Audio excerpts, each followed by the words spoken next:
Okay, what number did you leave off of? I finished 20. Oh, I'm sorry. I was on mute. I was gonna go ahead. I'm sorry. I had muted myself. Let me get back into it. My bad. What are we on? 25? Is that right, or 26? I finished 25. You finished 25. Okay, so we will go into 26. We will go through four more, and then we'll just we'll take a break.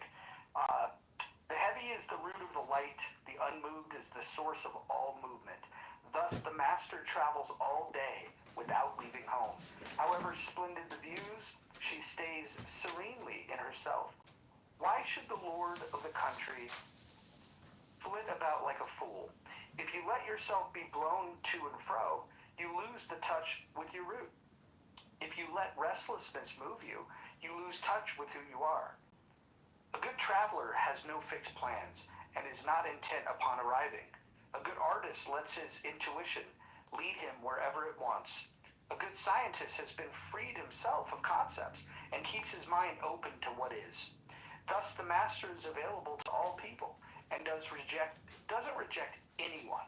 He's ready to use all situations and doesn't waste anything. This is called embodying the light. What is a good man but a bad man's teacher? What is a bad man but a good man's job? What if you don't understand this? You will get lost, however intelligent you are. This is the great secret. Know the male, yet keep to the female. Receive the world in your arms. If you receive the world, the Tao will never leave. You will be like a little child. Know the white, yet keep to the black. I like that. Be a pattern for the world. If you are a pattern for the world, the Tao will be strong inside you, and there will be nothing you can't do. Know the personal, yet keep to the impersonal. Accept the world as it is. If you accept the world, the Tao will be luminous inside you, and you will return to your primal self. The world is formed from the void, like utensils from a block of wood. The master knows the utensils, yet keeps to the block. Thus she can use all things. This will be the final one. Do you want to improve the world? I don't think it can be done. The world is sacred. It can't be improved. If you tamper with it, you'll ruin it. If you treat it like an object, you'll lose it. There is a time for being ahead, a time for being behind, a time for being in motion, a time for being at rest, a time for being vigorous, a time for being exhausted, a time for being safe, a time for being in danger. The master sees as they are without trying to control them. She lets them go on their way and resides at the center of the circle. We'll go ahead and stop there. Unless Scarlett wants to read. Scarlett, do you want to? We do have 10 minutes before we start the next round. Appreciate the offer, but I'd kind of like to digest and maybe talk about what you heard, what we heard and read. I wanted to get the quote right in the chat. What is a good man but a bad man's teacher? And then the second one is, what is a bad man but a good man's job? Yeah. Is that right? Yeah, the Yeah. PDF link is above in the room. I wanted to ask Mojo. Can we this is your house. Can I would just offer a suggestion? Can you maybe mod everybody who has read today?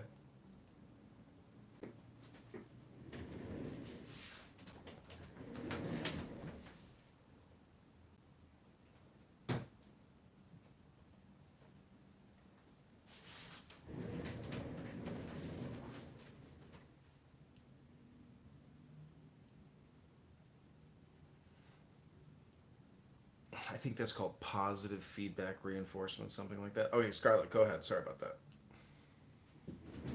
So I get that a good man is an example for a bad man. I'm wondering how much work does a good man put in for the job of a bad man?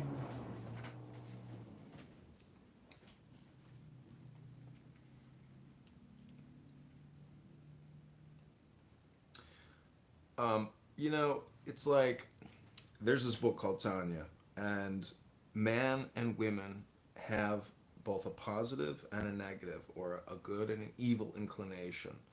And there is this gray zone or shadow that you have to pass through to get back to the paradise or to the good zone. So without, as I'll quote someone from this app, without my lived experience, I don't think taking a course on morals and ethics is gonna, is it's gonna help you with your experience.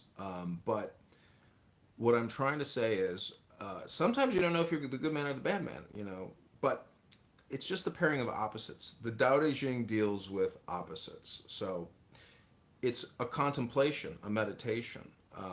So again, this is like called reading a book. And I think that when you run these scripts and you have the conversations, the purpose should be enlightenment or going within self reflection, self analysis, and asking yourself, how can I be a better man or a good man?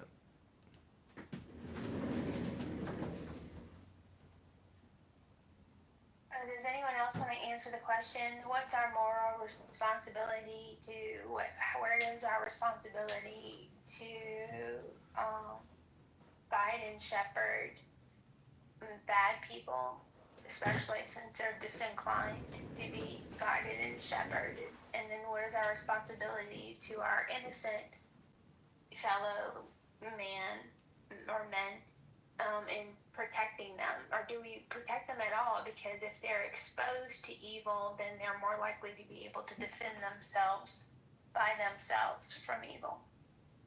What I took from this was that it would be wrong to try to control them, and it would be pointless to try to control them, and that the teacher is your own positive actions. If you're worried about yourself, maybe you'll be an influence over people, but trying to control them, I think, is the mistake. Oh, no, good point. I'm not interested in controlling anyone. I'm interested in the value of mitigating harm, and I don't have an answer. But thank you. Well, if you're a good man and you're dealing with bad men and you believe education is the solution to curing a bad man, well, then you have to become the teacher or the master to the bad man who is. So, this app, in a way, allows you to try to like live out game theory to a certain extent. And so, if Did you know we did a room on game theory? Were you there? I think so. But what I'm saying is the communication component in the game theory to me is extremely important. Now, if you study mythology or mysticism, Hermes or Mercury is, the god that represents communication. So I think talking about communication in a technical way is very helpful. That's all I'm saying.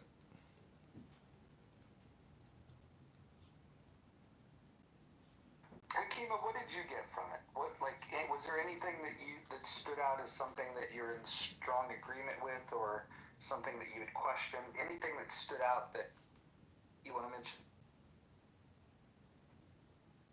No, not really. Maybe if I read through it again, I probably could grab it. I was doing a couple things like this week. I was car washing. I probably have to read it again. I think my favorite line, I mean, I have a couple, but the one that really stands out: express yourself completely, then keep quiet. Be like the forces of nature. When it blows, there is only wind. When it rains, there's only rain. When the clouds pass, the sun shines through. Beautiful.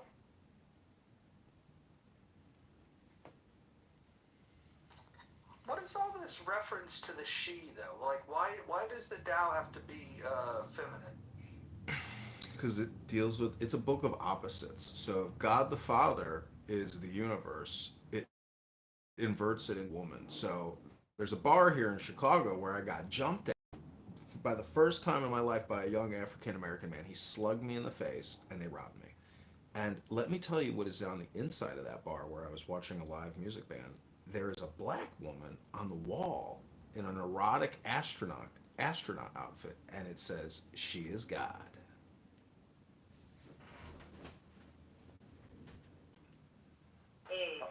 I'm gonna have to meditate on that one.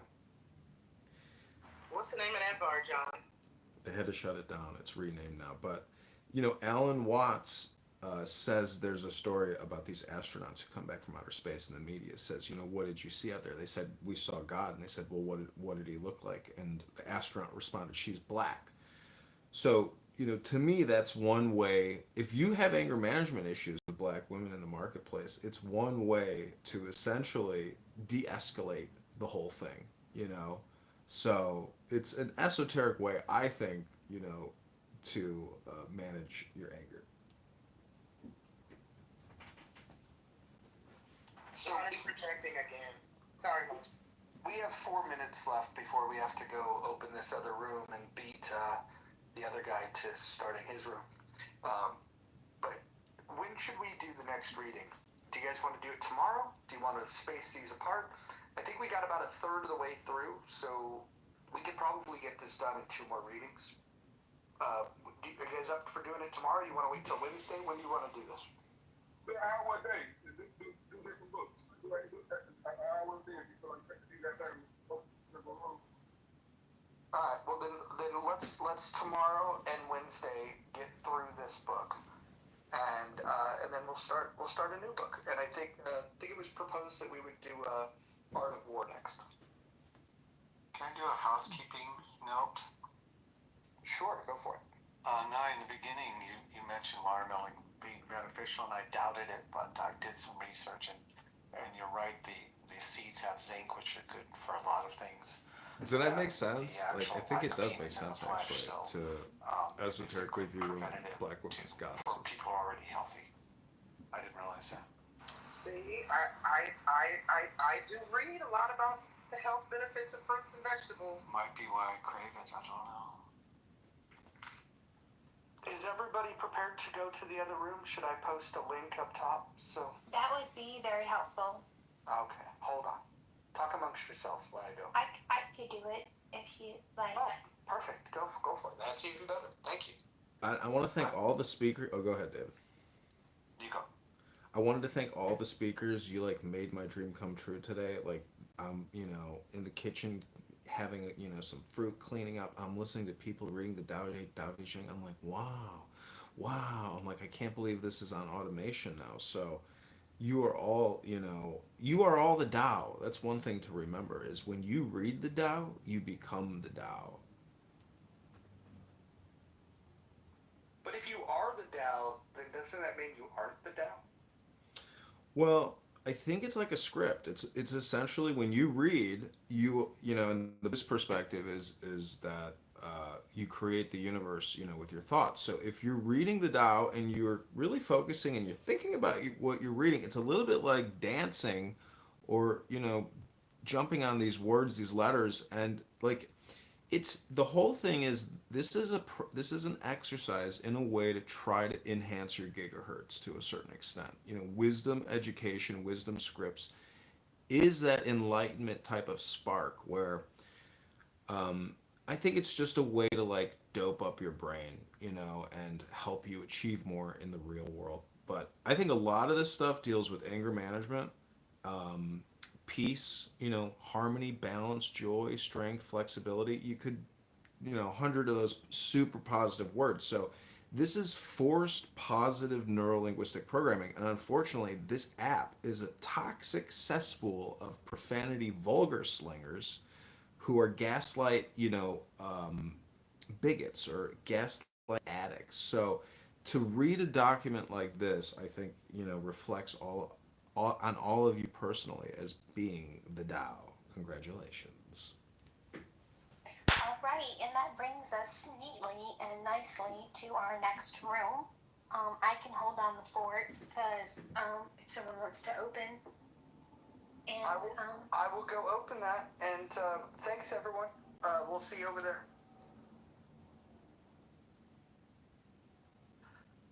I'm going to return some phone calls real quick because I always miss them when I'm at Clubhouse. It's my only disappointment when customers call me and they can't reach me. Also, I want to say that a lot of people watch this YouTube live stream, and I hope that they too know that they are the beautiful Tao.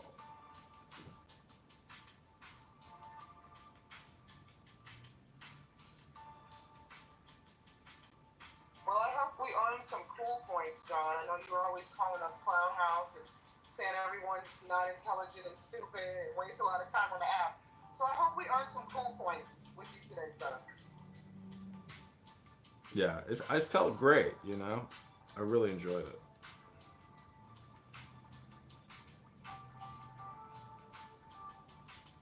But you know, I think the bigger question is, did you enjoy reading the material? How did the material make you feel when you read it? I loved it. I posted in the chat. Thanks for recommending this title. I might actually finish reading it on my own before we meet again, but I don't know. That is tomorrow, so maybe not. But I probably will read ahead because it was I really enjoy the messaging behind this. It resonated with the spirit. And it is something you absorb more, I think, the more you read it again. I had my doubts and I liked it more than I thought I would. Yeah, every time you read it, you discover something new. It's that kind of a book because there's a lot in there. It's a large language model system, I think, in a way. I could see how you would absorb more also reading the written word yourself. Yeah, you know, I mean, I have read this book. I've picked it up probably 100 to 500 times and read it, and I've recorded it into the internet. The more you do it, the more you become programmed by it, and it's a very intelligent program.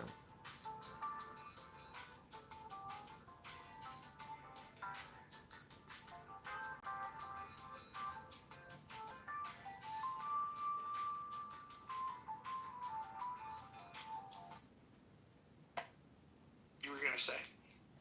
Oh no, I don't know. Oh, I thought you did. All right. This is going to be a fun room, I think. I think that we got ourselves a good topic. Similar topic to what a lot of people on this app are talking to. I think it's similar to the topic that Gary's going to talk about in the critical thinking forum with no chat. So imagine that. We get to have a conversation on the stage, keep the chat open, and we're not requiring anybody to go to Facebook to be able to communicate with each other in a written form. So I think that we've all the advantages, all the bells and whistles, everything that we need in order to have a good, stimulating conversation. Welcome to the room, everyone. Hey, Rod, I do want to say this about the last room. That was the longest I ever spoke on Clubhouse without being interrupted. It felt kind of good. Yeah, well, hey, maybe if we all embrace the Tao, there'll be less racism, and you won't have to be such a victim. Akima, that's so true. I interrupted you for the first time in the history of Clubhouse, Akima. I love it. Let's see. I gotta ping a few more people in here. We've got 6 more minutes. You guys want to shoot the breeze? Go ahead.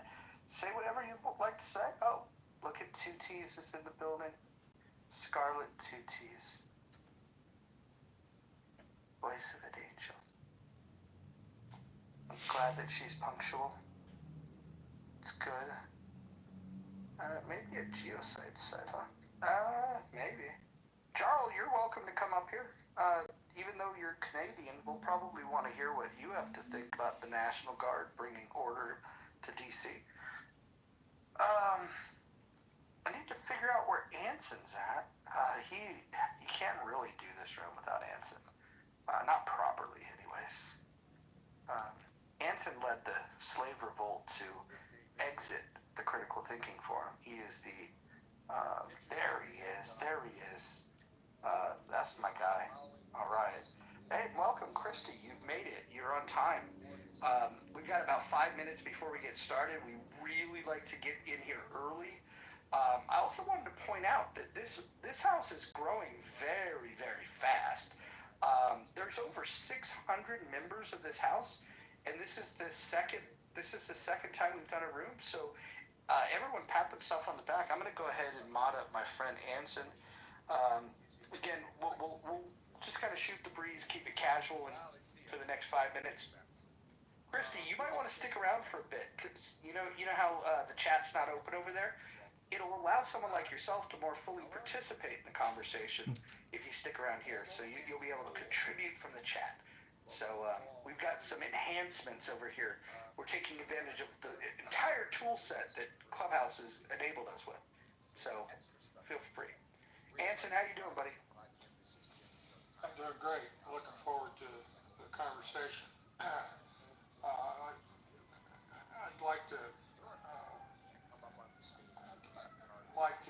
offer a guideline. I know everybody's not here yet, but I'm going to go back to is there a problem and get agreement or disagreement that there is a problem.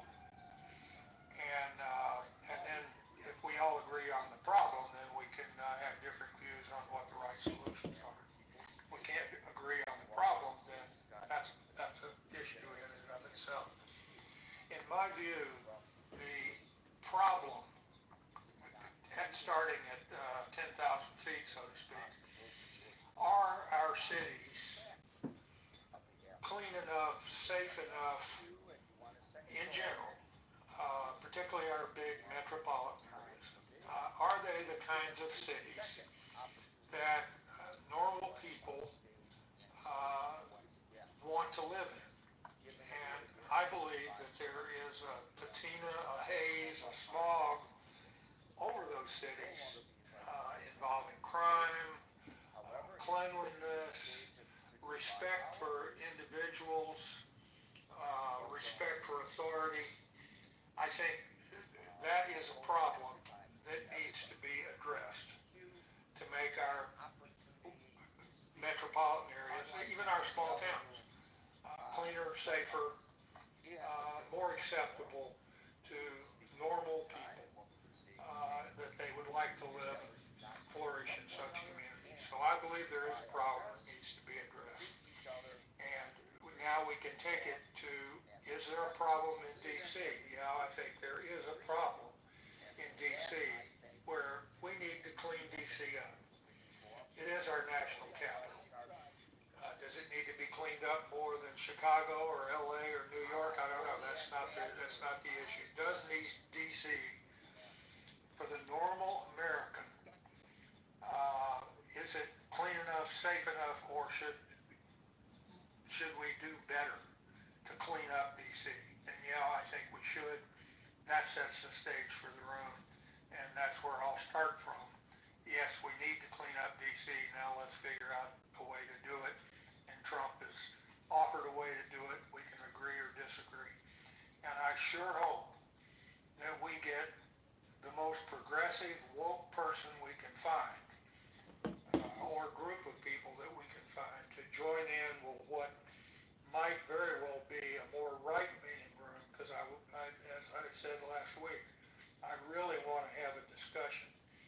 And I don't want to be calling somebody a woke asshole or a communist any more than I'd be calling somebody a Nazi or, all those other things.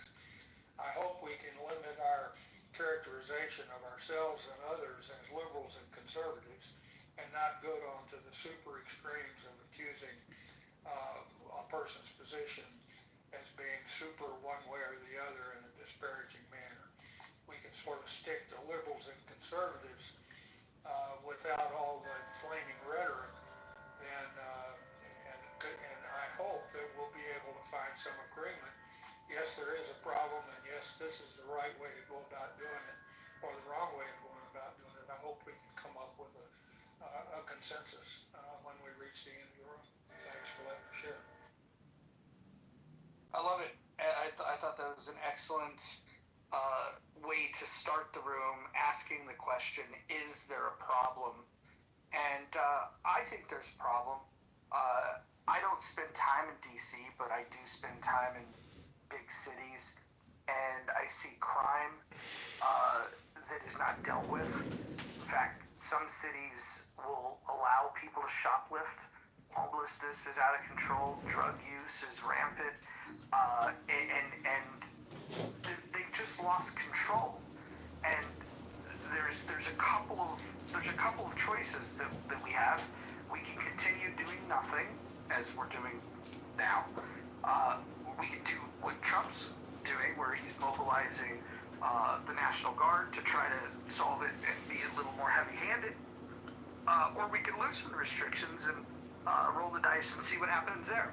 I think The good news about this, and I'm open to hearing all of the critiques, is that Trump is making his attempt to clean up DC.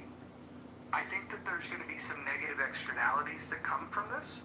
I think there's going to be some positive externalities that come from this. And most importantly, I would hope that as Americans, we would look at the negative and the positive and weigh it honestly, rather than just allowing our partisanship to determine or predetermine whether we think that this is a good thing or a bad thing. Again, if we can agree that there's a problem, then somebody's got to come up with a solution. And if the solution that Trump is offering is not what you like, I would welcome people in this room to offer up a solution that they think would work. I'll go ahead and yield and welcome Moose to the room. Thanks, Mojo. Hey, Hanson. Yeah. I'm interested to see what folks' perspectives are. It's concerning to me. I don't think it's a good idea. I really wish we would try this stunt in a Republican mayor-run city, just to flip the script. So you don't have the expectations of me, someone like myself on the left, coming up here and saying, "Oh, no, bad Trump, dictator Trump." I think people, it's like this knee-jerk reaction. I think people are underestimating the role of police. It's not just about catching the bad guy. I mean, most police departments, urban police departments, populations of similar to DC, which I think is like approximately 600,000 or more, have a whole dedicated task force specifically to address gangs in their areas. Because I can assure you, the average beat cop has no interest in interacting with gang members. They want to get home to their wife and kids, husband and kids, partner and kids, whomever. At the end of the day, there's a whole different kind of training that they do for gang task force. So I think it's like, all right, great, let's bring in the National Guard. So they're all going to just scoop them up in their really pristine, clean uniforms. Who is the National Guard going to go around talking to people? Going to try to get somebody to work with them? Try to get somebody who knows the head of the gang, or who knows when these whatever activities are going on? I'm just using gangs as an example, but it's far more than just getting the bad guy. It's knowing the streets. Like, the National Guard does not know urban streets and how to navigate within them. It's just not their training. It's not any disrespect to the National Guard. They, of course, have their own special skill set. So I think we are absolutely opening Pandora's box here to send in the National Guard for any type of indication that whatever city's violence or crime is out of control. Send in the National Guard. Send in the National Guard. It's a bit of a knee-jerk reaction. I don't know, and I don't know if there's anyone here who can speak. Anson, I know you have a strong military background. I don't know if anyone can speak with the legalities and logistics. I know DC is a very unique, district because it's technically not a state. Obviously, he told you a similar stuff with the LA situation with ICE and sent them there. But the governor was able to overrule that. So I don't know how it works with DC, but I'm interested to see what folks' perspectives are. Again, I urge you to look at this not from which side of the aisle you're on, but as a matter of practicality, and sending in the National Guard in lieu of trained law enforcement who know the streets better than anyone. Hey, I want to say this real quick. I think this is important. Like some of you guys say, like they think it's necessary, but it is a problem. But like the numbers is simply going to say that in Washington D.C., the numbers in 2024, violent crime was down 35% from the prior year, which made it a 30-year low in violent crime. And this year, to build on that, violent crime is down another 26% in Washington, D.C. Robbery down 32%. Murder down 32%, robbery 39%, carjacking down 53%, assault with a deadly weapon down 27%. So for him to frame that DC have some violent crime problem, it's just false. And it's false about most major cities. Violent crime is down in most major cities. So this whole, can I finish? So this whole, we need to do something about violent crime. I mean, this country has been doing something about violent crime for the last 25 years. Well, just to counteract that, the DC Commission, the police, they were cooking with the crime reports. There was it came out recently that actually not reporting all the they get bonuses. So, yeah, I wouldn't really trust the stats that they're being published by the police force in DC. Yeah, I think that's a fair point, and I don't know enough about DC to get into the specifics, but typically in a city, if they want, if a mayor wants to get reelected, they will work with a police chief that will report less crime, so the crime statistics will show the crime is down, and if the mayor is in good standing and needs to get budget for police, then the crime stats will go up, and everything's reported so they can get the budget to be able to hire more police officers. So the collection of stats, of criminal stats is, what's the methodology? Has it changed? And if you do a quick little search, it looks like the methodology in DC for collecting crime stats has dramatically shifted since 2019.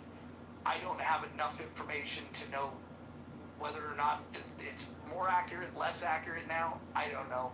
What I can tell you is that when you're comparing crime stats from one methodology to another, there's going to be a difference. Again, what that difference is, I don't know. I'm not an expert on that. I want to say real quick, the Metropolitan Police Department, the U.S. Attorney's Office, and the FBI, all with the data, all showing the same trend. All these reports showing the same data. I just posted a NBC article that reports that one of the police officers was actually suspended for cooking the name in DC. So you can check that out. Hey, this is John. Moderators, I would like to tell you the prompt that I put into Grok and then the response I got with regards to this question. Go ahead. So my prompt was, hey Grok, how should President Trump deploy the U.S. Reserve military forces, Army, Air Force, Navy, Marines, and Coast Guard to U.S. sanctuary cities? Asking tough questions on Clubhouse. This is Grok's response. John Kitover, President Trump could invoke the Insurrection Act to deploy reserves for supporting ICE in mass deportations and securing high crime areas in sanctuary cities like New York City or LA. Focus on coordination with local compliant forces, prioritizing public safety and legal enforcement, while minimizing civil unrest. This aligns with his executive orders against jurisdictions shielding criminals.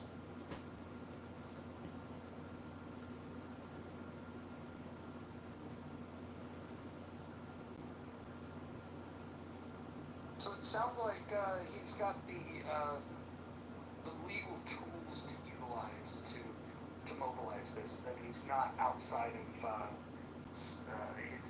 he's not over his skis legally. Is what Grok is telling us. We had started this conversation earlier, Anson, and I was curious about the crime data because there is some evidence that crime has gone down, and you'll never hear me say this often, but Brad mentioned that Rich, you're my number one the fan, bro. crime rate was unusually You're my number high one fan. in DC, and I thought that was a valid point that he deserves credit for. Also, I asked Grok 3 questions, and the link is in the chat for people who are curious about has the crime gone down? Because someone had made the argument that crime is at a 6-year low. And Grubb is a little inconsistent with that data, but it also depends on what crime are you talking about. They didn't have the jaywalking stats available, but they did have property theft and homicide data. Thank you. I'm kind of think like Trump respond to the so-called violence. No, Rich, I'm not taking your call, dude. National Guard say that the numbers are fake, but don't provide no other evidence that say they're fake. I ain't saying you can't do that, but that just sounds very silly that a president would ignore the data that's given by the U.S. Attorney's Office, the FBI, and the police department, and just deploy National Guard and just say it's fake without no evidence. You got to produce something. You can't just say it's fake. You can't just say that. You can't just say. I don't know. Are we saying fake? Or are we saying fudged? Because I think there's a difference between outright hyperbolic data and them edging it to make it look better or worse. I'm thinking of Mark Twain's "There are lies, damn lies, and then there's statistics," and how easily we can be influenced by numbers that are technically accurate but don't paint the whole picture. It should be on Trump to paint the whole picture. Like, the numbers are the numbers. Each one shows the violent crime that requires the National Guard to do. Like, other than his words, I'm not going to see that. I done seen people on social media talking, like saying it's not like that. So it's up to him to show that opposed to the city of the National Guard. Right, and this will be my last point, and then I'll mute up. Hakima, I understand your concerns, and I actually share a little bit of them. Our military is trained to kill people and break things. Those are their two primary directives. So coddling spoiled, entitled, brat Americans who will go up to them and spit in their face and scream racial epithets at them like we saw during the Black Lives Matter protests, they're ill-suited for that gig. So I do share your concerns that there might be civil liberties violated in this, and Big Balls from Doge was beaten up after trying to intervene after seeing a lady attacked by a group of teenagers, and he was severely wounded. And now I believe there are get well soon big ball signs all over Washington, D.C., because that's where it happened. And I'm not surprised that Trump is protective over the Doge team. It was over an attempted carjacking, believed piece of car. Thank you.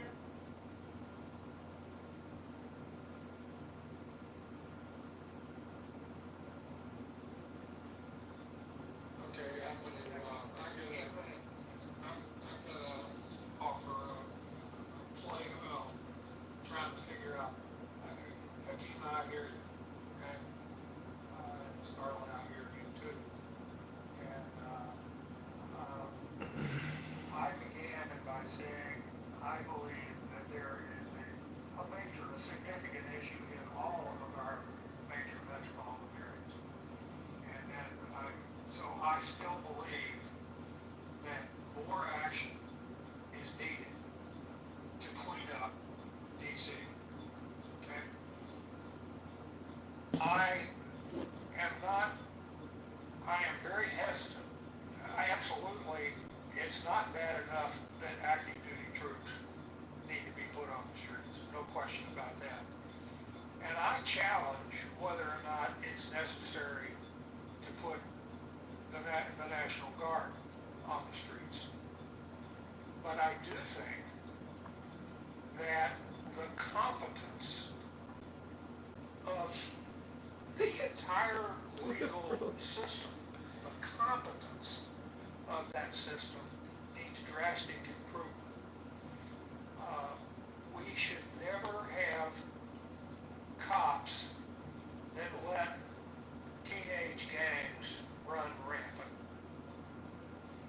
They should not allow that to happen. And yet, it seems to me, from what I'm hearing, that is a huge issue. But when the cops take action to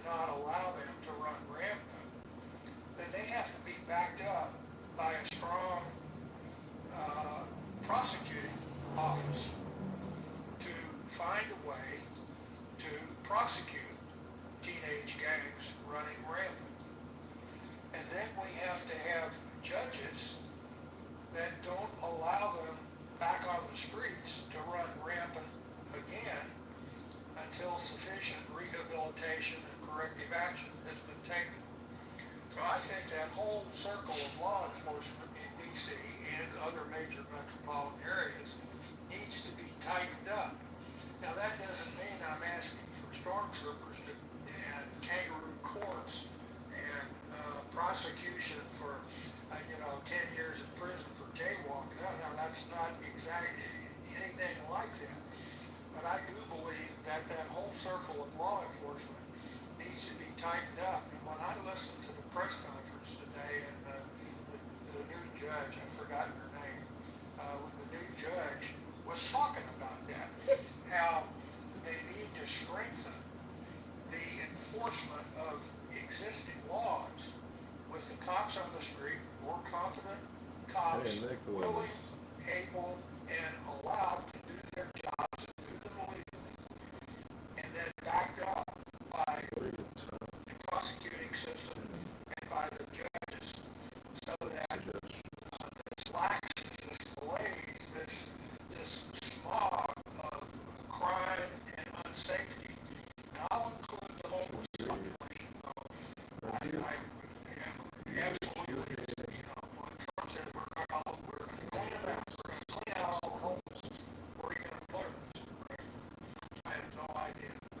And so I'm hesitant to endorse the National Guard being out there, and I would be watching them carefully. And the National Guard certainly does not have, I don't think they have arrest powers.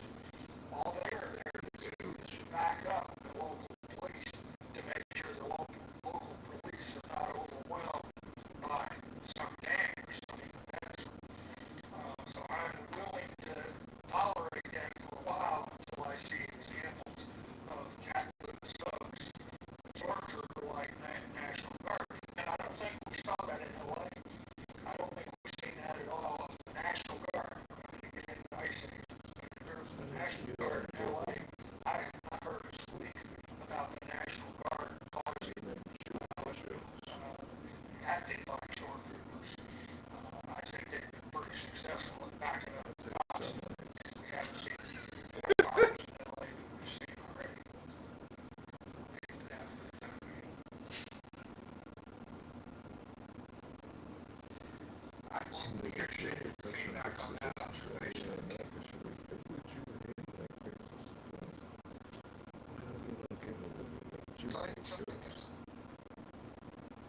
Your point is, the district attorneys, they don't support the cops who do arrest,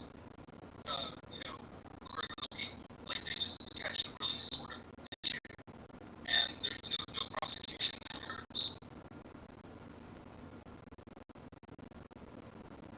I just want to say, hi guys, first, in New York, I mean, routinely in papers, a person getting arrested, and it's 20 plus violent crimes, that he was arrested for in the past. So this is a major problem in sanctuary cities. In the other room, we were discussing this too. They started off, it's Trump sending the National Guard to DC because he's afraid of Epstein, the Epstein files. So I quickly searched for a room. Mojo Roger has his normal concepts of how to arrange a room. That's ridiculous, the Epstein concept. And I'm here. Anson, I agree with you once again. Prosecution. Again, it's cops, prosecutors, and judges that all need to be tightened up in the interest of safety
I don't know, right? All I can do is just support our president. Our president feels like the crime in DC is out of control, and the National Guard has to handle it because the local police they're not equipped to carry this task out properly. So I suppose I support Trump on that.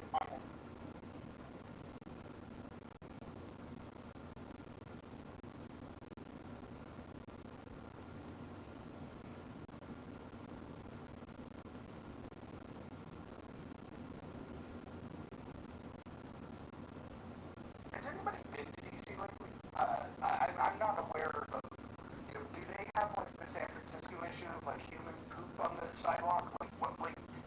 If, the crime statistics aren't necessarily the most compelling thing to me, but in my lived experience, when I was in San Francisco last, there was human poop right outside the hotel room that I was staying at. And like, I think there's definitely a problem with crime, with homelessness, and I think we should want our big, great cities to be beautiful and prosperous and safe. And again, I don't know if this is the right step, but does anybody disagree that we should have beautiful, prosperous, clean, safe cities? I think the food map that you can check online was perfectly terrible, meaning that it exposed the problem in a comical way, and I believe it's still active. And when you click on it, the demographic is brown, the visual. So yeah, I think we should have clean city, and I think Washington, if we have to pick one area of our country to be the safest, I'm going to pick Washington D.C.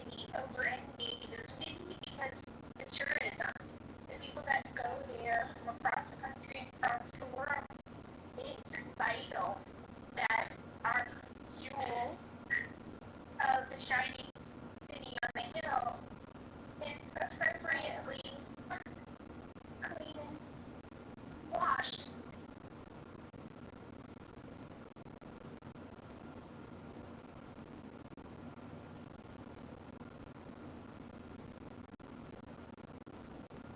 Yeah, cities should be clean, graffiti free, free from homeless people, free from liberals walking up and down the sidewalk, passing out free crack pipes to the drug addicts.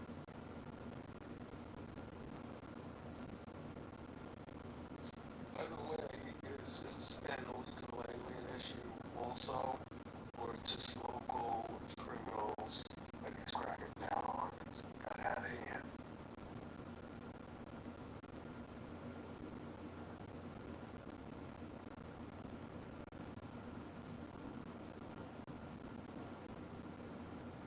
Is it possible that he has information that we don't have, and that maybe there's threats that are emerging that he's not telling us about? That's a factor I hadn't considered, but since we just celebrated the 1 year anniversary and we're almost dying, I think we should do that. It's 100% possible, if I can just state from my perspective as somebody who's worked in the media for a long time, I get these tips from my colleagues at legacy media, they work with mainstream outlets, AP, NBC, et cetera, et cetera. And oftentimes I'm given information and other folks in the media that, hey, what's being reported mainstream nationally is not what's actually happening in the United States. And, I've had a number of instances where, certain terroristic threats that the media might report on, and the masterminds behind them are actually not the masterminds behind them, but they tell the public one thing, and, they blame it on, they cite national security as the reason for the lies and propaganda. So it's 100% possible that Trump has information that we may never have, or if we do get it, it will be some whitewashed version of what's really actually happening in the United States. Hey, this is John. I'm on the DC.gov website looking at the 2025 year-to-date crime comparison. And, there's in 2024, it says that there were 2,100 violent crimes total. And in 2025, 1,500, down 26%. Only 112 people got murdered there last year, and 100 this year. 110 sex abuse cases, only half this year, I guess because the Democrats are gone. And assault with a dangerous weapon last year was 667, down to 534 this year. And robbery last year was 1,300. This year it's 900. So 900 robberies this year alone. And if you've ever been to D.C., I mean, that's a lot of robberies. I mean, why is any of this even tolerated, or why is all of this happening in every major city? Because if we were to really look at every major city's total crime stats and contemplate that, you'd shit your pants. You'd be like, I can't believe this is happening nonstop in every major U.S. city. Why is society and why is reality like that throughout the whole country? Well, in Illinois, there is a congressman, Illinois state congressman, for tabling what do you call tabling act or resolution that attacking police is not a crime. So you can imagine. No respect for the law. Hence why there's more criminals. No one respects the law. And the law is not respected in any form or any way. So people just do what they want to do. People do how they want to do. So what's the law going to do? What is the law? The law is the people of the country. You are the law. Each and every single one of you individuals. You make a difference. So we need more people standing up and speaking out and saying what they see and what they don't see, and just creating more awareness constantly. You know? Yeah, it's a symptom of a low trust society instead of a high trust. So how do you gain that trust is the question. You go get in there, get down with the nitty-gritty, you know, and then see what's really going on, you know, step into put the spotlight on, you know, the darkest corners of the town. And yeah, you get me. Don't give no to this big thing. At the end of the day, the world is changing, everyone's mixed up, everyone's you don't even know, not everybody is, you know what I'm saying? So it's more of a reason to do so, you know. You love your country and you want peace and you want to keep the peace and you want to maintain that peace, then so logical to just do what's right. And what's right is not following the law. You know, it doesn't matter where you're from or what country you're from or what background. It doesn't cost nothing to respect and appreciate, you know, the freedom or whatever you can be given to me. You know, I don't think people forgot that it's been like a simple and everybody's far away from the simplicity. So, yeah, speaking of trust, trust is built from a baseline, which is punishing the robbery, thieves, murderers, and the lawbreakers. And it's that they face the basic disaster, you know, but not enough people do. Everybody's scared. There's a lot more people being criminalized to get that. And the time we live in is that everybody's hiding in more things. So it's more of a reason to get in there and to be aware of those things. And then having the same mindset and awareness and educating people, knowing what's what, even the characteristics to work for, you know. Some people going through something and they might just because they're going through something, see what they're doing. So it's like a sickness in it really. And it's where the secrets really come from. Victoria, what are your thoughts on this? Hold on a second. Lucas, I think you're in the matrix. Either I am or you are.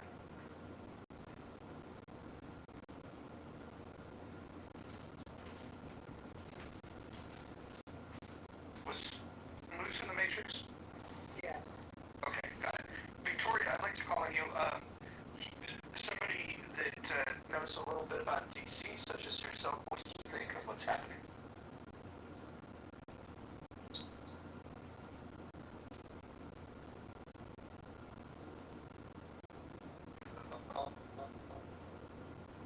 No, that's still in the matrix.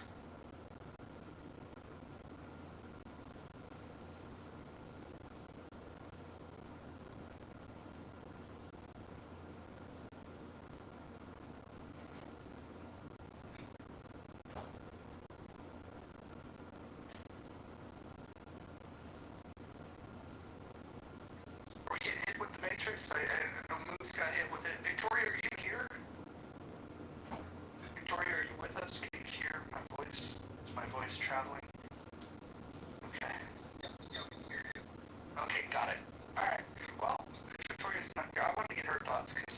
It's interesting, but anybody Well, else with wants her, to? with her level of expertise, she'd be invaluable to this conversation. So I hope she turns into. Yeah, no, I'd love to, and just for the fellow mods, yes, and Moose, Victoria has shared with us on multiple occasions that she has been to the Situation Room to brief presidents on what matter. I'm not sure, but I'm thinking that something like this, perhaps she would have the type of insights that the rest of us don't. So I'd really like to hear from Victoria when she gets a chance. She's been on mic for a while. Oh, maybe she's back. Victoria, are you there?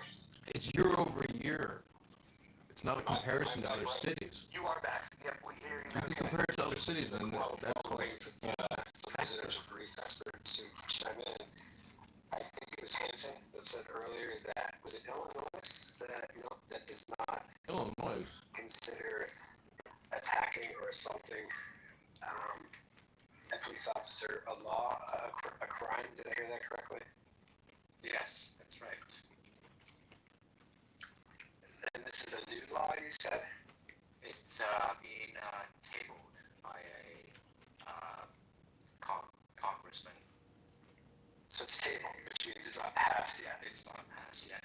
Oh, okay, because the way I spoke earlier was that it was passed, which is very exciting. Yeah, not yet.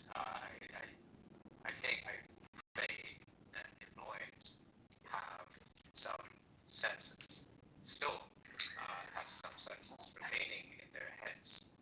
Any idea what the grounds of that would be? Because if you attack any individual on the street, that's assault in pretty much every state, let alone an officer. We can ask that guy. That guy. Obviously, I think yes. What guy? The congressman who tabled that. What do you call it? Act or suggestion.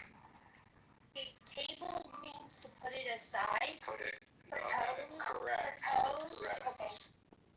Table. Yeah, that's why I was just asking for clarification. It's not proposing. Yeah, because that even seems kind of wild for a democratic state. I mean, like I don't even see how anyone on the left would get behind that. I'm gonna ask a little bit more detailed question. Is it okay to spit in the face of a cop that is trying to enforce the law? And the second question, is that illegal or is it legal? Actually, I just wanted to quickly. Yes, you're right. The table proposal means postponing. Yeah, no, that's what not what I meant. Thank you for questioning that. I mean, actually proposing the proposal that the attacking, assaulting a police officer would not be a crime. Maybe it has to do something with like the hierarchies of power. You know, the police have power over the individual who isn't a police officer, and they're thinking, oh, but that can't be assault. I'm wondering if you can maybe if there's a difference between a felony and a misdemeanor. Yeah, it certainly wouldn't be in this. We're talking about spitting or attacking an officer, two very different things. That would never pass. I only think we're talking about. Well, let's not even get that idea anymore. Victoria, I see that you're in chat. Are you back and able? Are you in the space where you're able to talk? Roger was asking for his opinion earlier.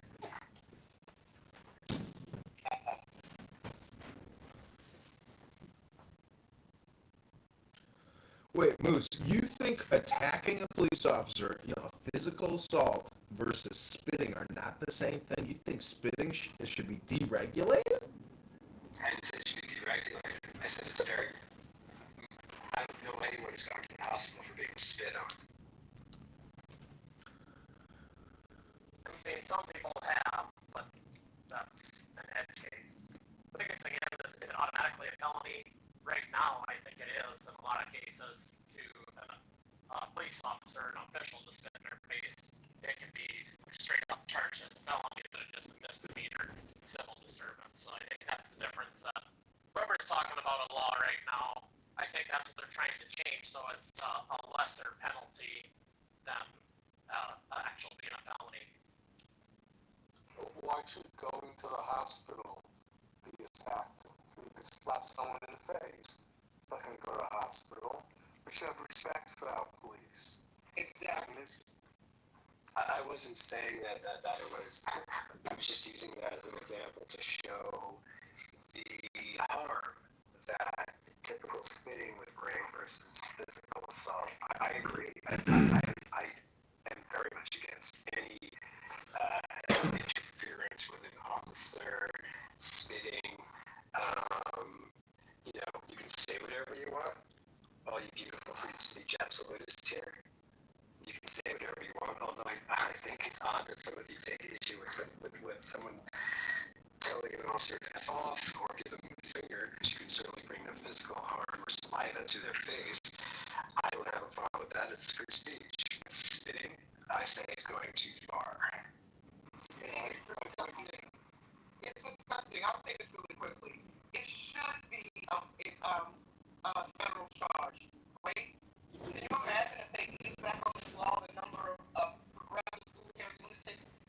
They're already throwing boulders and stones at the ICE agents in LA when they were protesting about a month ago over the ICE raid. So can you imagine if we said, oh, just a slap on the wrist, you can spit on the cops? The number of people who would be spitting and hurling loogies at cops. Spitting is disgusting, whether you're doing a cop or a civilian. You should be charged with the fullest extent of the law. Go to jail for the weekend for all I'm concerned. No, we shouldn't ease up on people who want to spit on law enforcement. Sorry, Doc. Akima, do you have a response to that? I'm really interested. To what y'all just got to talking about? Yeah. Do you think spitting on a cop is a violation of law and action should be taken legally if someone does that? Spitting on a cop. I think that's pretty common sense. I don't think nobody disagrees with that. Of course, that should be a crime. Great. Good. I mean, that's because I'm sure that there's somebody that feels, at least some people at least feel that that's perfectly all right because the cops are doing absolutely outrageous things, even though they're doing it in accordance with the law. They're doing outrageous things, and therefore spitting on them is a form of protest that should be acceptable. I don't agree with that, but I'm sure there's some that feel that way. Yeah, I agree with you, Vincent. And actually, I'd like to call out when I'm wrong. I stand corrected, as you're all put in the chat. I forgot that is true. Somebody carrying any sort of transcommunicable disease, and spit in your eye, in your mouth, could actually, that could actually end up being lethal. So that was a bad comparison. But regardless, I still say, spit on the sidewalk. If you really feel the urge, I don't know, maybe spit on their car tires, but do not spit on another cop or another human being. You must, if you're putting baseball insurance back up the dugout. Let me ask a question. How are the police reacting? I haven't read anything about that. In a real good world, the police would work together with the National Guard. So how are the police reacting to the National Guard? That's an excellent question, Jules. It's like, what message does that send? It's like, move over, boys, ladies and gentlemen in uniform. The president has clearly said you're inept. So instead of trying to work together, we're just going to kind of push you to the side, even though we are not authorized to make any arrest, even though we know nothing about interrogation, even though we know nothing about constitutional rights when it comes to making a set arrest, probable cause, all that good stuff. But let's get the National Guard out there. So I'm curious, are there folks that are, I think Nye, you might be the only one who said, okay, well, maybe if the president knows stuff that we don't know, then yeah, by all means, let's get the National Guard out. So I don't know if you want to, and I don't need to put you on the spot, anybody can answer this, who's really pro-National Guard to the title of the poll. what does that look like? Let's say DC was your city. Like, how would that? How do you imagine the National Guard making a difference? Let me explain a large city that's near me, Seattle, where the anarchists had taken over several city blocks, and the police chief and the mayor basically defanged the police officers to even be able to do their job, and they didn't have the back of the officers on the street. So I don't know what the sentiment is for the officers that are in DC, but I can tell you that the sentiment of the officers that were in Seattle was one that they felt that they were let down, and there was a mass exodus of police officers that either left law enforcement altogether or immediately were looking to work in a city where the mayor, the city council, and the chief of police would allow them to do their job. And so, again, I don't know how DC is ran or what the perception is among the force. I don't know what the perception is among the people in DC about this, but I can tell you specifically, even in left-leaning Seattle, during the whole Chaz Chop thing, there was a great many people that would have welcomed some assistance, somebody to have the gumption to come in and enforce the law. In fact, many of the police themselves would have welcomed it. And now you have a problem where Seattle can't hire police because nobody wants to work in Seattle as a police officer, knowing that you don't have the support to do your job. So I think that's something that we should consider. I also, and I want to go back to what Moose said, which was, again, strongly questioning the need for the National Guard, or should the Guard come in. Is there any evidence of the National Guard doing untoward things in California? The National, that's a current example of what 700 or some, whatever, 1,500 National Guard went in. I have not read nor heard of accusations against stormtrooper tactics or whatever against the National Guard. Is there evidence of the National Guard doing anything other than being in a support mode to the local police and protecting the local police as they go about their legal duties? Any evidence that the National Guard has gone beyond that and it becomes stormtroopers or whatever?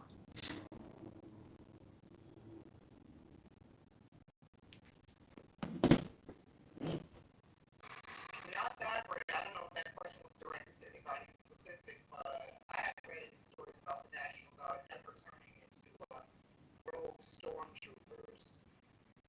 But maybe we have some fact checkers in the house. That's a great question, yes.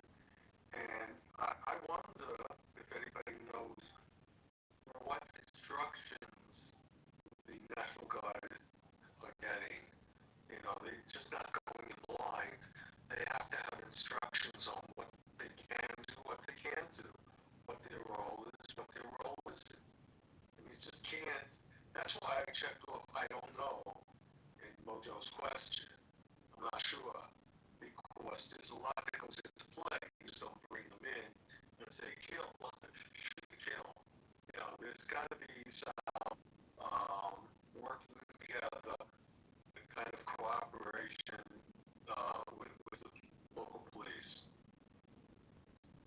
Well, I would offer the suggestion that if the National Guard, and for lack of a better word, I will call it stormtrooper tactics, if there was a hint of the National Guard having done that in California and Los Angeles in particular, I am sure it would have been headline news. If they caught one guy on video, beating somebody up with a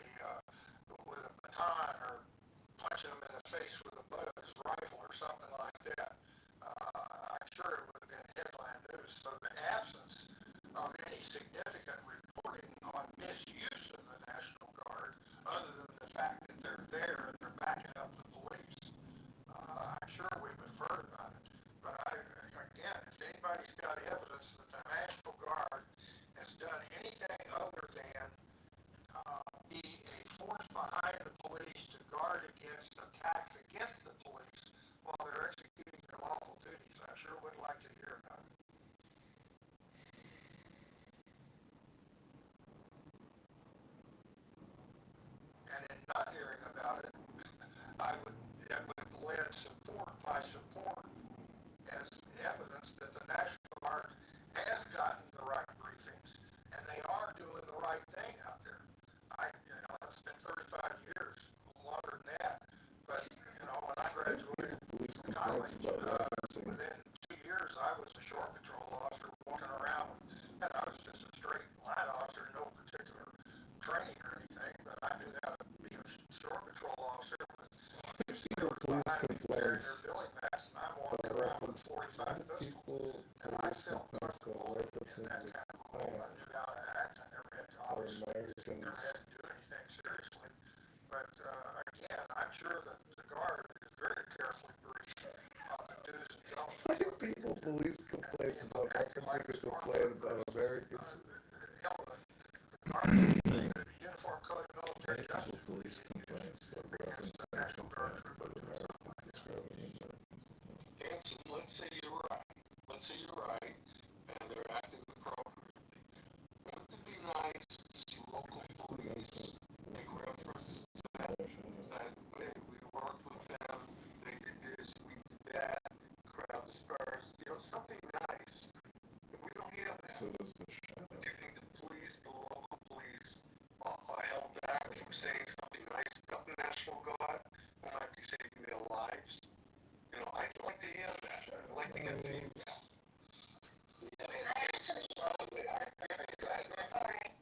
thank you. Just a quick second, and then maybe you can reply to both of us. So I really hesitate to do always ever, because as soon as I say I don't think it's ever happened, there's only one isolated incident that, so it's great. Referencing the complaint. And then we handle it. We make sure that we have restorative justice as much as possible, that the people who are found guilty or appropriately receive appropriate consequences. Thank you. Well, I was just going to say, Edson, to your point, asking for data or examples, it's difficult. And I realize that's difficult. It's because I can't even think of examples when they were sent into backup police.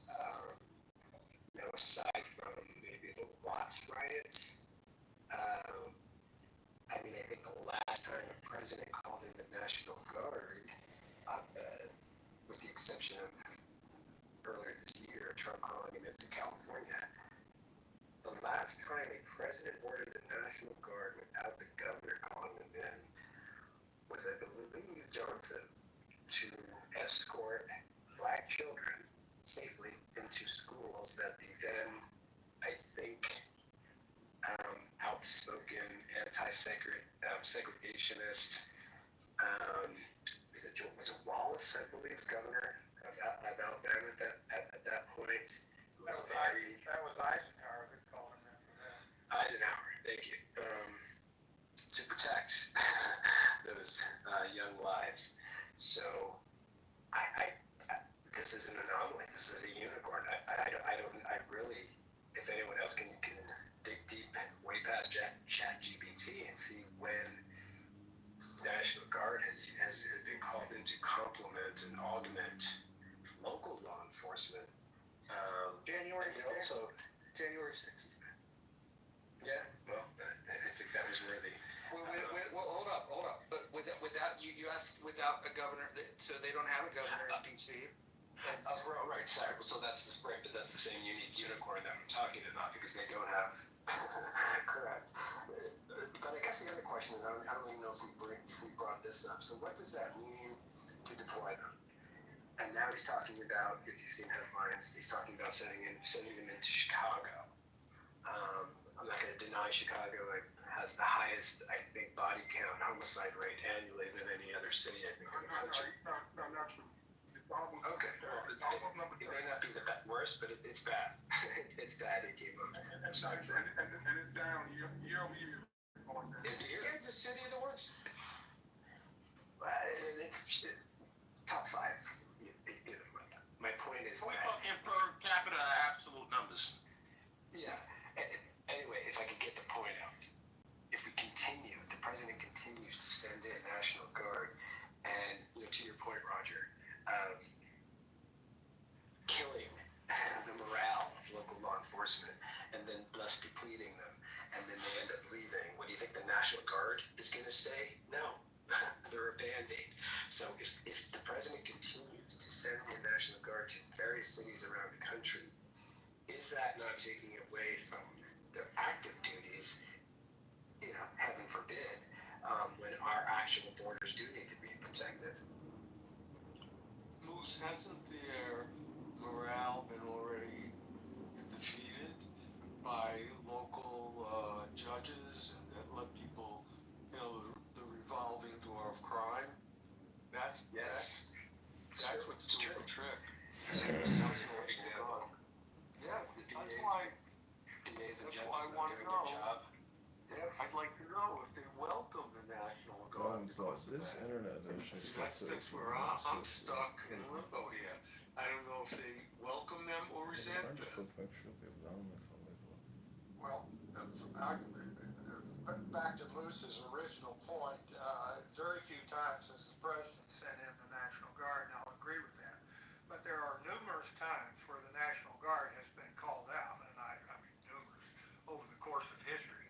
So I think to determine whether the National Guard has acted like stormtroopers, whether the governor calls them out or the president calls them out, take the whole picture. Whenever the National Guard has been called out, is there strong evidence to indicate the National Guard have become stormtroopers to trot on civil rights or just back up the police?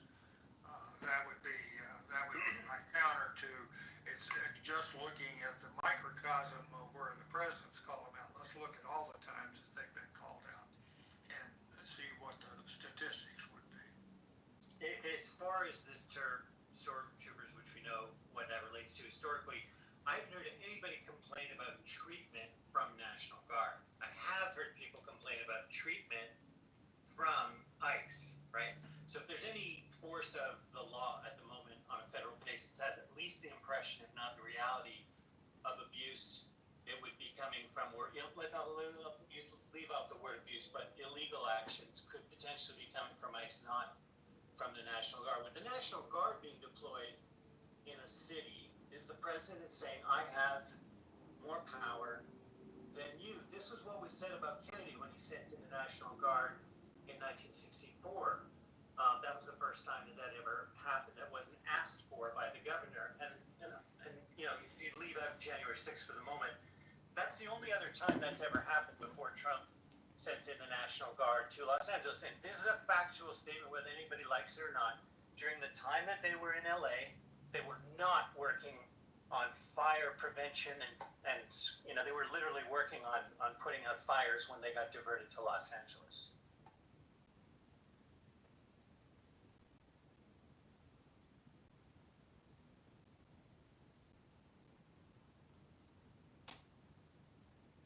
It's about fear, from my perspective, Mojo, and diversion tactics. It's red meat. I'm going to take over the city. I'm the president. I can do that. And he can, actually, until statehood passes. Which at some point in the future, you all know that, sometime in the future, the left is going to control the power. And that's probably what they'll do, is they'll make D.C. into a state. They only need to pass a law. It's not a constitutional amendment or anything. Sorry. Hold on, dear. I don't want to step over your beautiful voice, but I just wanted to say that when it comes to DC, I think fighting for statehood is the wrong thing to fight for. I think what they should be fighting for is the idea that they don't have representation, and they should, if you live in DC, you should be exempt, in my opinion, from paying federal tax. That would be my take.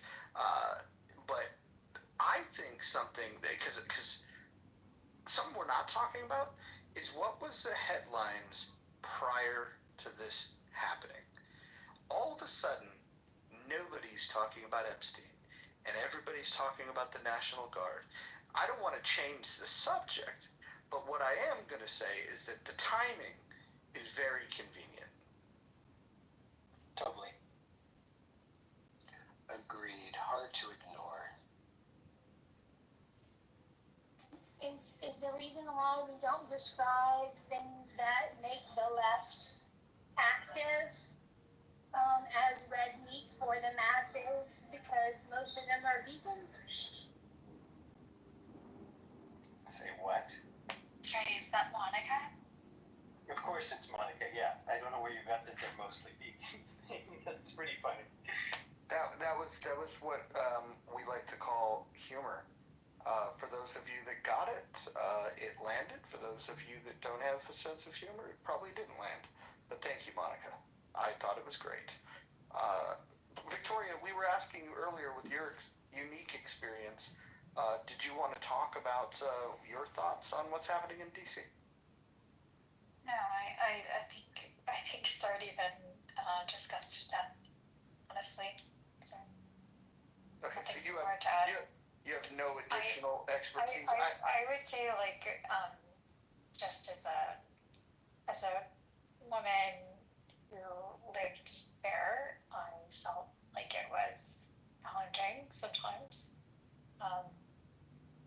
It did feel somewhat dangerous, I would say. And every single day, on the news cycle for DC, you would hear about another person who had been violently attacked or something else. So, definitely not not to say that, not to make it sound bad, but it was pretty challenging, I would say. Can I just ask, if you were to have had an opportunity to brief the president, in the Situation Room or anywhere else, would you have told him, National Guard, bad idea?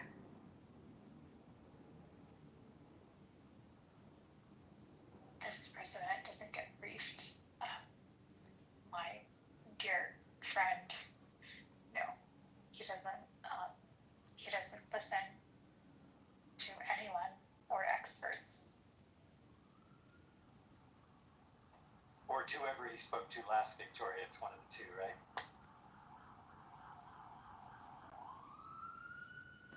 Sorry,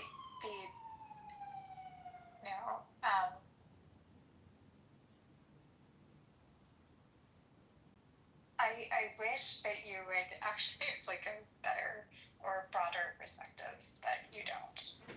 So, unfortunate.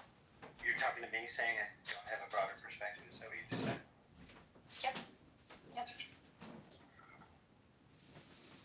Fascinating. Okay. Well, listen, Daniel may have one of I think he has one of the more broader perspectives in this room.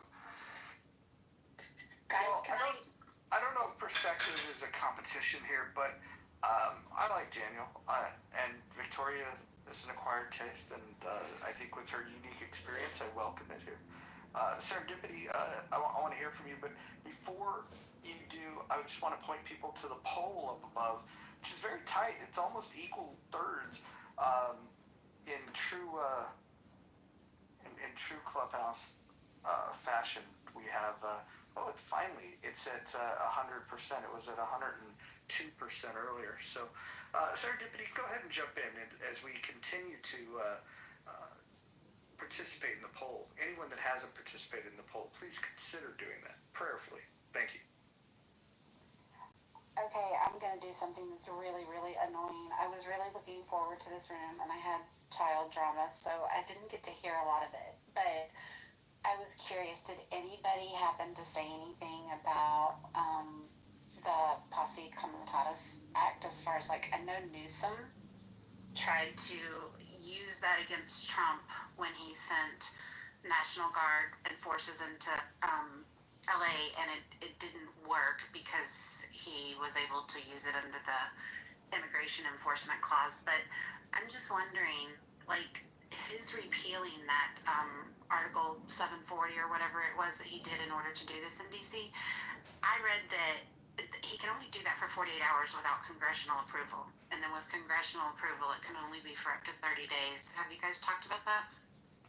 Um, serendipity, as I understand it, posse comitatus only applies to active duty military forces. And so there has not been an accusation of well, there's an accusations of violation of posse comitatus, but I'm pretty sure it only applies to active duty troops, not the National Guard. Well, you're true in most cases with the National Guard unless he federalized it. And my understanding was that he did. I don't know about that. Okay. I don't know. Is it Congress or the Speaker of the Chair that has to? Okay.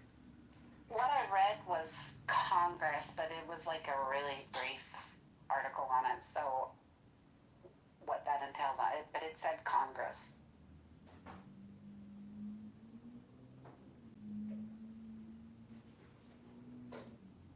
So just to clarify, Rod, do you think that it should have representation but not statehood, right? Well, if I heard you right, what does that mean?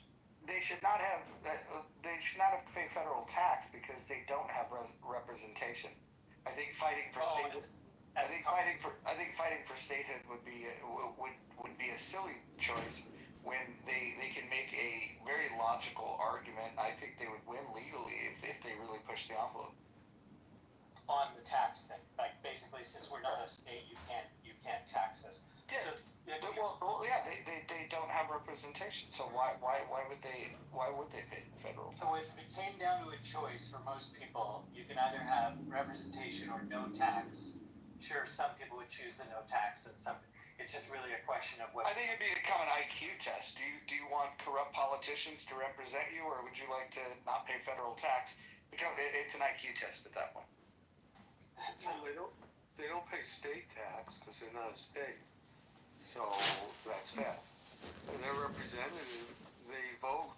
So that's representation. Tell me which senators are in D.C. When you live there? Does D.C. have senators? He means No, every other state has two. Yeah, they don't have another state. Become a state, if they were somehow able to pull that off, I'm just saying, they would end up with 2 more senators, most likely going to be on the left as well. Yeah.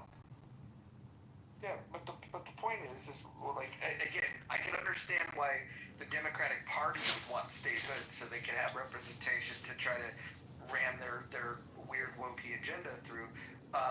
That being said, the people of DC why would you want more corrupt politicians when you can have no taxes? So that's basically saying no government is better than even some government, according to you. Because I heard you say the other day that some regulation is okay, just like as little as possible, but some is not zero, right? You're going to say people are better off with no representation just because they're politicians. They don't have representation now, Daniel, but we're drifting off topic. I'll tell you what, the after party in the Muff, you could please bring this conversation to me, because I'd love to go deep and wide into this thing and call out the little magic trick that you're trying to play right now, where you're suggesting that somehow if you gave people tax relief in DC, that means that there's no government. I mean, come on, grow up. Well, I offered it as a choice, and you said if they get a choice, they're just going to choose. If they don't have the right IQ, they're just going to choose to no tax it. I'm just simply saying that. Well, listen, if you have a choice. You said, Roger, we're getting off topic. Go ahead. Yeah, we should get back on topic. Just about decent. In an effort to get back on topic, I would really like somebody in the 37%, somebody in the 32% that says no, they should not, explain why specifically you voted that way, that they should not have deployed the National Guard. Would somebody give me an extra, maybe you, Moose? I shared mine earlier. I don't want to repeat, but I don't think anyone else hasn't had a chance to speak, and then I'll be happy. My elevator pitch in a nutshell. Like I said before, I think it's a terrible idea because it is, if this is the go-to response, you're kind of bleeding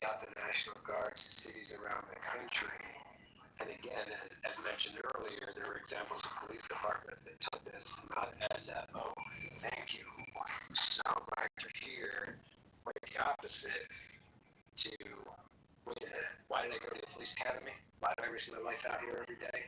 Just so, military guys can come out and do my job. Let's get some other folks down here that can perhaps give a different. Hanson, this is John. I was in the National Guard, and I want to say that, I live in Chicago. I think they should deploy the National Guard, and I've seen interviews with National Guard soldiers who were deployed in California. They said, this was the greatest thing that ever happened to me. I've had so much fun. So when Moose says that police officers are going to be upset that National Guardsmen are helping keep the streets safe from rampant gun crime, I mean, believe me, cops want the backup. They can't wait to meet their local National Guard, component. And why you think people in this country are not going to rally around security, safety? I mean, I don't get it, Moose, but that's because that's the perspective you have. Okay, so that's John and Scott explaining why they're on opposite sides of the fence. Somebody else tell me why the National Guard, with a different reason, why the National Guard should not be deployed in D.C. It's not a problem that needs to be solved in the first place. We don't have a crime problem in DC in the first place. Doesn't warrant it.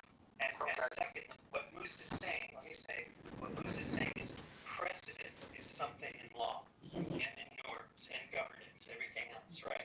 Whenever somebody's done it for the first time, it's big news because it's never been done before, and that's for good reason. This sets a precedent for the president to execute his decision authority over the actions of cities using these federal forces. I don't think that's a good precedent you want a left-wing president to practice on. I would suggest that the precedent has already been first established in California of late, but I understand what you're saying, Daniel, and thanks for the input.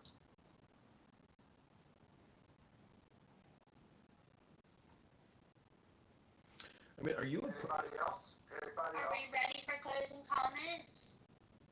We've got about 20 minutes to wrap this room up. I think if everybody did speak, we would get to that in 20 minutes. Two T's, do you want to give your closing thoughts? Because I would not only love to hear the thoughts, but I would love to hear the voice.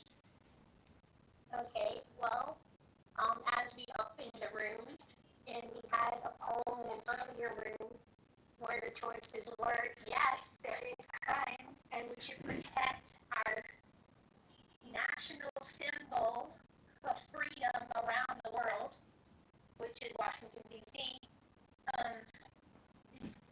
There were three options. The second one included concerns about freedom and the chances of it going badly for unruly, spoiled brats in the street, accustomed to well-trained riot police,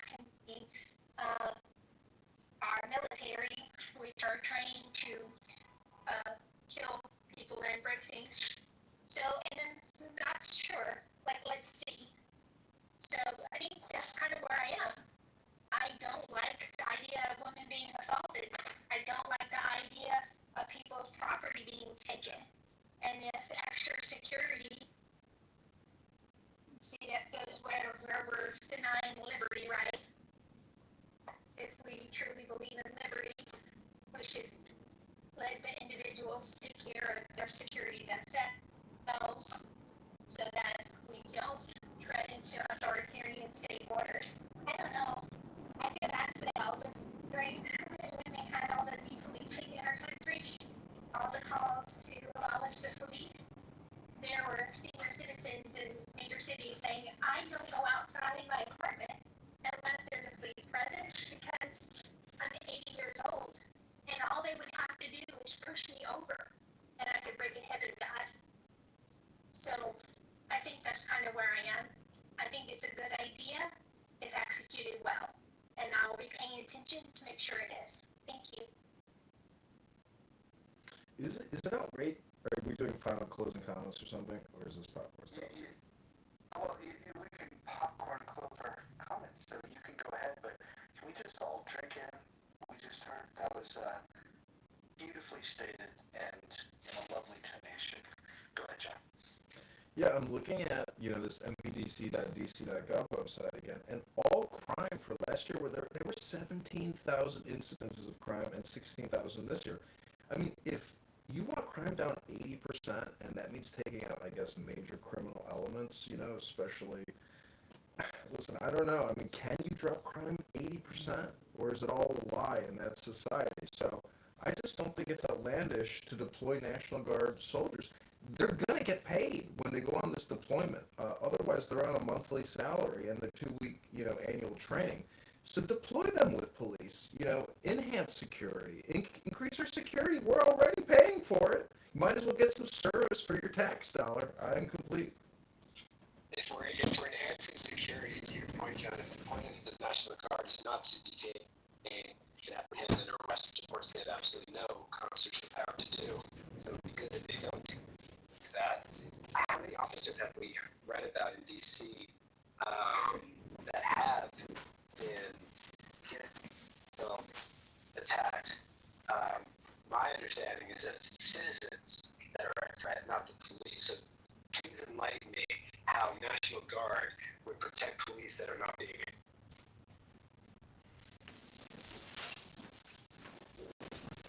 John, you're muted if you're talking. Sorry. When I was a National Guardsman, Chicago had plenty of rampant crime, but the police were allowed to do their jobs. Now we have a radical Marxist, communist, socialist, terrorist teachers union history professor as our mayor. Stay on point. We're talking about D.C. Go ahead. Let's talk about D.C. Thank you. Well, not having lived there, I've been to D.C. and I thoroughly enjoyed my experience while I was doing contract training on behalf of the government. And guess who was in my contract training class in D.C.?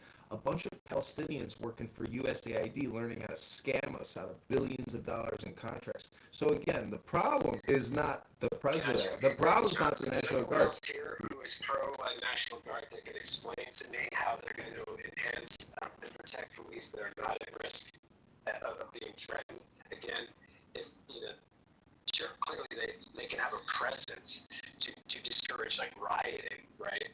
Like the ICE riots and such in LA.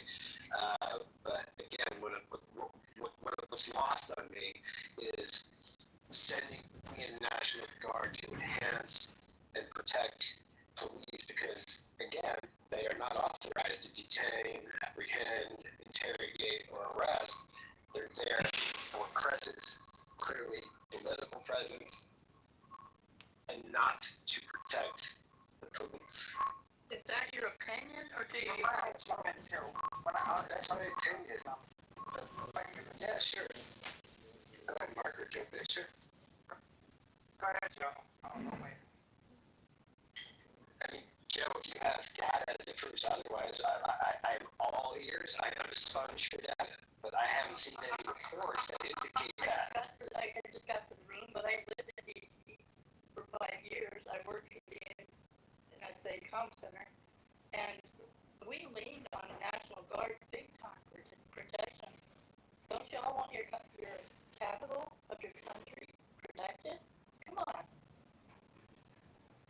You can overprotect something and harm people in the process too, Joe. Like, I get the truth of whatever you feel comfortable in, and you have to live there. You have your own lived experience. That's true. But the numbers that he's talking about really do matter, and there is less crime now than there was in the past. That is a fact of numbers. And so, if you really had a crime problem, why is it going down when you're putting more resources there? Which, two things, what Moose is pointing out. Number one, it's using resources, taxpayer resources. And number two, it's breaking the laws. Well, certainly pushing it as much as it possibly can. So Daniel, the thing that you just said to be a fact is not quite as clear cut as you make it sound. When it comes to police reporting, there's different methodologies. In fact, DC completely switched their methodology in 2019. So when you have crime that goes up and goes down, there's different reasons of why you would want it to go up or go down when it comes to the reporting of it. And the reporting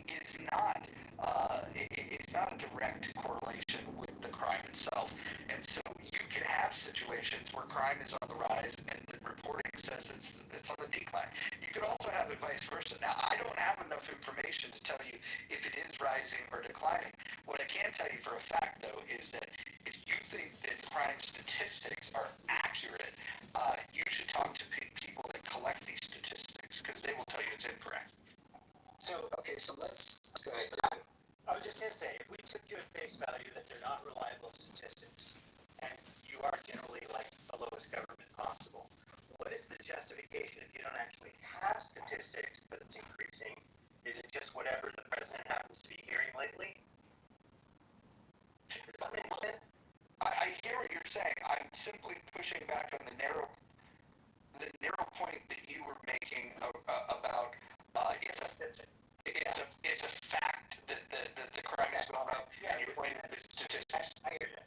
Yeah, that's all I'm pushing back on. I think everybody would agree that that's true, that statistics can be manipulated. I wouldn't agree that they are not reliable, but I don't have to agree with you on the fact that there isn't a justification for the use of this force in this situation. That's what your room is asking about. Yeah, and if you've noticed in the poll, which right now the leading choice is not sure, you can see that I've selected, if you double check the purple icon in the upper left of my PTR, I'm not sure it's the right thing to do.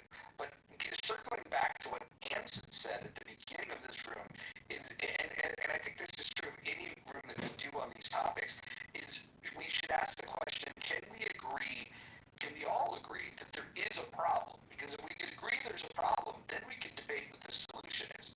And I would say that the problem statement that I would agree on is that U.S. cities in general, not just D.C., have a crime problem, have a drug problem, have a homeless problem, and I think we have a duty to make wise decisions to try to reduce those things. We want safe cities. We want prosperous cities. We want cities where women can feel safe to walk down the street.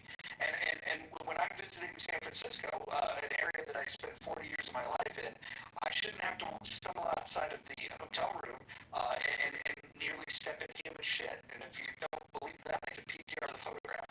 That's all I'm saying. Roger, why didn't you say sanctuary cities? I think everything starts with sanctuary cities. I mean, that gotta be outlawed. These narratives. So can I say a couple things, George? You certainly can, but for housekeeping, just so everybody knows, we are going to end this room in 10 minutes, and there will be an after room. For those of you that like clipping the polls, do that, because at 3:25 Pacific time, 4 minutes from now, I'm going to take the poll down, and I'm going to replace it with a room that we can go and kind of have a more casual conversation about this and other things. But go ahead, Joby. We've got 9 minutes. I never take that much time. We voted for less government, but today we need more government to protect us, to gather intelligence, to be prepared for war. Like it or lump it, we're headed that way.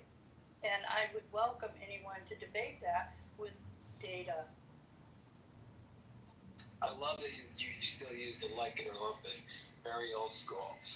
But what we also need is a president who can actually rule for the entire country without bias, who does not continue to go after black women like the mayor of D.C., like Letitia James, Attorney General, who had the audacity of doing her job and trying to prosecute that. That's all. So I just sometimes it's really hard not to say that out loud. I'm tired of being polite. Sorry, Jules. I think I'm still talking. Jules. I'm almost done. Thank you. So, yeah, hold on, guys. I'm going to ignore that. Yeah, hold on real quick. Let's show respect to the mods. The one thing that we want to do is create a space where we can talk about these issues, have an open chat where people can put their opinions, and the moderators have been selected by me to make sure that we have people that represent a more broad spectrum of politics And if you disagree with what a moderator says, when it's your turn to speak, you can do that. But what you shouldn't be doing is disagreeing with somebody while they're speaking. That's just rude. So, Moose, go ahead and continue. Thank you. I was just going to finish up. Yeah, it's just hard not to call it out. And I'm sorry, you can't resist the elephant in the room with the Republican being the elephant, of course. It's disheartening, man. It's disheartening. Like, you've heard me in these rooms before, Roger. Like, I could give a rat's ass on what side of the aisle it is, whether it's Epstein, a PDF, whatever have you. You know, if Bill Clinton was in there and we could throw the book at him, by all means, let him have it. Biden, whomever. I don't care what side of the aisle you're on, but it's incredibly hard to ignore when people try to play down Trump's racism. What more does he need to do aside from maybe go back to segregation? Victoria, I saw your comment in chat. Thank goodness since I graduated high school, I've been able to lose the concern of trying to have people like me. But thank you.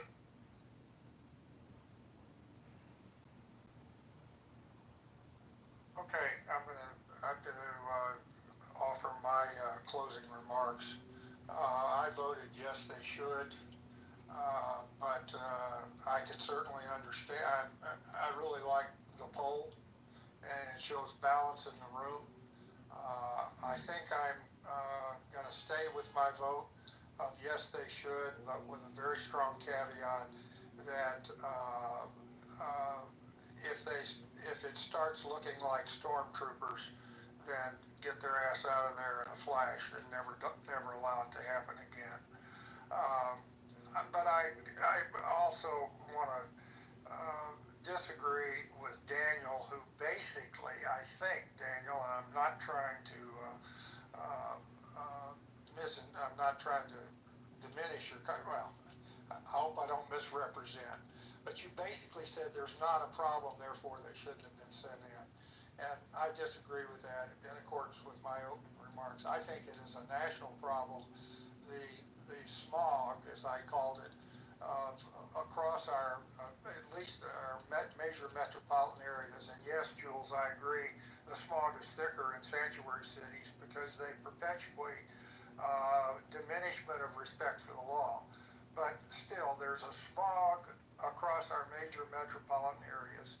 Something that should be done to clean them up, to make them cleaner, to make them safer, to deal with the homeless problem.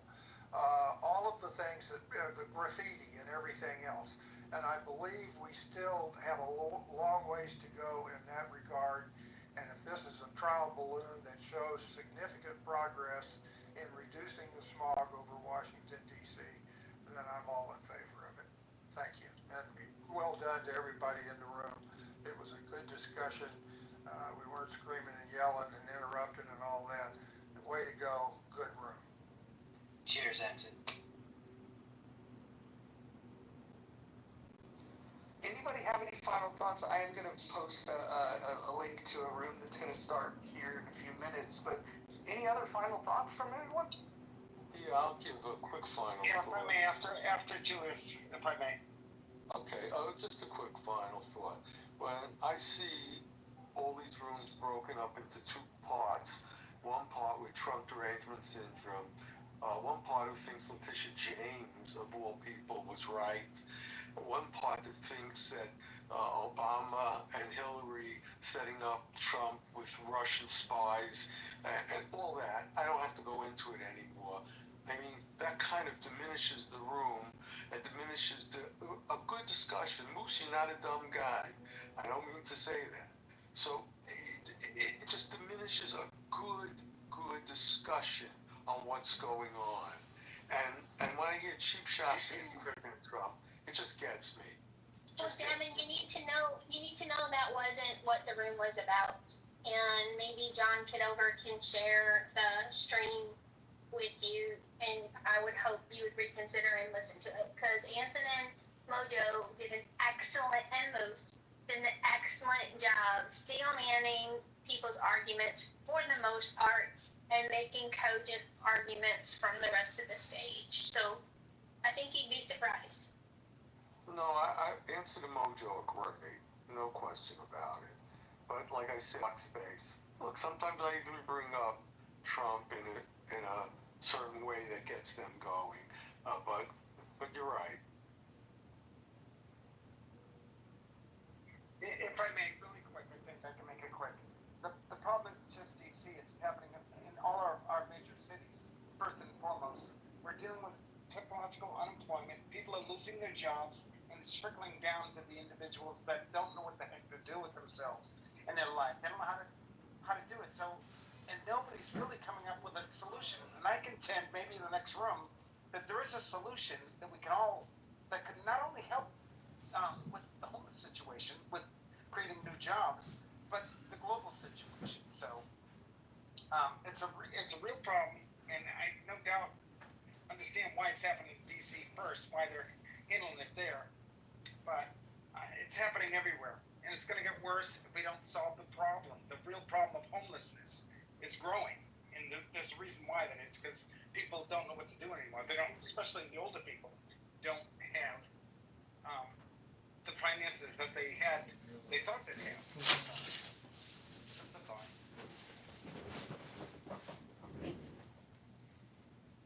All right. Well, hey, this is the second room that we've done. We're going to do these daily, 2 o'clock Pacific time, 5 o'clock Eastern. We will have daily topics. We would invite people from all different political opinions to come and talk, share your thoughts, push back on other ideas. We want to have a conversation. We're going to keep the conversation going in another room. I'm going to go back over in the muff. If those of you like being in the muff, you're welcome to join. If you're not a fan of being in the muff, you don't have to join.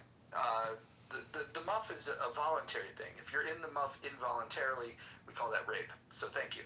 We will go ahead and see you guys later in the muff. Thanks for your Jeff. Good working with you guys. Again, good job, Derek.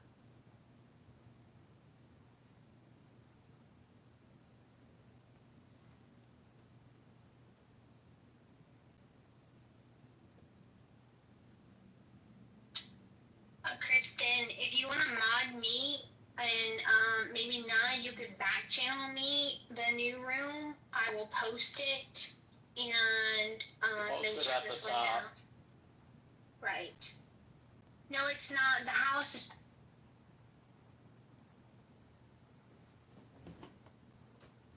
Serenity. Dippity.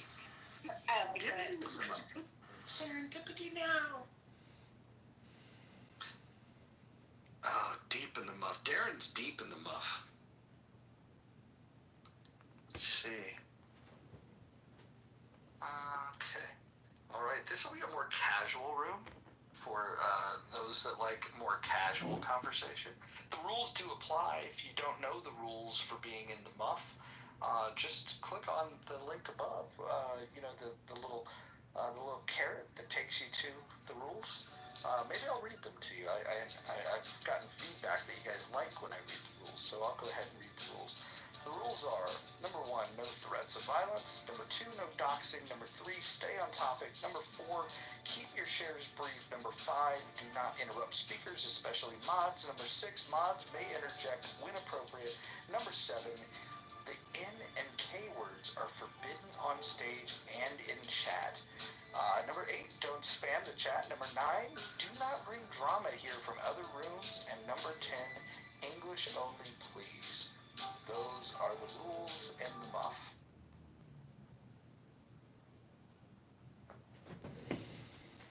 Alright, everyone can feel free to talk amongst yourself. We don't really have a topic yet.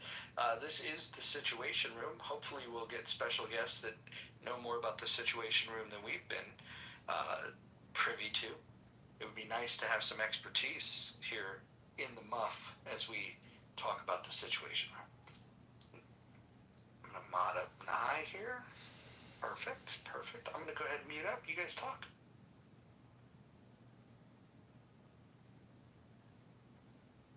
Well, if I can just say that last one was very informative, very good discussion.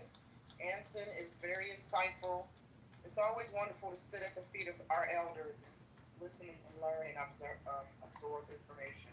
I so agree with you.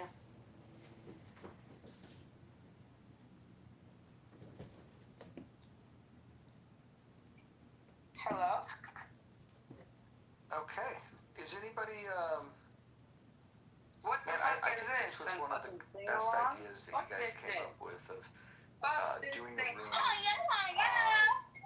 This sing along shit. 5 days a week, the same bat time, same bat channel, get everyone together of all different political persuasions, and just have an honest conversation where the chat is open and people are free to communicate. I think that's the way this app was designed. So thanks for participating. It was a glorious time. Anonymous, go ahead and jump in. Hey, this is Anonymous, and I'm happy to be here in the Situation Room in the Muff. And, you know, I keep trying to create my own in the Muff situations, but I forget that the Muff, apparently, to the Muff owners of this app, it's a profane word. You can't say the Muff. You know, who would have known? But I feel like there's not a speck of dust out of place in the whole universe. And everybody needs to get a little bit of sun in this room. Some vitamin D, some exercise, some hydration, some delicious Summerfest food. You know, crime is rampant. Wait, please, Jane. Jane. Don't unmute. I'm not finished with my thoughts. I understand, but I'm not finished with my thoughts. No back and forth. Well, Jane, go ahead. You know what? You got this, Jane. I wanted to ask you if it was okay. I want to ask you, John. Are you friends with Zach Ruda? Yeah, I'm friends with Zach Ruda. Okay. I mean, I hear him use profanity, but, you know, what's your complaint? Yeah. What's your complaint about Zach Ruda? Oh, wait, is that a dox? I'm sorry. Situation Room. We need a clarification on the rules. Hold on. Oh, yeah, drama. Hold on. Rule number 9. We don't bring in drama from other rooms. I don't know what Zach Ruda has done this time, but I can tell you, he's an acquired taste, a taste I've never acquired. So it is what it is. Let's just move on. Okay, I just was gonna ask that, so I'm in sync with you, Mojo. Thank you for letting me know, John, where you stand. Goodbye. Okay, goodbye, Jan. So, you know, this is my new account. It's called Anonymous Recording because I feel like why pay a monthly subscription fee to Clown House when I can just create a new profile called Anonymous Recording and still record all these beautiful rooms into this account and other accounts. I don't know. I was just trying to come up with some type of new creative. And I feel like creativity is the essence or the center or the source of wisdom. So I think, you know, Mojo's a very creative person. And I think, you know, his profile, the rooms, the content, the topical, you know, Clown House really is like the butterfly effect in a way. But this is Anonymous. I am complete. Well, now it's not anonymous if you just told us who you were.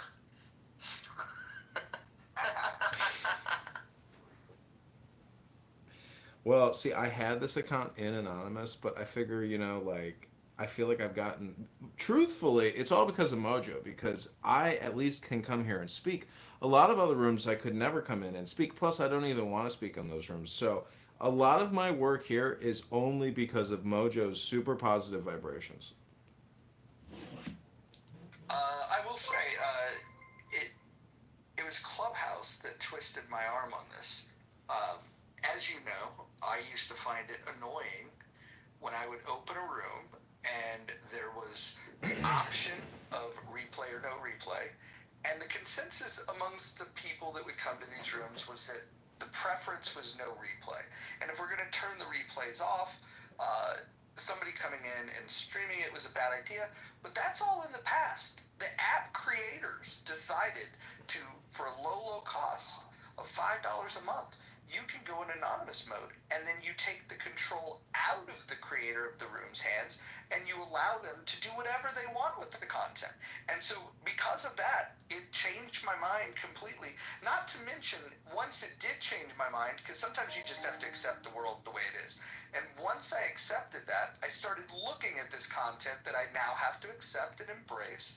And I looked at it and I thought, you know what? The streaming of Amir's room, where there's a collection of terrorist sympathizers, some of them perhaps terrorists themselves, is now being streamed, and you could take those links and you could share that with the FBI and the CIA and any other agency. I think the service that's getting provided here, it was something that I overlooked. I thought my own personal preference and, people's preference to have a room that's not recorded was my virtue, that was my superiority complex. But now I'm embracing this idea that if you're going to say these things, they can get recorded, they can get streamed, and they can find their hands in the authorities. So if you're a terrorist piece of shit, you should be careful on this app. And if you're not, John Kitover is here to expose you. Yeah, I mean, I gotta say, I don't know if that violates any of the room rules because, I am putting myself at risk that, some Islamic jihadist terrorist who hates me for recording what they're saying on this app could become a problem for me. But, the bigger problem is really 37 trillion in funded liabilities and 100 trillion in unfunded liabilities. I think that poses a bigger threat to my personal livelihood than some fat loser in California or Detroit, who runs their little takfir room, So I'm just saying, in the situation room, my peace, my serenity, my breath, my force of life is here with you all right now. I think that's clean. The only thing I would recommend is just for the people who are unfamiliar with Dear John. You're interrupted. Oh, hi, Scarlett. Oh, I did not hear you, Dismal. I will let Dismal proceed. I can't hear you either, Disney. You gotta fix your mic. Okay, maybe mine bad then. Yeah, in this case, yes.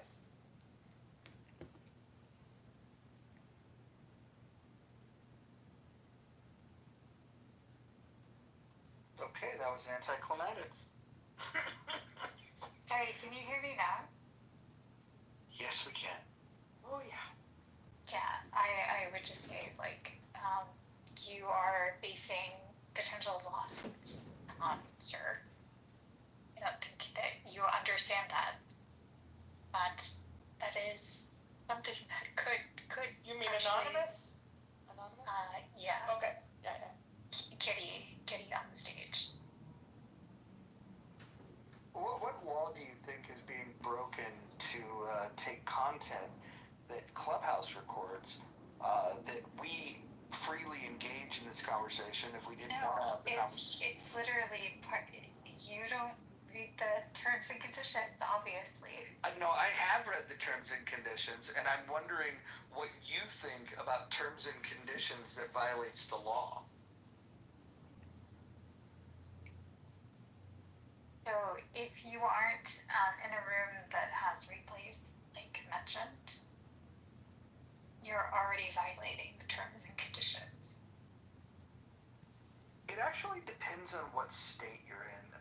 There are in many states. In Illinois, Hold on. which is where he's running for office. Dismal, hold on. Let me just get my thoughts out. I'll refer to you to rule number 5 of the House. If you don't know the rules, I can read them to you when I'm finished. I don't know, and I'm not.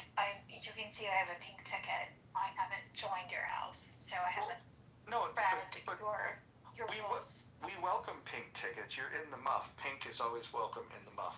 I just want to make this point though. If you live in a state where you have the permission to record Single party. Yeah, you can have single party permission. So there are some states where you do have to have permission of both people involved. That being said, I would say this is one of those things of I'd be curious to see how it would play out even in a state where you need both parties' consent, because I would argue that if you're participating in a conversation on a social audio app willfully when there's a button that says leave quietly and people are telling you, hey, this is being streamed onto YouTube, if you continue to be in that room, I think you're going to have a really hard time when it comes to deposition that you've been harmed in some way. It's also partially a public space also, so that's the other end of it. Look, I wish the rules were the way they used to be. I wish I had more control. As libertarian as I am, when it comes to my own space, I want to have more control. If this were my living room, I would have rules about communication. If somebody were to just come in and say off the wall shit, I'd probably remove them from my home. I like to have that kind of control of a conversation. I'm just saying that Clubhouse made the change that shifted the balance of power, and it shifted my perspective on it. It also, before anyone that thinks that what John is doing is a bad thing, I would ask you, is there a value in him recording rooms with people that are supporting Islamic terrorist groups and broadcasting this information and saving this information in the cloud and sharing it with law enforcement agencies? I mean, I think this is a public service. And again, this is, you guys got to understand, there's not a single human being on this app that was trolled harder than I was by John. And so, like, me coming to this position and welcoming him into this room, it's because a lot has changed. The app has changed, and then that forced me to reconsider my position. And when I looked at it from a broader scope, I started to see some value in it. That's a refreshing thing to hear, if I might jump in. Mojo. I'll go after Jane. Yeah, please do, Jane. Sure thing, Scarlett. Thanks. Yeah, I also, I don't know if I should out myself in this public way, but I'm something of a fan of John Kitover, despite our ideological differences. In fact, if you check his PTR, I am featured as someone. He is unauthorized recording just today. And guess what? I didn't give a fuck. I said exactly what I wanted to say because, you know, I guess we're on an app that's being recorded. I think that anyone who I mean, I want to be more friendly than this, but if you didn't already know people could fucking record shit, I'm glad you've had a reawakening, Mojo. I'm gonna go completely against you, Right. honestly. I think it's Scarlett's turn. And it won't take me long. I just think the situation is neatly solved by updating the title to put rec on it, that people know that they might be recorded in here, even though they're always recorded, and their words may be used against them. Like, I agree with Jane. This is season 1, season 2 stuff.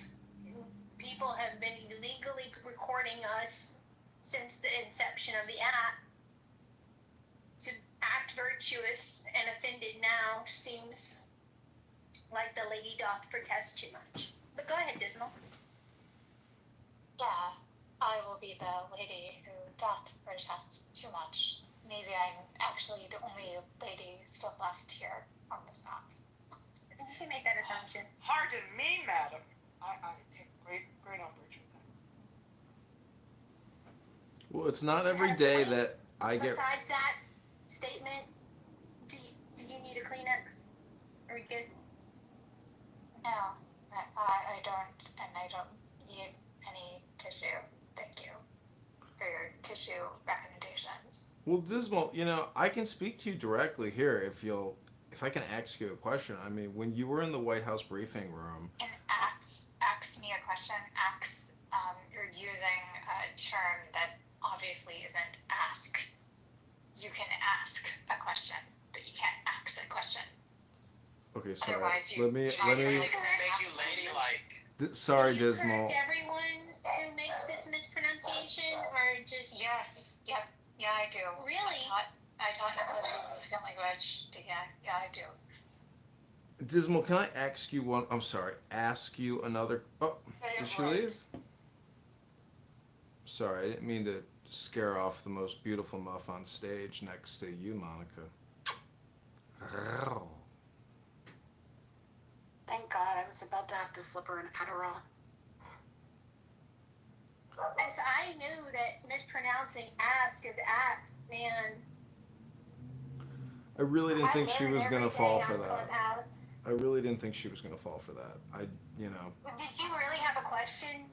Are you? Well, yeah, I was gonna ask her. It's not every day that I get roasted by someone who used to brief the president in the, you know, where was she supposedly briefing the president?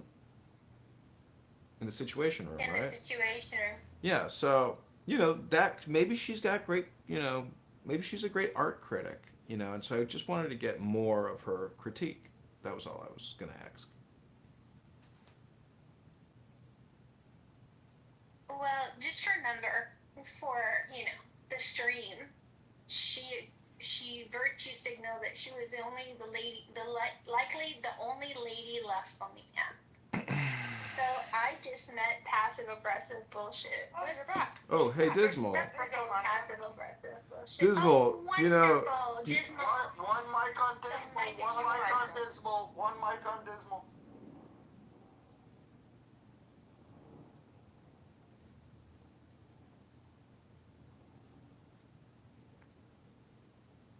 Well said. Well, thank you, Dismal. I'll accept your silence. Sorry, there wasn't actually I didn't hear a question. So Yeah. Can you ask her the question, Anonymous? Say it right, Jen. No? Okay. No, I can ask her a question. Oh, you can ask me a question. Great. Oh, hey, Scott. Ken Jones is here. Hey, Scott. Sorry. Wow. Don't mean to get excited, but Dismal, here's my question for you. I think Is that the congressman? Is that the congressman elect? Correct. This is Congressman candidate John Kitover running in the 16th District of Illinois. Go to johnforcongress.com. No, congressman. Yeah, Dismal, you threatened me just in the past 10 minutes claiming that people are suing me or that you are organizing a lawsuit. Like, what is the legal strategy behind suing me and getting my assets? Sorry, I wouldn't actually dare to do that because I don't actually care. Got it. Okay, you just like to bring it up. Never mind. Dismal. I'm bringing it up as only something a potentiality that you should be considering. Oh, so you want to be a campaign advisor. I understand, but I think you might have a dismal outlook. Why do you call your name here Dismal Outlook, but yet your handle is Sunscape? Explain that contradiction. I was Sunny Outlook before. So, can I ask you a question about words? Do you think they're like a... Ask me a question. Scott, they're having Sorry. problems. Thanks for correcting me. I meant to ask you a question. Do you think words are like a script? Because earlier we read the Tao Te Ching here in the Muff, and you can go in our replays in our profiles, look at Mojo X, scroll down, and then you'll see book reading, Tao Te Ching by Lao Tzu. And I would really encourage everybody to listen to that because that's what's called reading a book as opposed to having never-ending heated conversations here on a social audio hypnosis app. I am complete. This is Anonymous. Oh, no, I've literally read that book and read different interpretations because, of course, for something that was written in a different language, there are different interpretations, right? So that's something that in my club, I actually read, and we read different interpretations of that book. Dismal, would you like to share a link to your house so that people interested in book reading? No, because I'm no longer active there, and I don't want to promote something I'm not going to. Yeah. Oh. Okay. Monica, is everyone calling you Scarlett now, or still Monica, or what is your? I'm running a social experiment because I heard that using first names formally used on the app is doxing. So this is my second time running the experiment with mixed results. I'm observing that people do have a very difficult time once they know someone's name and know the person calling them another name. But I do answer to both. I mean, to be fair, some of us use this with our phone in our pocket because we're still working, and when you hear someone talk, you just respond to what you know them as. I got a quick question for I don't- Dismal. Don't Dismal, mind the people that I like. Dismal, can you maybe tell us your top 3 moments in the White House? This is Anonymous speaking to Dismal. Dismal, can you maybe tell us your top three moments in the White House?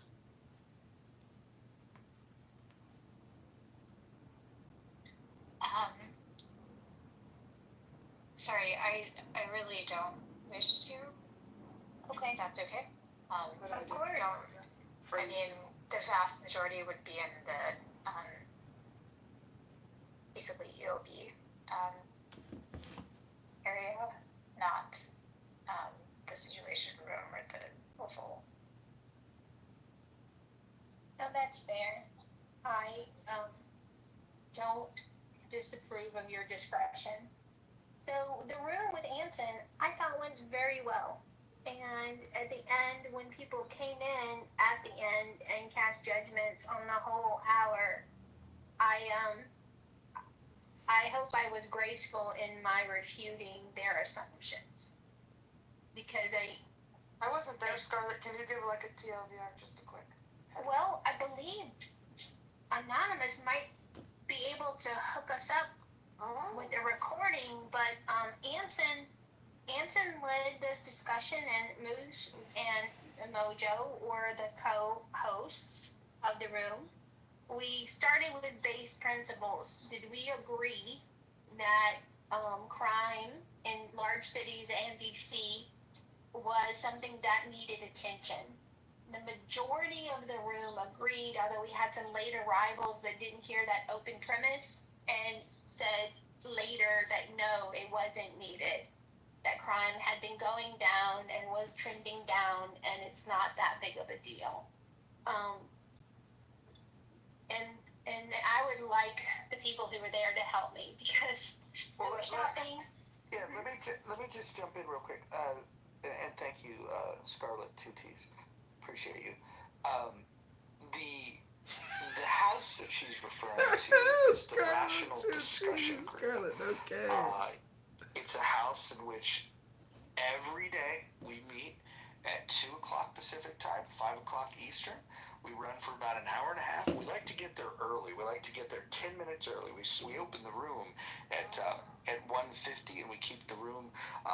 We really get it started at around 2. We welcome diverse opinions. We feel like this is an alternative to other types of rooms that you may or may not be familiar with. We have no requirement to download Facebook and chat through Messenger. What we do is we just, no frills, we just utilize the tools that Clubhouse has given us, and we have a mature conversation led by Anson Burlingame. Yeah, I was with you in saying I like this protest house, but are you really going to do that, Mojo? Every day? Well, consistency is important. It is. You're right. Consistency is important. And so, yeah, and I figure that, if some people are disciplined enough to get there at 1:55, if we get there at 1:50, we'll just be even more consistent. And so, yeah, and look, we welcome anyone. This is not like turf wars here on Clubhouse. If people want to leave our space and go into that space, that's totally cool. We have full respect for all of the people on this entire app, because without you, we wouldn't be here. So we welcome everybody. You can join the house. It's the fastest growing house on all of Clubhouse. We've only done 2 rooms. We did one on Friday. We did one today, and there's over 600 members of the house. At this rate, if we grow at 300 people per week, we will overtake similar programmed rooms in no time. So it is the fastest growing thing. If you want to be on something that's on an uptick, please join the Rational Discussion Group. Thank you. And the link is in the chat for anyone. Yes, ma'am. Yes, ma'am. The link is in the chat. We try not to take down the polls too early. We only have 10 votes in this poll, and we do want to know the lady quotient of Clubhouse to see if we need to boost those numbers up or the number of ladies. Jane, can I ask you a question, Jane? I'm directing this. No. I'm directing this to all the mods, actually. Are you aware that Scott Jones? I don't want to out you, Scott, but I do want to hear your point of view. I don't think Scott likes Anson so much. And let's talk about that.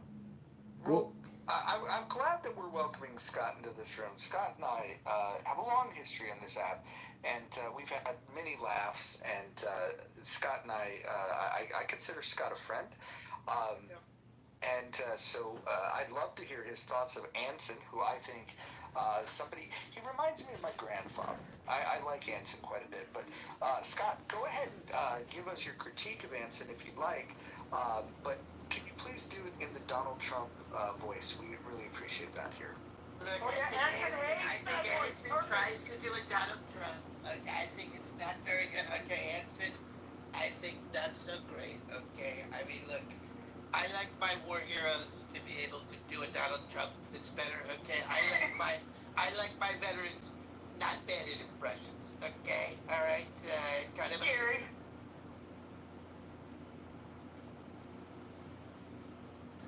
I will say that is a good impression of him while drinking Diet Coke. Hold on. I got Jay, and I got a question for you and Scott because I didn't listen to Gary Baumgarten's show. Yes, this is being recorded. I'm live streaming myself. So my question is, what were the hot takes? What were the positions? And then what's the contrarian position? I'll be back. I gotta go. Of Washington D.C. National Guard takeover, federal FBI takeover. Like, what were the opinions in Gary's room? You were there when I spoke, and then I left. No, I left. I don't want to listen to it. I came in here to have a conversation and other rooms. Okay. I went to the pool, so I didn't know. I don't know. Okay, There was one take I objected to. Could rewind, John. Okay, what is it? What is it, Jane? In the very beginning, when the guy named Brian Bashara, he loves it. He said the more the merrier, I think. As far as so he was a yes, but that's one hot take. But otherwise, I said I'm not in favor of it. No shock. And then I left, so I don't have any more to give. So in our room we were split a third. You had a third that were in support, a third that were not in support, and a third that just said we don't know. And so it was a very balanced room, which made for a good conversation. These young soldiers who are coming out of boot camp or in the reserves, they're not going on international deployments to Afghanistan, Iraq, etc. So putting them in, hot spots in U.S. cities to bring gun violence down, I mean, welcome to the battle.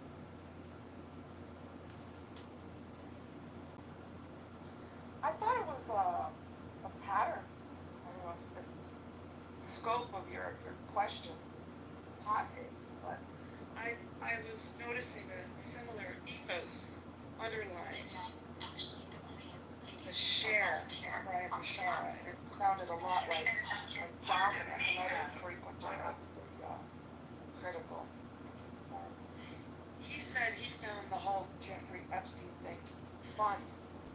Period. He was kind of like enjoying the hot. I did hear him say that. We had to take him to task for that. You said that. I'm glad you did this. Oh my God! Come on. Yeah.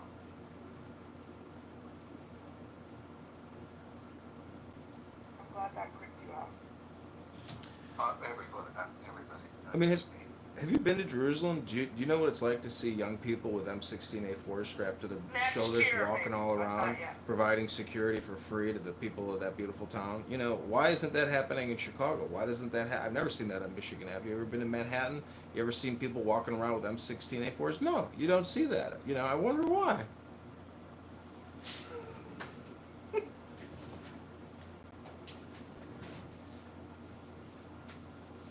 I have a question for a previous topic when everyone's ready. Hi, Bima. Welcome to the Muff Podcast, Mojo Positive Vibration. No.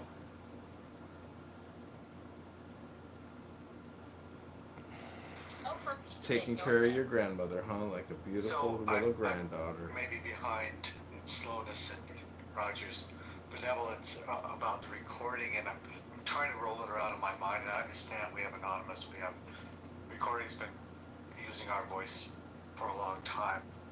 I was a little surprised. I enjoyed the book reading and what we did today and coming together as a group and just vibe of the book and that feeling.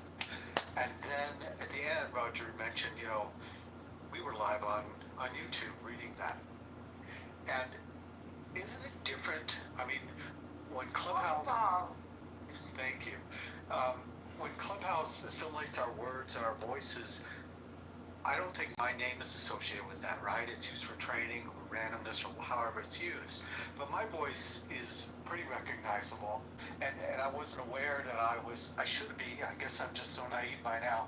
I forget I'm being recorded all the time. It hit me just differently that something as innocent as our book reading was also streamed on YouTube. And I think my voice is used in a different way that way. Not parsed out in different parts or used for training or used in a way that it's unrecognizable, but used without my consent in a way that I don't think is necessary. So can someone explain to me how it's just a saying that we're being recorded by Clubhouse and also now being streamed, that is identical? Yes, because if you look down at the bottom of your stage, you have a little icon with an arrow that points up to it. And when you click on that icon, you will notice that in the list there is a share via X, Facebook, messages, and other options there. By virtue of agreeing to Clubhouse's terms and conditions of service, you are agreeing to allow your content to be shared. Shared and streamed as... Yes, there are a lot of people that stream their rooms from Clubhouse to X, and vice versa. And they stream it on YouTube. I mean, John is not the first.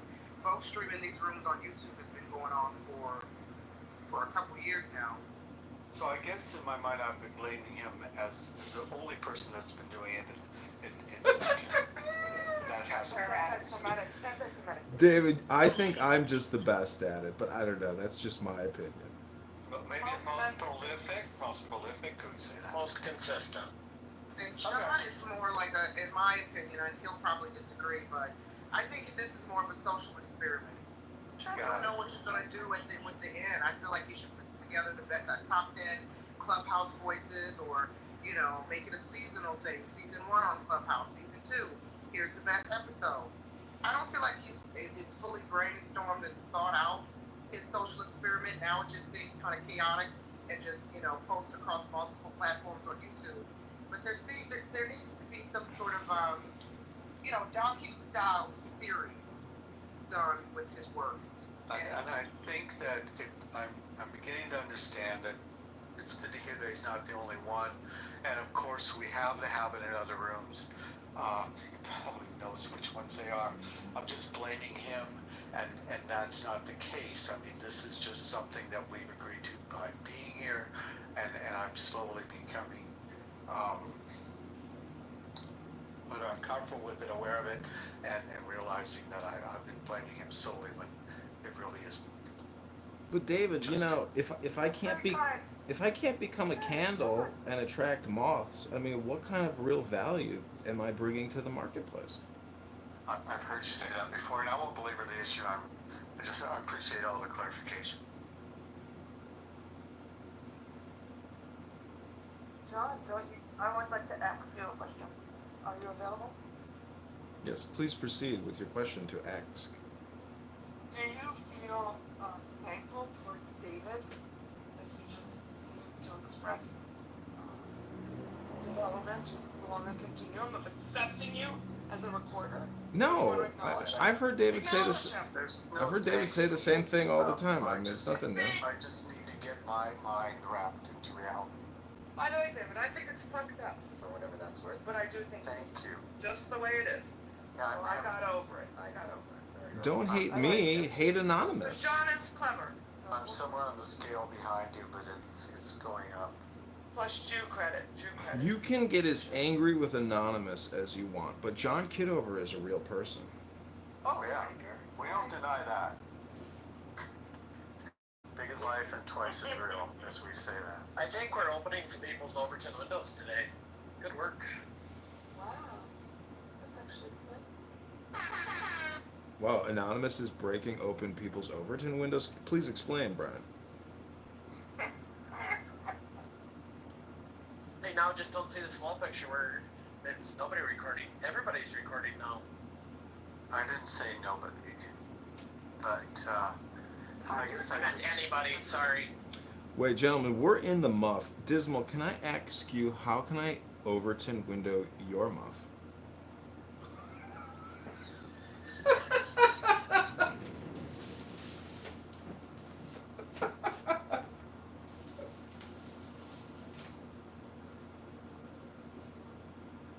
Sorry, do you mind or potentially like changing the topic? Sure, I'm sorry to belabor that.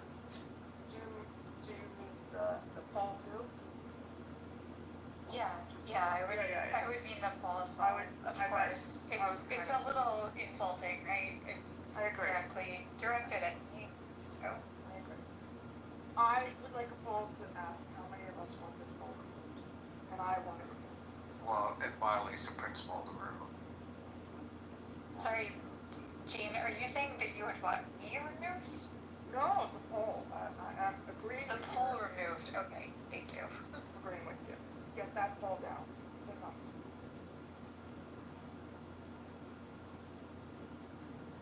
Yeah, the reason that, Christy, you don't understand the poll's question is because it's literally just, like, basically an assault against my me.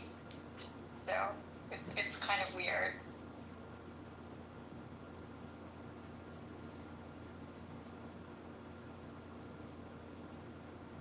I mean, to be honest, it's calling into question the accusation that was made in the room, which is done multiple times via poll feedback.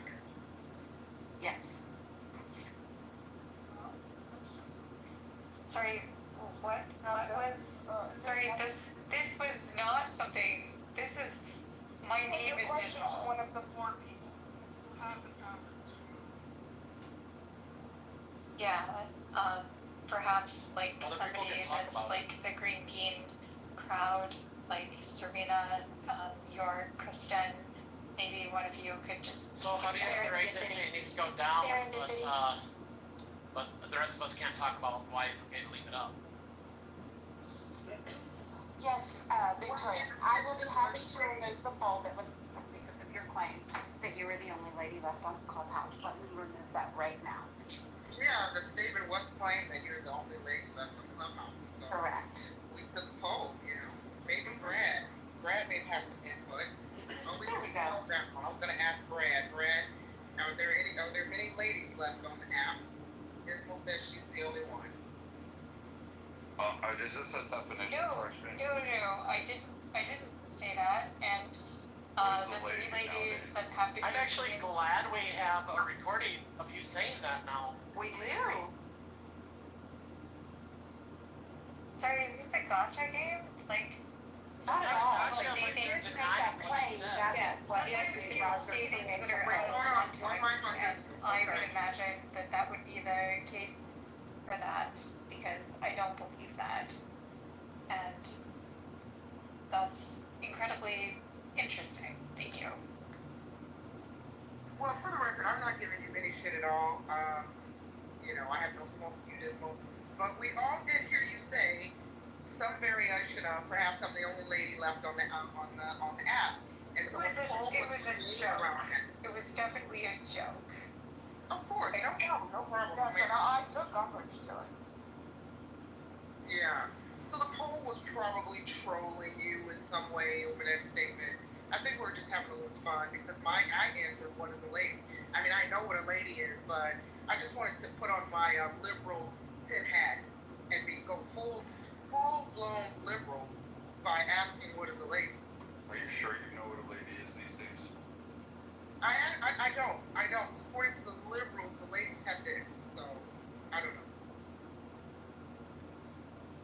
That's also kind of trolling in a different way, like a very like far-fetching manner, and that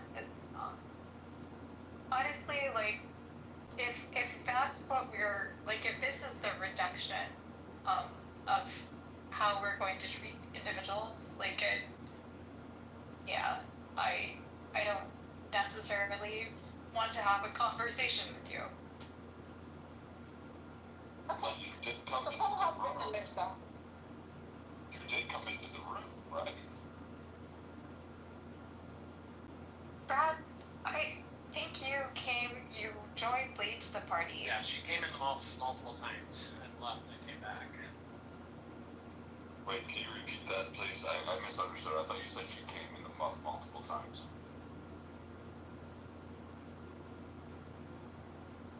You heard what you wanted to hear, Brad. It's fine. But thank you.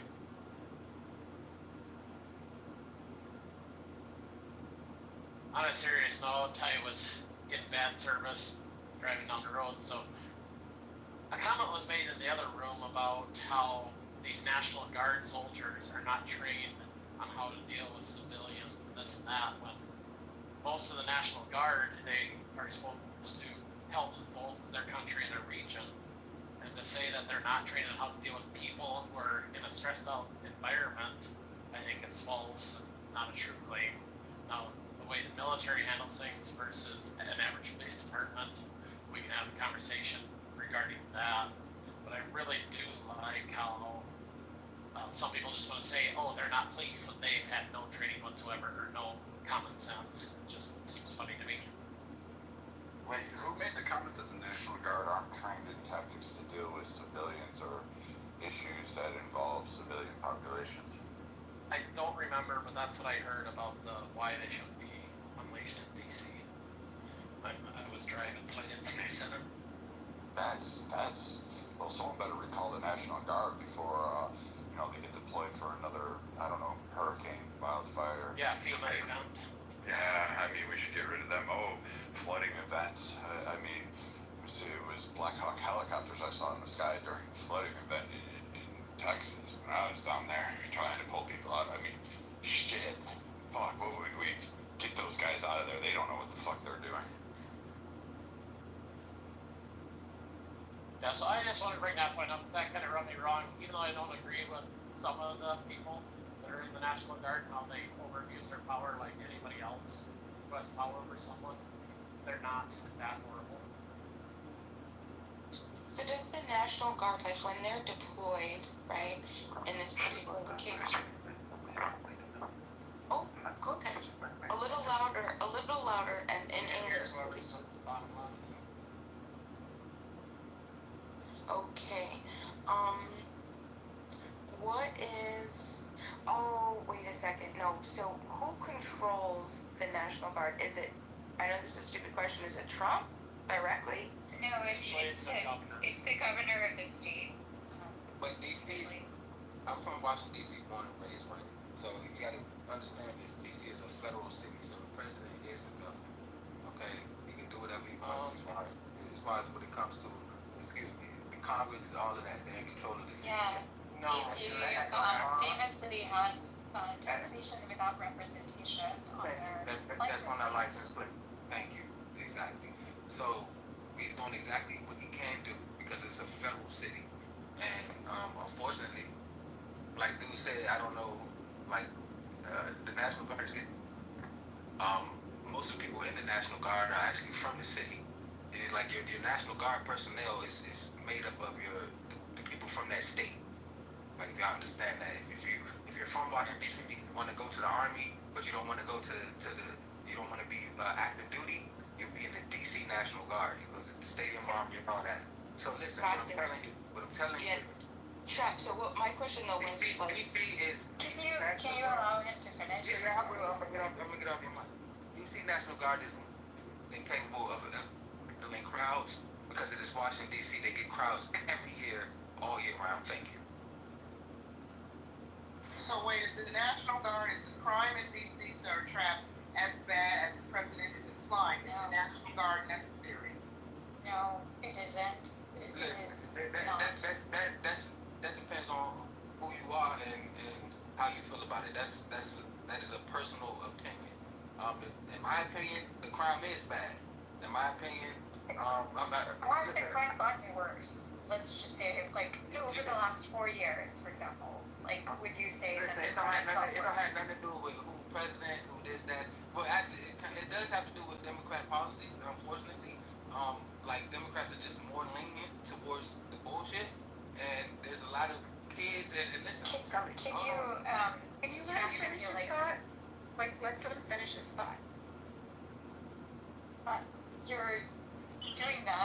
I would love to hear it, but I wanted to just give a Wait, okay, hold on. Three to four. Trap, go ahead. Yeah, well, we got 3 to 4, 5. I think it might be more than that. Teenage girls, beating up an elderly man to death. There's a problem with that. Like that's not something that teenage girls usually do. So the city is fucked up. The city been fucked up. I'm not Democrat or Republican, but it's been held under Democrat control since forever. And unfortunately, this is what happens in these type of cities. So unfortunately, Trump is just not sweeping the shit under the rug because it's Washington D.C. Like y'all like to be. Like, listen, they've been sweeping this shit under the rug since forever. It's Washington D.C. They don't want you to know how fucked up the city really is. So when Trump is, so when the veil has been lifted and nobody gives a fuck about the fake ambiance of the shit, yeah, it's gutter in the middle of the night. Not even in the middle of the night. It's gutter if your ass is in the wrong place at the wrong time. So I would agree with you. I think DC is. I lived in DC. I know DC. I've lived there for over a decade, so I definitely know it. Where? I know it well. I know that it is challenging. It is hard. Okay, well, we have two perspectives from two different people who lived in DC and have different opinions, just like Trapper said. I would say. I think that's great. I don't think I have a different Whoa. Are you interrupting a mod? I think you should check the house rules. Should I be Roger for a minute and read the house rules to everybody? Sorry. Okay, I did just like Trap said, that the opinion of the situation about how crime the bad is in Washington D.C. really does conform to personal preference. I would say, like, I agree with Trap though, and so you were trying to define like that we had two different opinions, and in fact, I would agree with him. Oh, okay. So you think it's bad too? I do. Yes. No. I think it's incredibly terrible. Honestly. So I just have a question, Victoria, respectfully. If you agree with this man, why did you keep interrupting him? Why didn't you just let him finish? Because I was trying to ask him like whether he thought that there was any like difference like going forward, because he seemed to make it very political when I don't think it is. Okay. Well, cool. Moving on. Bima, I know you had something to say. Would you like the mic? Hey, thank you. I went to whitehouse.gov. I got my answer. Section 3, this was published today. So it's not the governor. This is interesting. Okay, so this is an executive order from today, August 11th, 2025.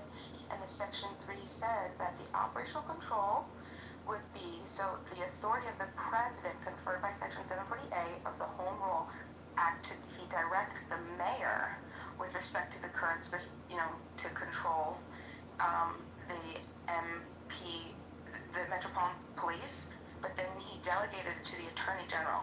So the Attorney General is going to make the decisions. Yes, sweetheart, I think even I don't know why you even brought that up. The point is that the president is the governor of Washington, D.C. Like, right, it's the governor in other states, Bima, but D.C. is not a state. D.C. is not a state, so we don't have a governor. Federal government. Yeah, you're correct. That was only my question. My question was who is controlling, who is direct. I just wanted to know who's going to be directing it, and I didn't get a clear answer, so I just wanted to share that. So I just wanted to jump in. So is somebody like did I hear this correct, Victoria? You're opposed, or what is it, dismal, or whatever it is? You're opposed to the National Guard being in DC? I think you're trying to stir up something that that was not It was a simple question. No, she doesn't think they should be there. Listen, my mother drives I'm out of DC because it's not, what she do, my mother drives an AMG Benz, right? I want her to be able to ride around DC and go get her wine, do whatever the fuck she want to do, nice and safe and sound. She worked hard for her shit, you understand what I'm saying? Listen, there's a lot of crime and bullshit that go on in that city that y'all don't know about. Okay, it's not safe for the average resident. It's not even safe for no white person. Man. Yeah, and that wasn't also, like, I just want to be very clear, that wasn't the conversation. I didn't oppose the idea of the National Guard being deployed. I don't think it needs to be deployed. I think that the crime rate in DC is it's consistent with what I experienced, which isn't worse. And so for the idea of even deploying the National Guard would indicate that something has changed, that there is something that is problematic. And I don't think that that is the case, sir. Dismal, can I ask you a question? So what, maybe if you know, any of this, obviously I'm going to open this up to anybody, but if Dismal knows or Trap knows, since you guys have lived there, so the National Guard gets deployed, what type of, authority do they have? Do they have the same authority as, the police? Meaning, what, is this like a martial law type thing? It becomes that is the problem. So in many states in which the National Guard would be deployed, they would have to respond to the governor. DC is special. Taxation without representation, as Trap and I earlier discussed. It would be basically that the National Guard would be responding to the president. It wouldn't have the same. It's weird to even think about this, and that we're even considering this or even contemplating it. It's ridiculous. I would hate to interrupt you, but she's asked for two people. So this is damn near basically like a backup measure to police. I don't want to give up my fucking job. Another thing to say is one primary thing that causes these types of things. We all use terms, or people have used terms such as nihilism, such as pessimism.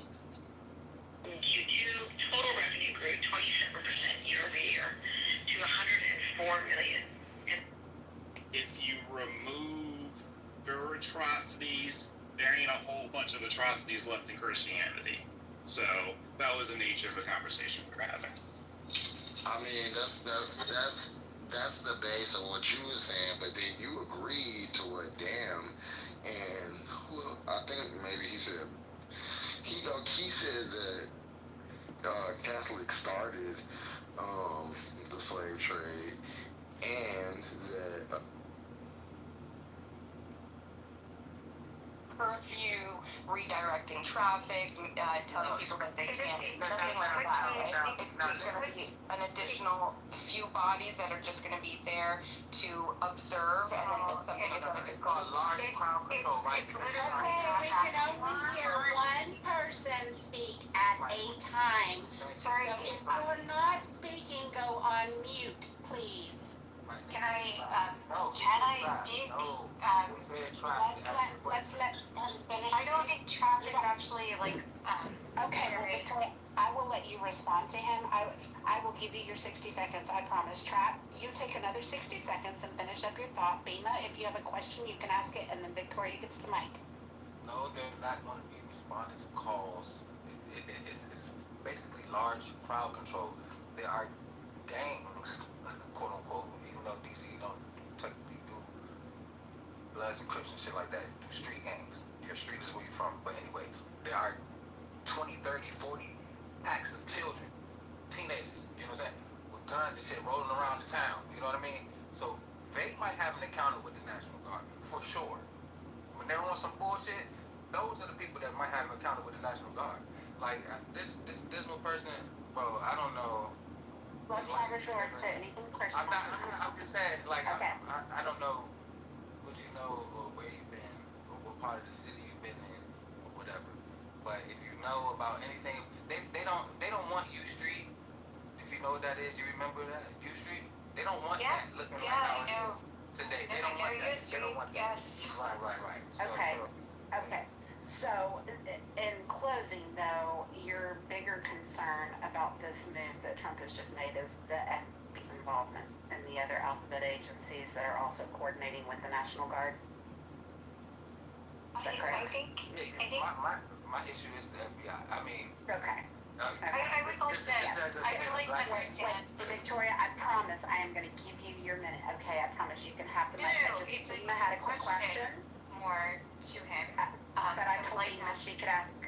I told Beamer she could ask first because they were actually conversing earlier. So let's just Beamer. Did you have something you wanted to ask? Thank you, sir. No, it's okay. I just wanted to get clear on, why why there would be any concerns to what, these people are coming in. Are they gonna, like I said, is this a martial law? Okay. Yeah, thank well, you. let's hear what Victoria has to say on that then. Dismal. I'm sorry. I'm sorry. Yeah, that's okay. But my question was actually more to Trap, and because he obviously has lived in DC, etc. I think the broader question that has been raised by people would be like, how is DC distinct from other states with regard to the deployment of the National Guard?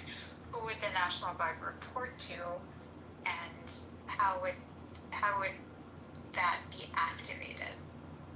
Perhaps that's a question that you could answer, sir. The general is going to report to probably the president, or whatever general is above him that reports to the president. Like, I mean, I don't, man, Pam Bondi maybe, since she's in charge of the police. Yeah, like, they're all gonna work together, big dog. I mean, I don't know what that question is. Like, the National Guard is under the control of the President of the United States, who is taking control of the city of National Washington. Guard isn't under the control of the U.S. in other areas, so DC is different, It is right? DC. Yeah, and that's why I'm wanting to highlight that. So that's why I was asking the question, so that people could potentially learn. Wait, hold on. I'm gonna read to you what ChatGPT 5 has told me. So in DC, the President of the United States has direct authority over the DC National Guard because there is no governor. That's different. That's the whole point. Hold on. Let me finish what I'm saying. Refer to rule number 5, please. The authority is delegated to the Secretary of Defense, and the day-to-day operational control is usually delegated further to the Secretary of the Army. This means the DC mayor can request the Guard, but cannot order them to deploy. The President, via the Pentagon, must approve the activation. Once approved, the DC Guard operates under the federal control, not local control. Basically all I'm trying to tell her is that it is above my fucking pay grade. It's above her pay grade. It's federal. It's like it ain't nothing. Well, Chad, with all due respect, Dismal has been in the Situation Room, so maybe it's not above her pay grade. And if you believe that, I have oceanfront property in Montana to sell you. I would say to support Trap, though, they usually work together. They're not usually at odds with each other, the Metro Police and the Guard. They're working in tandem. Oh, yeah, that's true. That is true. So, Trent, just to give you an idea, like, there's a lot of federal properties that exist in the city of DC, or the district of DC. The District of Columbia, for those of you that don't know, that's what DC means. If you're going to look at this, they're going to be patrolling the federal mall, they're going to control riots, they're going to coordinate with local police, they're also going to coordinate with Capitol Police, they're going to coordinate with Parks Department, which has entities on the ground, and they're also going to coordinate with a little brand that protects certain areas, which is also known as the Secret Service. They're going to be coordinating along a ton. This isn't hard to figure out, and their commandship in the National Guard is linear. It does not deviate. And the president, once he federalizes that or assumes control, he has the power. It now goes into that line, that chain of command. That is exactly what Roger laid out, and it will follow that. They can ask for assistance, they can coordinate, and this will be ran jointly in multiple operations. And Trump is right. Our nation's capital is a shithole, and he doesn't want his family to be, he wants them to be able to walk down and look at cherry blossoms. Did you actually live there? Stop talking! Shut the fuck up, alright? Jesus Christ. Every time someone speaks, you open your fucking mouth. You've never been in this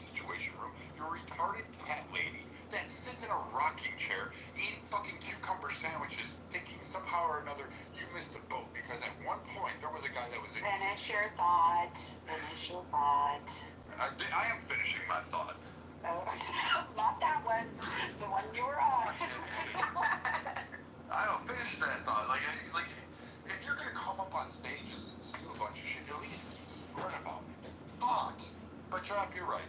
You know what? I'll tell you what. Because DC has outlawed guns on absolutely everybody, you can't have them for home protection because it's a gun-free zone and it's a safe gun zone.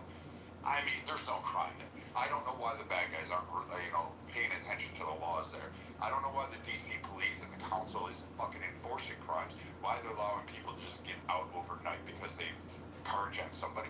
I don't know. Personally, I think you're right. You want a stronger presence there because you want your family to be able to walk down the street to just go to a corner fucking store or go look at the mall. Like, I don't know why you're asking such high demands when obviously you have resistance by the libtards who think it's okay. I'd like to say something if I may. Absolutely. So one of the awesomest things, and yes, I said awesomest, about Clubhouse and the people that we're now associated with. I'm sorry, what? The awesomest things that about like associating with people like this who are taking their time out of their day. And yeah, a lot of us are on this app because we're co-working, things like that. And but we also can be anywhere at right now. We can be anywhere, and we're here, and we're talking about some really cool stuff. And though we get our emotions get the best of us sometimes, it's really good that we have these rules in this room to keep things kind of under control. I know it's hard. I'd really like to hear what people have to say, men, women, whatever color you are, whatever, even if you're half woman, half man, I don't care, whatever it is. Interrupting someone is one of the most rude and manipulative behaviors, and it's part of the room rules. If you can't adhere to that, go find another room. It's real easy. And nobody here wants to have to babysit you. We want to hear what you have to say. It makes everybody angry when you do that. Please don't do that. I really, really appreciate it. Thank you. And if I could just be slightly messy and petty for just 1 second, new rule, if you have a problem with the host of the room, aka the moderator, the owner of the house, and you find yourself going in other rooms to talk shit about the host of the room, why are you in here? Why are you in the audience? Why are you on the stage? Why are you contributing? New rule, if you don't like the host of the space, don't sit in his space. I'm done. Thank you for allowing me to be petty.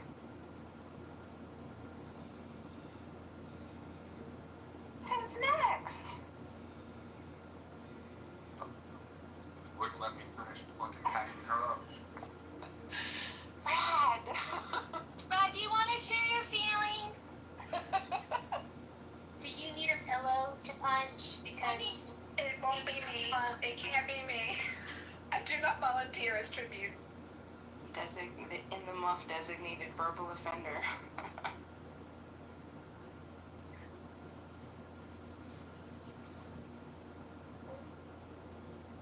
Hi, Miss Shirley. I would love it if we could steel man people's arguments just to see if we can make the best out of an argument we object with, too. That would be kind of cool. I like that, Scarlett. I'll go first. I made this statement in the other room, so apologies for the first people that are going to hear it a third time. Our military is trained to kill people and break things. That's their two jobs. So our police and law enforcement are trained, especially the riot police, are trained not to respond to lazy, indulgent, angry brats in our country who will yell in their faces racial epithets while the police are ostensibly protecting them and property. So the concern I have is that some civil liberties will be violated because our National Guard, as awesome as they are at their two jobs, might not have the training and the patience to deal with the brats. That's not what we're saying. Wait, I promise you can go next. Hold on. Because I want to show Monica. I want to show Monica that I can still man. Okay, so Monica, what I'm hearing you say is that you have concerns that the military is a more brutish force than our civil law enforcement agencies, and so you're concerned that they're going to get out there and they're not going to know what they're doing. However, I would just like to point you to the did I get that right? Did I still man you correctly? Anyway, I would just like to point out, we had a gentleman by the name of Trapp, and he's still here. And he was just explaining that the National Guard in DC is there operating all of the time anyway because of the crowd control issues and problems from all of the events and everything that go on in DC. So this particular National Guard, this is stuff that they are called in for regularly and frequently. He had actually said that what he was more concerned about was the FBI involvement. Also, hold on, Trev. I'm just going to quell this. So, the National Guard are not trained killers. These are not war fighters. These are not the 225,000 plus or minus whatever you want to add that are the ones on the battlefield that go out and rip somebody's spine out and make bowls out of their skulls. These are not them. They're trained in rescue operations, crowd mitigation, crowd control, disaster preparedness, disaster relief, logistics.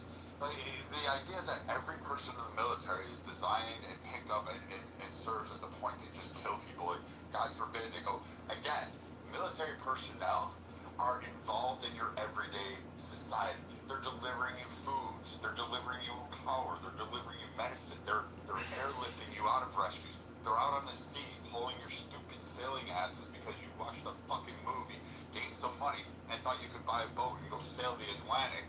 I feel so judged. Until someone like me has to go fucking jump from a boat or a helicopter and come swim to your stupid ass because you got lost. Let me get it in. Wait, no, you're just going on the rant. Trap. Hold on. Give him 30 seconds. This is a weird rant. He's kind of right. So I don't give a shit. And like, again, a bunch of pussies that are at the behest of that you won't serve. So like, I would suggest stepping up and figuring out what exactly is in the military, what the variety of options that you are for a career path that do support a whole bunch of different functions, from cooking to fucking cleaning to stores to yes and fighting. But they do a whole ton of shit. And in fact, many of your areas that you want help with, wildfires, this comes on behalf of the military, the National Guard. These guys are not trained to go out and kill. They do quals, but they are not in a warfighter presence nor shape of mind to actually do this. Understand my yeah, you ain't the only one that served. and I just take docs on myself, but I'm in law enforcement and I was in the military. There we go, catch out the fucking bag. I'm in fucking Virginia. But anyway, the National Guard, most of them motherfuckers is police anyway. Thank you. Citizen Yeah. Yeah. Well, and So those are very good. I'll go after serendipity. I was just going to say, those are very good points, too, that I was thinking about and I didn't bring up. But between the two of them, yeah, I think they made it. Can I go after Monica? It won't be long. Trap, thanks for sharing your experience with us. So I'm kind of relieved that the civil liberties are less likely to be violated than I thought they might be, and that's good. Go ahead, Mother. Sorry, I was starting the laundry machine, which is kind of getting fixed. But anyways, what I was gonna say was, yeah, I don't get the big hoopla about this. Maybe it's just because, like usually, I'm debating it, right? We use the military for everything. They supplement the police. They help with monitoring of high crime areas. They help with, they're obviously on the border, but that's they help run the country.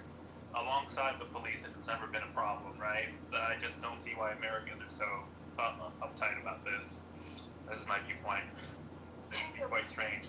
To your point, Roger actually made an interesting point in that last room about the fact that what was going on in the news before all of this stuff with the National Guard in DC started, that now you don't see at all. Epstein.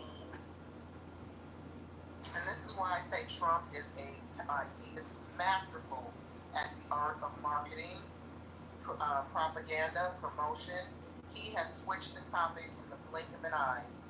No Epstein list conversation is happening right now. At least it's not dominating the algorithms across social media. This is the primary talking point. DC crime, teenagers riding around in Chargers with AK-47s and the National Guard. It's genius how he has shifted how the wind is blowing in his direction. And now the conversation is going to likely divide local politicians and the residents in the area over this National Guard issue. And that'll be the talking point for probably the rest of the week, in my opinion. Unfortunately, I think that's a little disingenuous. I know everybody living in a bubble right now, focusing on Washington, D.C., but you see when the president came on, he said this is a D.C. press conference. Why the fuck is everybody here? This is D.C. business. I was born and raised in D.C. I've been going through this shit my whole life, right? After 9/11, who you think was on the ground? The military. And they was there for a good while. As a nigga who has family in this city right now, little sister who is in the age of the range of the girls who beat up and killed the elderly man. Right, really quick, Trump, we can't say the N-word in here. They'll boot you out. All right, my bad. No N-word, thank you. I'm working out my fault. Yeah, I appreciate somebody doing something and actually caring about the city. I know this may seem like being a vacuum for y'all, because it's like, whoa, DC. Listen, man, if y'all got kids, make sure y'all know y'all kids are all right. Make sure y'all know what they're doing. This is a different world out here. But yeah. So you're pleased with Trump enacting the National Guard. That's good to know. Thank you.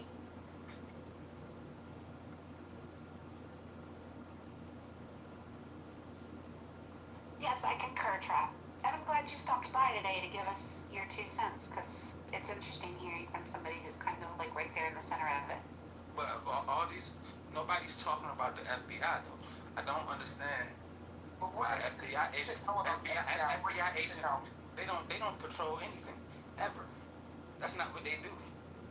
They How are you is there an announcement that the FBI will be involved with the National Guard? Yes, Okay, it was. so I apologize, because when Trump's press conference was going on, I went to several rooms saying, hey, there's a live press conference going on, and nobody paid attention. So I heard like 5 minutes of it, and then I really need to go back and listen to it. Trav, I invite you to join in the MUP. We are, what are we? Serendipity? Mostly free-ish speech space until Mojo decides he's heard enough from some of us.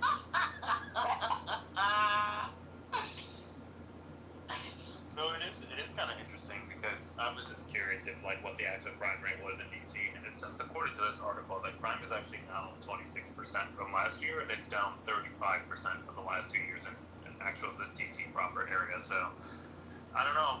Someone brought that up. It's a little bit weird that we haven't done this earlier, and now we're gonna do it now. Well, it has been brought up. There's been some talk about the fact that the way that they're measuring those metrics has also changed in the last couple of years, and that the metrics aren't necessarily entirely reliable, which was why I was glad that we had Trap and Victoria kind of doing that exchange about like what is the crime actually really like there. Is it as bad as we're being told it is? So did you heard the Attorney General? She talked about the wharf, right? She talked about there's somebody overdosing at the wharf. If y'all understand what the wharf is probably like $1 billion renovation. They re-renovated back that motherfucker for $1 billion. There's all types of restaurants and things like that down there. That's money. Somebody just OD'd on fentanyl sitting on a park bench in front of a bunch of families. They had to give them Narcan and all. People tired of that shit. If that's normal for you motherfuckers, if y'all are okay with that, then go to somewhere else. But I'm not cool with that shit. Madison, I was just about to invite you to come up. Because I'm just hearing a lot of Yeah, I saw your comments. that totally go against actual logic. Go ahead, man. If you're concerned about fentanyl, he should be concerned about China and where the actual raw materials come from when it comes to fentanyl. This is like the crime bill redux all over again. It's all stated in Project 2025 that they would take over basically liberal cities, and I'm paraphrasing. He tried to do the same thing in LA, and now it's DC, and it's going to be anywhere else where there's a black administration, mark my words. Does anyone really care about fentanyl? Like, I don't do drugs, my friends don't do drugs. I don't give a shit. Oh my God, brother. It's a rather all or nothing statement that Trump is doing this to black cities. Wow. Let Mother complete his thought, because he asked a question that there's a lot of interest in, and then we can hear from everybody. Okay, I'm almost done, I promise. Let these people die. Like, this should not be America's first priority, right? Like what we should be worried about is our defense industrial base is relying on fucking China for manufacturing of our defense weapons. That should be our number one priority. Let these fuckers die. Who cares about them? If you don't want to die, don't do drugs. Keep it moving. Listen, the problem is, like I told you, I'm in law enforcement. Fuck the axe out the bag. It only takes a drop of sand to knock out the whole park.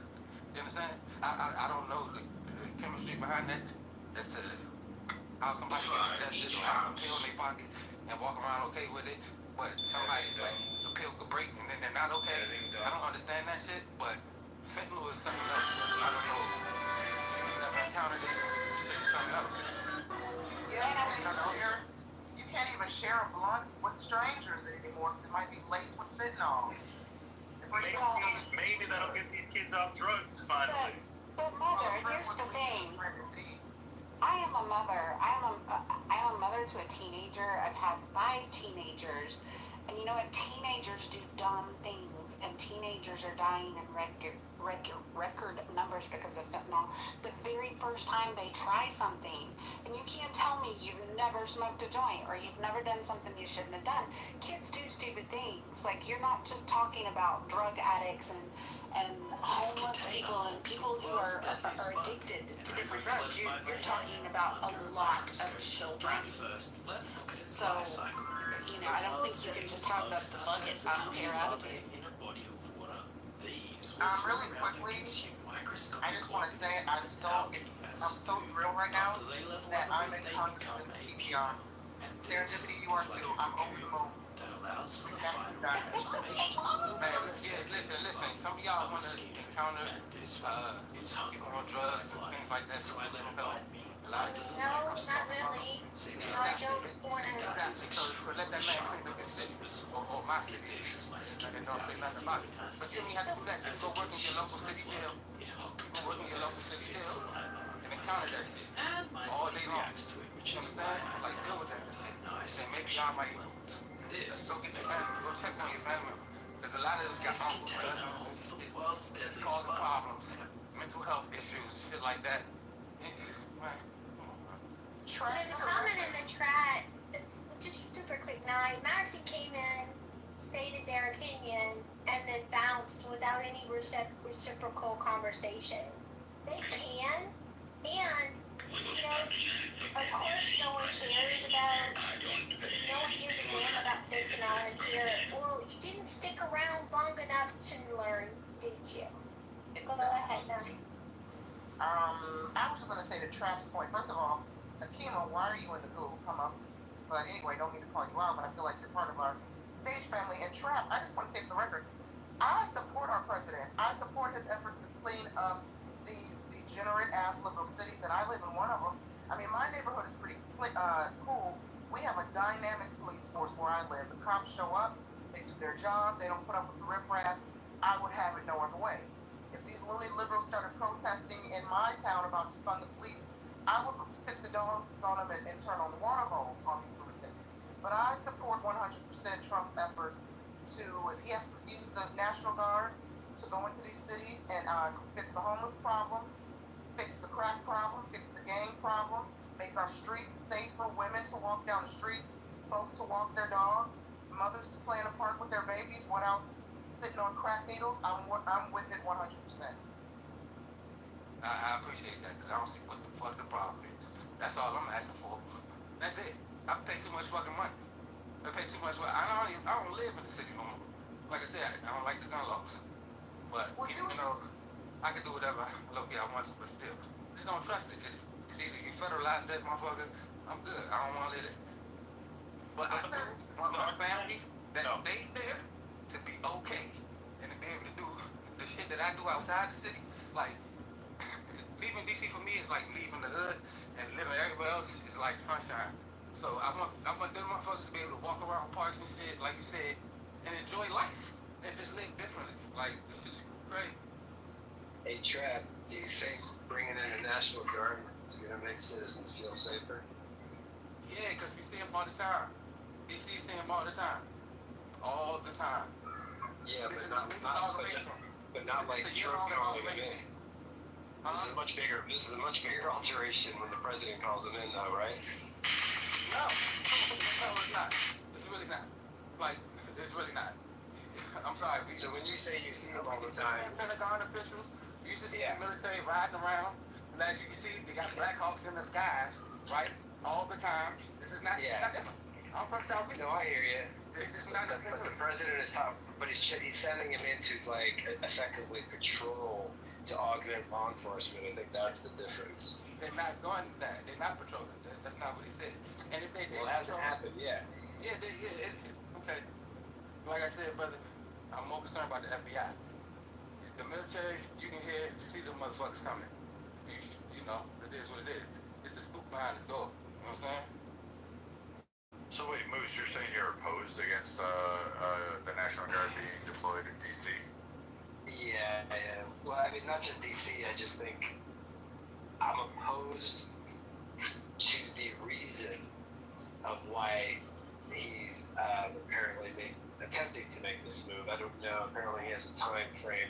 Apparently there's a clock how long this can go or not happen. But yeah, that's what we were talking about. And when I was in a room earlier today with Mojo and Anson, and what is that house? The Reasonable House or Reasonable Discussion?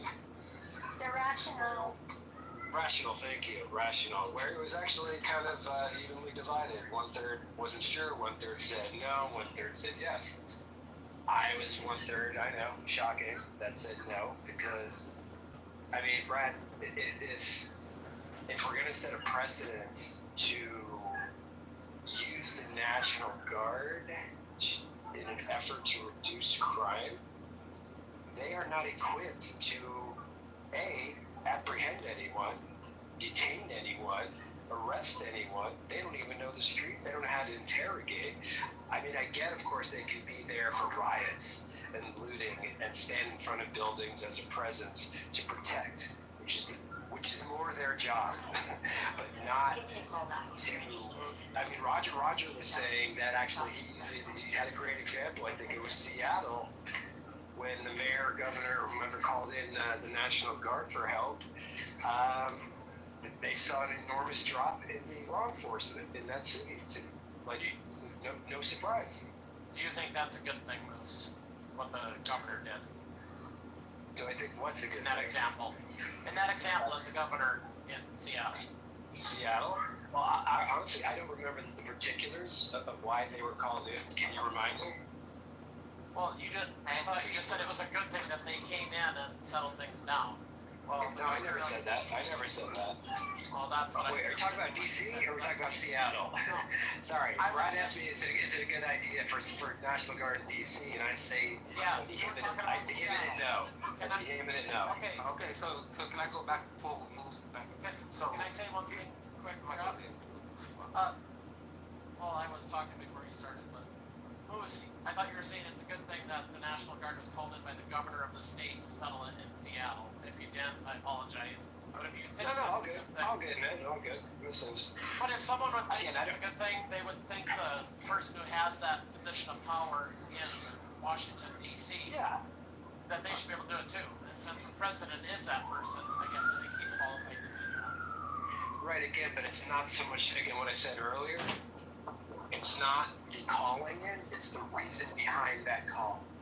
It's the reason. Again, I understand January 6th. Why they're going there and what they're actually going to do are two different things. that's why I think we disagree. Well, I don't think it's an interpretation. I think Trump flat out said the crime rates are way up, albeit some data says yes, some data says no, but I don't think there's anything room for interpretation. Am I missing that? Moose, have you ever been to Washington, D.C.? I have, yeah. My brother went to college there. I went there, been there many times. Okay, so you understand that the downtowns and shit like that, I don't know, maybe you don't know, but anyway.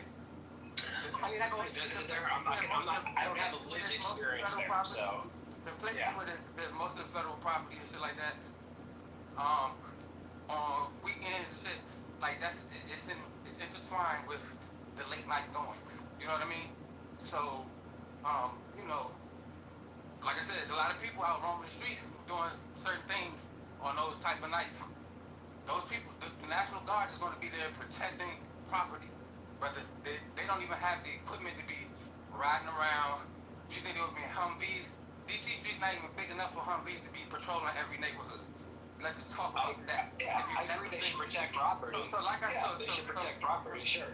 Okay. So like I said, bro, yeah, I forgot. I was gonna say something else that you said. You stated Moose's concerns were not founded because you live there and your sister lives there. Well, not you no longer live there, or you still live there? Well, I'm 2 hours away, man. Right. 2 hours away. So you're, and with Moose, when was the last time you visited Washington, D.C.? And that's what I was trying to say. Like, anyone, I was only there as a tourist. Mark, are you in a hurry? You have to go? Like, we can't hear when there's 3 mics. Yeah, I just wanted to say real quick, I don't have a lived experience. I'm not going to pretend that I know what the streets of DC are like. I've visited there, but being a tourist and living there are galaxies apart. Yeah, so that's what I'm trying to tell you. I have more concern about. So he's even talking about bringing in. This is what I'm gonna say. He's talking about bringing in active duty military. Now that's different for me, because they're not fucking from there. They have no ties to the city. National Guard got all ties to the city. That's different bringing active duty personnel in there. Okay, so let's use that example. So why does that? Because active duty. Because the National Guard will be fake. Because they are citizens of that town. And so for you to think that they're just gonna take out orders and just take everybody the fuck out, hell no. That's never gonna happen. Why? Because they're citizens of that town, that city, that city. You think that military, that might be lost on military who are just there for business and who don't care about the citizens because they don't live there themselves? Is that what you're saying? Yeah. Unfortunately, it's like that. Unfortunately, we're human beings. We are human beings. Believe you me. Okay. Let me ask you this, Travis. So let's take the DC example, albeit a unicorn because it doesn't have a governor, but let's apply it to another city, be it Democratic or Republican. I don't care. Wherever there's high crime, wherever there is apparently need, where law enforcement is not doing their job, do you think, in general, the president sending in the National Guard, again, not to protect property, but to apparently augment police, and again, National Guard are not authorized to detain, arrest, interrogate. They're there for a military presence. Do you think that in general is a good idea for the president to do, to send in National Guard where there is, wherever in this country there is high crime, versus perhaps reaching out to that governor, that mayor, and seeing why there is high crime there? No, you should definitely reach out to the governor of that state. But since Washington, D.C. does not have a governor and it's not a state, do what you gotta do. Chad Mojo earlier, go ahead. Yeah, so I appreciate your honesty, Chad. Like people say the National Guard can't detain people. They can if those orders come down. Whether they come from the government. So let me finish here, dude. Like chill out. So like the idea that they have powers that are appointed to them. The president can't say, hey, if you see a woman being attacked by a group of an individual and they're beating her up, please detain them. They just don't have the power they'll detain them until like police officers come back and go further and conclude the arrest. And they'll do that. But yes, the National Guard can be enumerated. California has done it. Every state has pretty much done that with their National Guard at some point in their history. And the National Guard. Okay, I was wrong. Hold on. I was wrong. DC has also is deployed every year or every time there's an election. It has been deployed so many fucking times. It's still on active deployment in there. They're rotating people out still in DC. Through the war of terror since 9/11 for 20 years, we had National Guard deployed all over their protecting areas. We've had, Biden brought in 25,000 troops and gave them powers for 3 months there. So, I mean, we've had multiple times throughout the bonus pay rebellion. And here's another thing. The National Guard can also be deployed to protect protests. The most famous one being I Have a Dream speech by Martin Luther King with 250,000. The National Guard weren't there to just, make sure nothing got out of hand, which they were. But they were also there to protect the protesters from any kind of violence that would have been conducted upon them. So they do it it's actually really weird how they'll operate and what orders they get. During George Floyd, they were there to protect property. They were there to protect even some of the protests that go on if they're large scale. Think the Million Man March. Again, National Guard was deployed to actually ensure that did not get out of hand because they're an asset that can contain and help route and control crowds. Yeah, but see, these people that live in these little towns and little small areas that come on Clubhouse don't live in this city like mine, they don't understand how many parades and protests and all that type of shit that happens on a daily fucking basis. Like, the sky's blue today. The blue crowd had a fucking protest today. Like, the shit happens on a regular fucking basis. You just name some shit that a lot of people don't even know about. Million Man March? I'll pay somebody that can tell me who the fuck started that without Googling. Yeah, I hear you. And Brad, I hear you too. Like, okay, I stand corrected. I was wrong about detaining.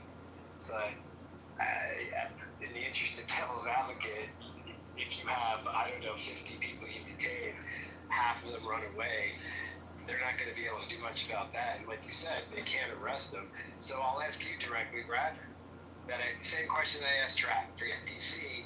Is this a reasonable or warranted response for the president to set this as a precedent and moving forward, deploy the National Guard across the country, to deploy the National Guard to whatever city at his whim, if there's like some crime. It's the only city where Sorry, Trav.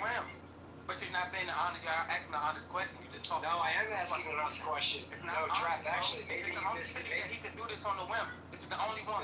Trav, did you forget that he did it? He would have did it. All right. Let me know when you're done.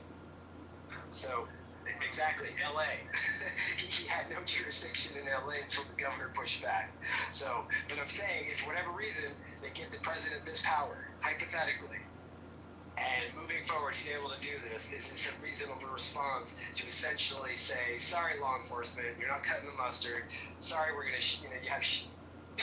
you're gonna create shit morale in that law enforcement. Never mind that you went to the academy for nearly a year. Never mind that you're on the streets every day risking your lives. I'm going to come in because I'm going to make a political move and a political stance to perhaps distract away from other stuff that's going on that doesn't put me in a great light. So he did deploy them in LA. The governor pushed back. He apparently won that, but I just think this is correct. Okay, this is a dangerous precedent. This is a dangerous precedent. Hold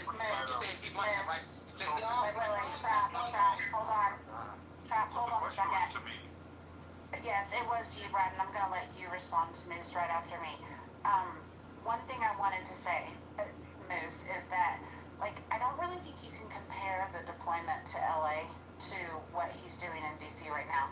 What he is doing in DC right now it's not an overreach. He is authorized to do what he's doing in DC right now because it's not a state.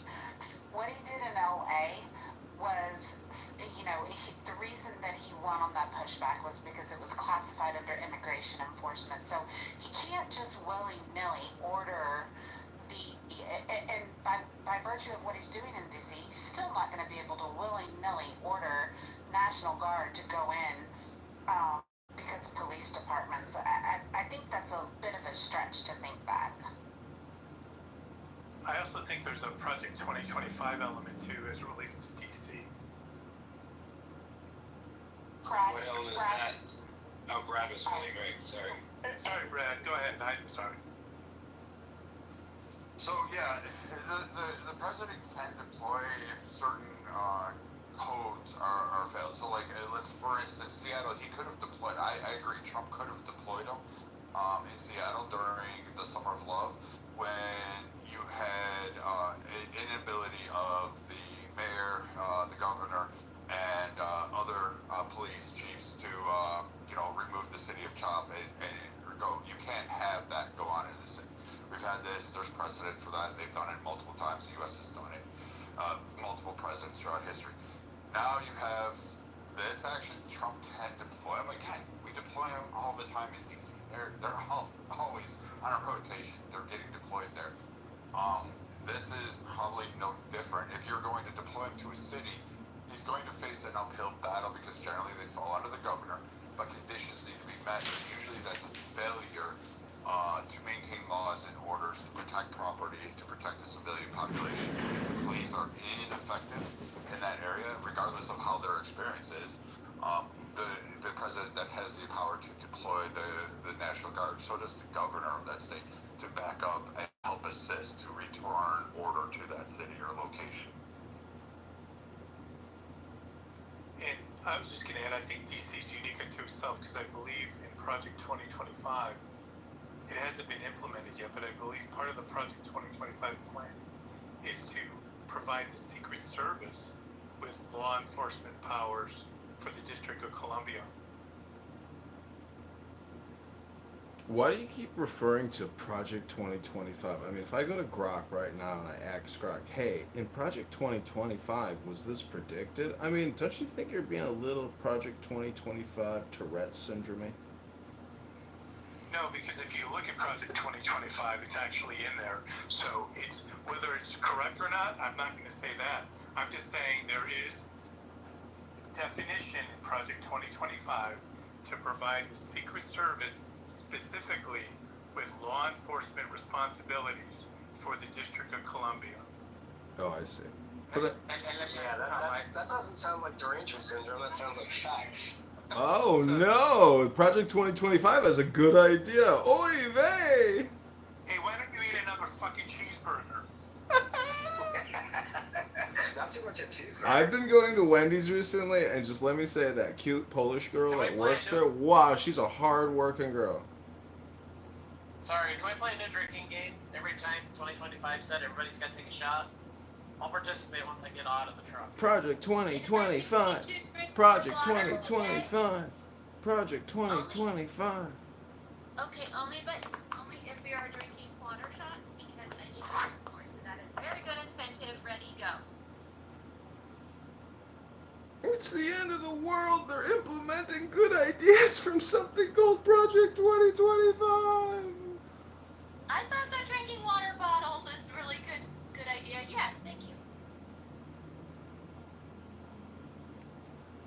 So what else in Project 2025 do you not want to happen, Howard, since you've read this Bible called the Project 2025?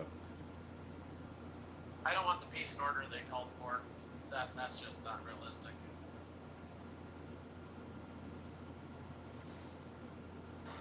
Go ahead, Howard. I think I saw you coming up. No, again, I was addressing specifically about the District of Columbia, which I know we're talking about the National Guard, and I'm just saying that there was some reporting that it's only for 30 days. It may or may not be, but I'm just highlighting that one initiative that hasn't yet been implemented provides the Secret Service law enforcement responsibilities specifically for the District of Columbia. That's all I'm saying. They already do have some, though, by the way. On federal property, they do. Like I said, man, I really, it's like y'all don't really understand how DC works. It's probably a foreign concept to y'all because y'all have Actually, I used to live in D.C., so thank you. cool. It's still probably foreign to your ass. You probably lived uptown and didn't even really go outside. But anyway, um, it's Trap, are you the only one here who can speak on DC? Is that what's happening? Yeah. If you feel like if that hits your heart like that, then it is what it is. If that's how you feel, but until somebody can give me some better knowledge than the generic bullshit that's coming out your mouths, then challenge me. Come harder than that, motherfucker. You fell for the trap, Moose. He got your ass. Yeah, egg on my face. Well, listen, I appreciate Trev coming up to the stage to offer his perspective, especially for those who don't live in the area. And we're trying to figure out if the National Guard is actually necessary. Is the crime as bad as this administration claims it is? Well, the media claims it's not as bad because the crime rates have dropped since last year. So, Trav, I appreciate you coming up to share your perspective as someone who's actually in the area. If I'm not mistaken, Trap, did you say you moved out of DC because of the crime problem, or do you still reside within the urban areas of DC? I live in Virginia Beach. I'm 2 hours away. All of my family live in DC. Yeah. What? How long ago did you move away? Brother, I'm a man that chose to do better. Like I said, I didn't stay in the city. No, kudos to you. I went to college. And I chose to live life. So, yeah, like but I go back and forth to DC all the fucking time. Like I said, I'm 2 hours away. I'm actually getting ready to go meet my father for lunch. Boots on the ground experience, though, right, Trump? You have boots on the ground experience. Yeah, I mean, I don't understand. Yeah, that's my point. He might not be there right now, but he's lived there. Like what? My mother's there, my grandmother, my sister, my father, my brothers. Like, what are we talking about? Huh? I'm gonna be buried there. Like, what are we talking about? Do all your family agree that the National Guard is the good answer right now? No, hell no. I got family that's stuck in the Matrix. Like I said, I chose to get the fuck out of it. I definitely got family that's stuck in the fucking Matrix. But I'm not that. So like I said, I live in Virginia where I got good gun laws. I got me a nice little piece of land. Come on now. I don't need to be in that little Democrat-ass city. You can't do shit. No, sir.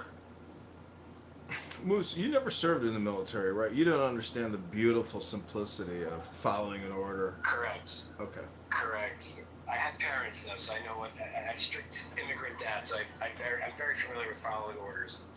Okay, so what do you think the National Guard will do? What do you think? What do you think a sergeant? What do you think a corporal? What do you think a second lieutenant or a captain in the Army is going to do when they deploy to a hot spot somewhere in Washington D.C.? What do you think they're really going to do? I don't know. That's why I was asking. I would imagine they would secure property owners, maybe reach out to the chief of police. But that's why I'm really trying to wrap my brain around it. Like, how would they actually assess the problem? That's a great question. How would they actually assess the problem? Boots on the ground and get those gangsters. Well, I don't know if you've observed the police recently, Moose, but let me pretty much tell you what the police do. They sit in their car and they look at their cell phone. Am I wrong, anyone? So, Moose, the National Guard is not going to be doing internet transfers or interstating policies. They're not going to be targeting gang members and going and kicking in doors to, at least at this juncture. Now, if that does happen, that'll be eye-opening. But they're currently, that's not the crux of their role. That's not even in their. What's been outlined by even Trump on the podium today. What's been outlined is that they're going to be there as a force on the corner so that people can walk the street. They're going to protect national or federal properties. They're going to coordinate with police and other entities to do crowd control, to do, again, normal roles that they currently are ongoing and doing. And then they're going to be assisting police because, again, even in 2023 and in 2024, Mario Bowser was asking for assistance and asking the council for more police because they had a decrease in it. And their Safer, Stronger Together Act on the city council that really just basically put a target on police backs and took a pussyfooting approach, which led to record high murder rates in 2024. But yeah, 2024, 2023. That's huge, and you can kind of say, hey, you know what? Maybe this approach is not working, especially when we have all the power brokers located in one place, and it's not just for gangs. Like you wanna make sure that there is nothing bad going to be on. We don't want it on at the Capitol building, do you? I mean, you don't want it at I don't know, at any of the other federal buildings. I don't want to see the Washington Monument blow up. And apparently, we have more and more violent protests going on these days. Cool. Okay, appreciate the answer. So there you go, anonymous or John, whoever you're identifying. So what happens, Brad, when they leave? What happens when National Guard leave, and then the citizens are subjected again to apparently their insufficient, inadequate law enforcement? Well, hopefully that the Capitol Police can protect the federal grounds and find the perpetrators, and then go after the crimes. They don't have to be busy directing traffic. They don't have to sit there and just be sitting in a patrol car, as somebody said earlier. They're going to be there on the ground as a deterrent, and that should be. It should help at least alleviate some, and actually provide a sense of relief for some of the citizens that have been. For instance, a woman getting attacked on her way just walking down the road. Like, these stories aren't uncommon. Or the two teenagers that killed the person just for being out because they thought it was a fun night to do after they get their kicks out. So hopefully this will be a mitigating factor, and they'll have a quicker response time.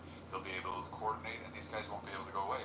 And then it's up to the council to maintain some kind of semblance or order that literally starts protecting the citizens rather than the virtue signaling. It's clearly evident that 2021, 2022, that the city council's virtue signal policy, we can figure out a better way to police a population than what the current police are doing, led to mass quits of police and increased crime. Correct? Yeah, I mean, we also need, I think, even above that, again, our DAs, the judges, the legislators. Like, believe it or not, I'm actually on the left and still think that there should be tougher laws against underage, especially for homicide, especially for any violent crime. I'm not talking about smashing, I'm talking about sexual assault and homicide. They should be tried, I think, as adults in most of those scenarios.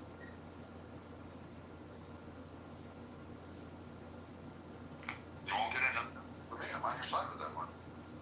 Yeah, so none of that shit you said you agree with flies in a liberal city like DC. The dude who was speaking kind of has it correct. This is just a federal fucking takeover because the city council, the mayor, that motherfucker who wear them glasses at that police press conference, that spokesman, they come to that podium every time there's some bullshit going on. They don't really give a fuck about the city, they just care about the money that they making. This is a federal takeover, all that shit. Something's gotta be done. It's different type of white folk that live there. They wanna be able to spend their fucking money and go outside. And so, you're not gonna be able to have the bullshit no more. That's all that's happening. That's all that's happening.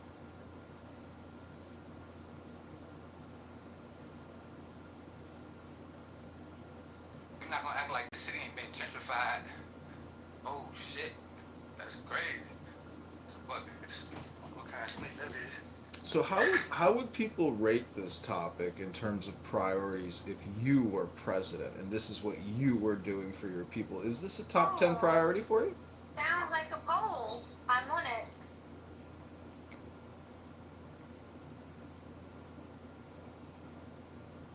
Trap, if you were president, what would your top 3 priorities be for the American people?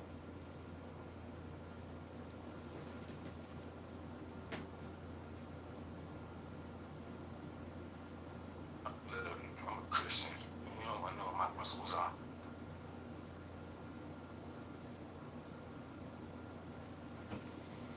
I'm sorry, what would be the top 3 priorities for you as president of the United States, Mr. Trap? The Trinity.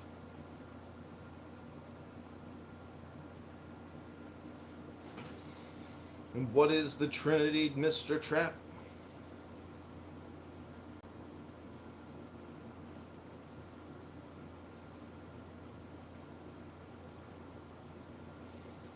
Does the Holy Spirit have your tongue?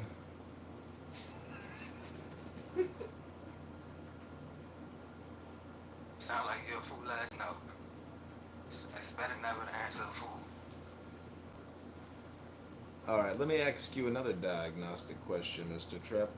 What is. Oh! He left.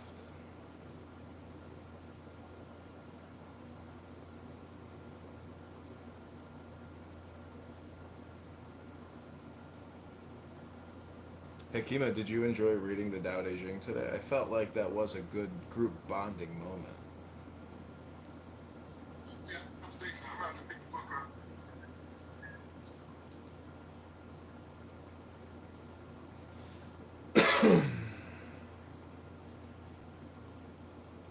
Any other moderators or readers today enjoy that Tao Te Ching moment? Was that the highlight of your Clown House debate day?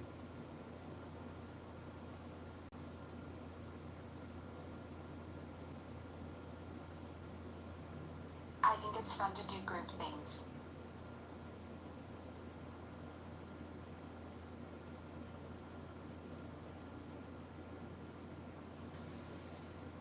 Define group things. Reading a book together. Not those group things. Ended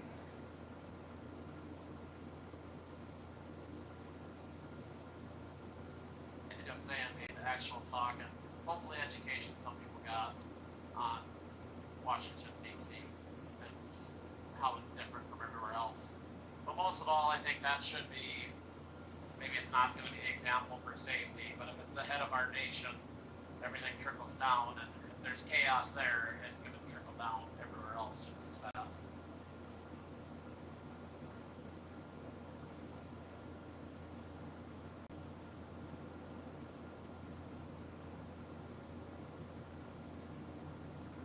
Oh, I wanted to respond to somebody who said that DC is a maze or a mess. I think it was Victoria, also known as Dementia or whatever her name is. Whatever. DC, if you actually look at it on a map, the Capitol building is literally in the center of DC. Everything else is in a northwest corner, northeast corner, southwest corner, and it's ran in a grid fashion. It's actually a very particular design. You don't really need a whole-scale map to navigate DC, but it is done by design. It has had moderations done, and the system actually works quite well, especially in evacuations. We were once invaded by the fucking Canadians that we should have killed.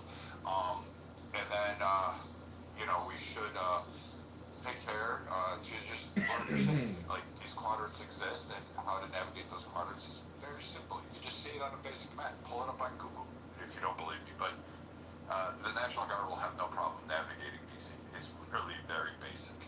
Well, Brad, what if I'm a total square? I can't handle anything that isn't square. Lord help you then. Keep the day job, Brian. I drive in circles all day. I love Washington D.C.'s layout. Isn't DC all, like just roundabout after roundabout? Essentially it is, yeah, but it's way easier to fortify different areas the way it's set up. Yeah, like, it's really simple. Like, numbered streets run north and south. Lettered streets run east and west. That's how you can tell which road you're on and how to intersect. It's really, I don't know how to make it so simple for people. That's the critical thinking part that we don't have anymore, Brad, that's why.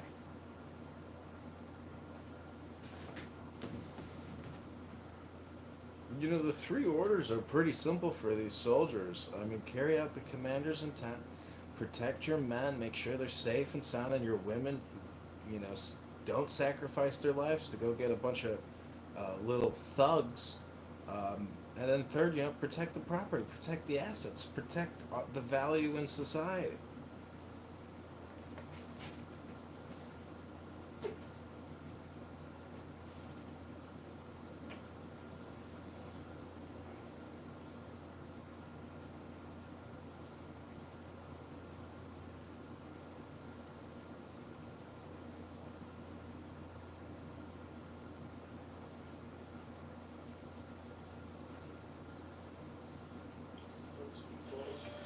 If I was full of chatty Cathy's and that, you're all sitting here.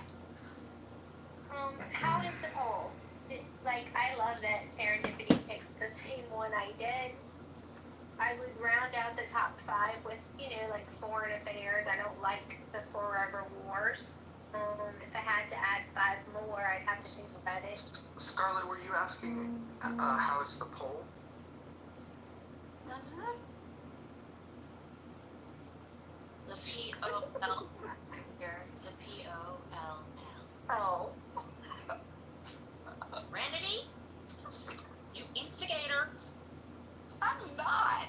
Roger's the one that said that. Can you imagine I anyone? was just asking if I heard her correctly. You guys, minds are in the gutter.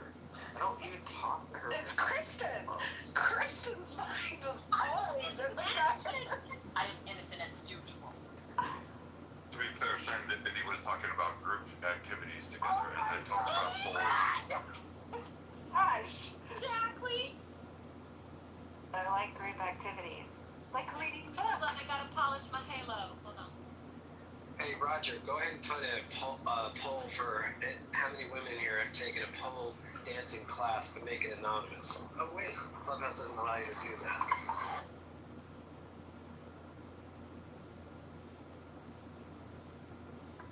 I'm just saying, I think there are more ladies than Dismal on the app. I agree. I might not be one of them, but I agree. Does anyone think it's a lie to say that the economy is the #1 reason why society, has so much crime and poverty and homelessness? Is it the economy or is it something else? It's something else. Not enough women are taking pole dancing classes. Duh. I have a question. If we let economics, which is the #1 issue that we should care about, get so out of control that we have $37 trillion worth of national debt and $100 trillion of unfunded liabilities, if now the situation is so bad we just don't even do anything about it, what's to stop us from feeling the same way about all of the other issues, such as crime? Well, what I'm thinking is, if you find yourself high on fentanyl on a street in Philadelphia, can you somehow reverse engineer $37 trillion in debt? I mean, should you have another $35,000 in your pocket, and not be in the street high on fentanyl? Like, is it just one system? Is the system one, and they are a victim of this system? Is that the right approach to reverse engineer your position if you're a fentanyl addict on the street in Philadelphia? Who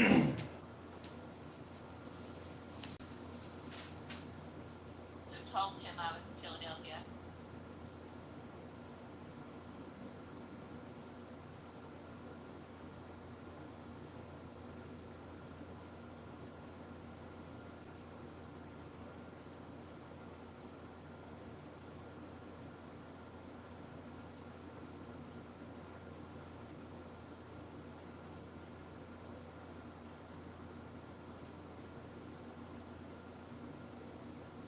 What's going on up there, guys?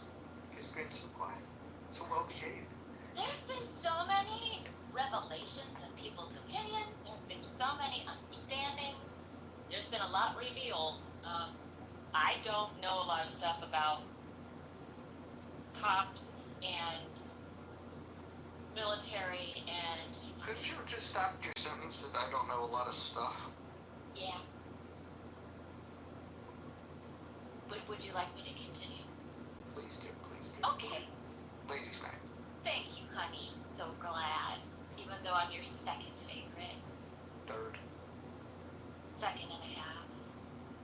So, it's really interesting under people's perspectives because I really am. I'm very sheltered. Yeah, my dad was in the military and he did Vietnam, so he was a career person. But I'm really not very. I don't have a lot to do with armed forces. I have a great respect for them, and it's really great to get insight from people who are in the environment. The multiple kinds of opinions that are shared. It takes a lot of courage for people to share their experiences and to be heard. So I appreciate that. And I've learned a lot today. During the discussion, residents did not hold back, voicing their frustrations. He didn't have his poll Many tonight, questioning why kids aren't being held accountable.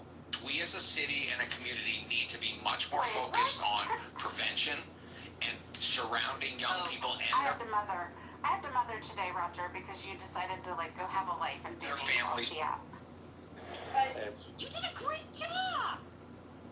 It happens. It happens every now and again. I was out looking at like beautiful flowers that I could send to my favorite clubhouse crush.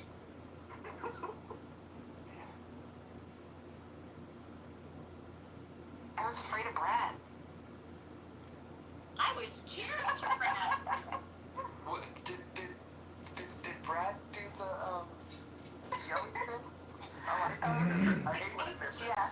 He tried to do the yelling. Well, he did do the yelling thing, Victoria, and I cut him off that street and said, "Okay, Brad, finish your thought." And he said, "I'm trying to." I was like, the other way.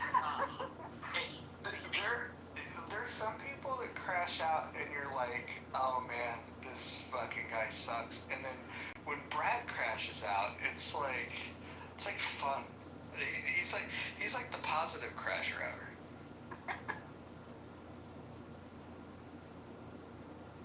I remember back when progressives weren't afraid to debate people and they would come in rooms, like the Brad goat discussions were fucking amazing. Because you get goat's pseudo-intellectual ass trying to fucking make a point, and Brad would just fucking like rip his head off verbally. It was amazing. Those were the days. That's only because KK took away my tomahawks.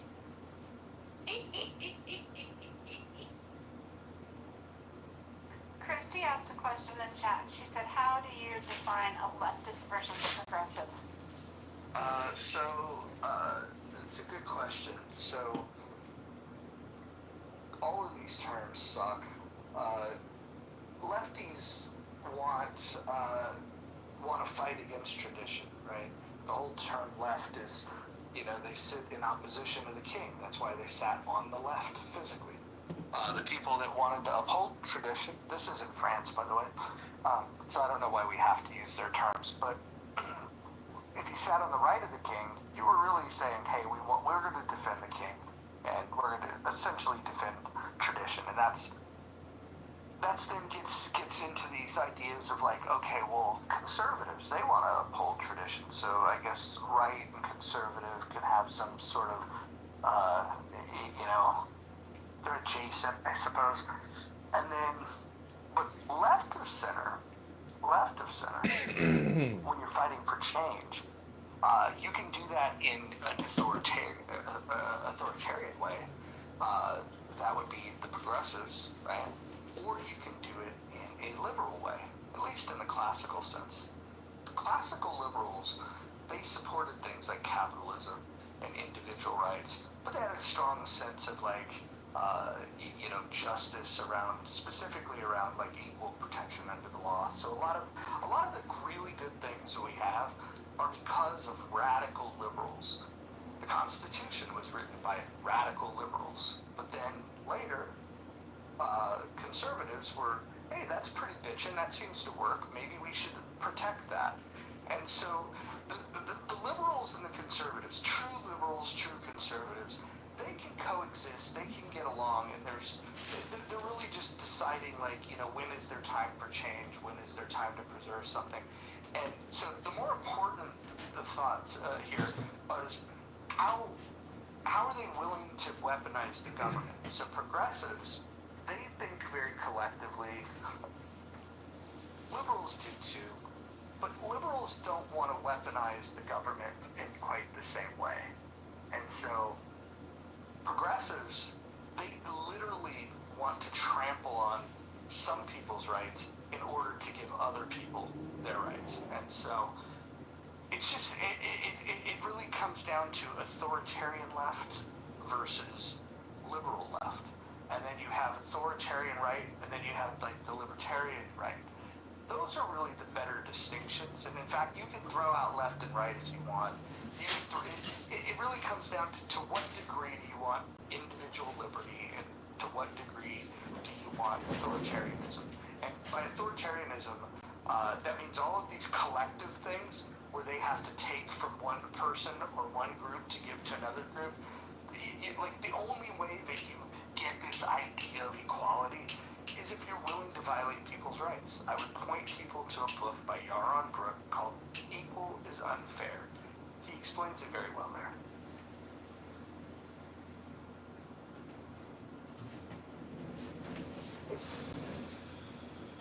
The thing that like bugs me is that we're all squabbling, fighting, or competing for borrowed money. Like that alone should cause panic. And then secondly, there should people should try to work together and depoliticize and stop the gaslighting and the fake outrage when everyone is a hypocrite because they're fighting over borrowed money. That's a good point. Necro said something interesting in the chat. He said, I consider myself a classical liberal. Necro, the rest of the world considers you a faggot. That's not nice. Which part wasn't nice? Mojo! See, Necro agrees. Don't worry, Necro. You're a wonderful gentleman. And you're loved. You know, people smoke fags, they fight over fags, and I just gotta say, you know, the F word, the K word, the N word, the S word, the C word, the Z word, you know, there's a lot of words that can cause gaslighting, but don't fall for the clickbait gaslight words, because if you do, and you're chronically road raging on this app because people ask questions that aren't necessarily appropriate, or they say, you know, very vulgar and obscene things, maybe it's a you problem for being here, to listen to these very toxic words. Great way to just shun accountability and responsibility. Just to be a decent human. Like, we're adults. This isn't a kid's app. What the? Do you know what the term faggot means? Yeah, burn sticks. I was asking Biba. So you said it was a good question I wanted to answer. In the context that you used it, do you remember what you said? Yeah, I said that he believes that he's a classical liberal and everyone else believes that he's a faggot. And what do you think that word means in that context? I don't think it means anything nice. Did you have good intentions? Or was that nice? Oh. Yes, absolutely. Like it's a term of endearment. Like when I was a kid, we would we would call our friends faggots. Like for example, if I wanted to play Tecmo Bowl and somebody wanted to do their homework, I would say, hey, quit being a faggot. And that's what I mean by it. So I don't know what your definition of faggot is, but it has nothing to do with sexuality. If that's what you were gonna say, you bigot. Bima, why? Roger, did you put out fake news that Bima quit the app, or that was fake news? I did not. We were told that she quit the app. Somebody. It was Daniel that told us that. Daniel is the one that shared that she had deactivated her account. No, that's true. That's true. You did deactivate. Now you've reactivated. Yeah, I have to try to start doing it more, but the app only will let you do it like once a week, I think. So I'm gonna try to just do it once a week. I have to cut down. That should be the same frequency that you wax your armpits. Imagine if people had that same personal responsibility while they're robbing people in the streets or breaking into restaurants when they're closed at night and stealing the cash register. Imagine if they took that type of personal responsibility, Bima. Imagine if you made sense. Can I just point out the people that felt like they needed to rescue Necro? People in the chat, people on the stage. Do you guys not realize that Necro and I are friends? You guys not understand that? Necro, can you tell them about our friendship? Are you more than friends? He would never cheat on Monica like that. Yeah, but I might win it for Monica secretly. Over my dead body. I just have to do it when you're not looking. I wonder, have you ever checked on that, Roger? Let me ask Necro. Necro, has Roger ever talked to you about, like, your friendship and made sure that you weren't ever offended by any potentially offensive things that he would say as terms of endearment? Has he ever checked in with you with that? Or did he just assume? I mean, he knows I'm not offended by most, by insults pretty much. I mean, they're just words. That wasn't my question. My question was... Why are you more offended on his behalf than he is?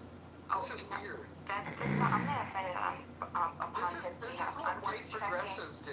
This is what white progressives do when they have a grievance and they want to get offended on behalf of someone else. Necro and I share stages. We agree on some things. We disagree on some things. We can have playful banter. He just said that he wanted to steal my woman, for fuck's sake. That's meaner than anything that I've said to him. Can I ask a question here?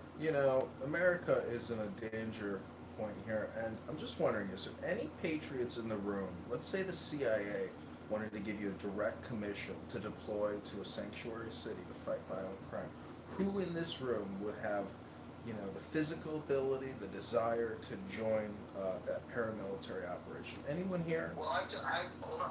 Welcome, Jason Deuce. I'm ready. Jason, you're the man for the job, right? Jason takes the place of 10 men. And I just think it's funny that when some people don't get the answer back in the exact words they want, they pretend like the question wasn't answered. I find that funny. You know what I find funny in an annoyingly ironic way? Roger, if you could please reach out to the founders, who is it, Paul, Ruan, whatever. If they're going to allow you to name a house in the muff, is there a reason why they're not allowing me to type the word MUFF in chat? As you can see, I can alter it. So if you look at the house title in the muff, you will see that they're not separate words. If you try to type in the muff in the chat, you can do it if you do it the way that I've spelled it.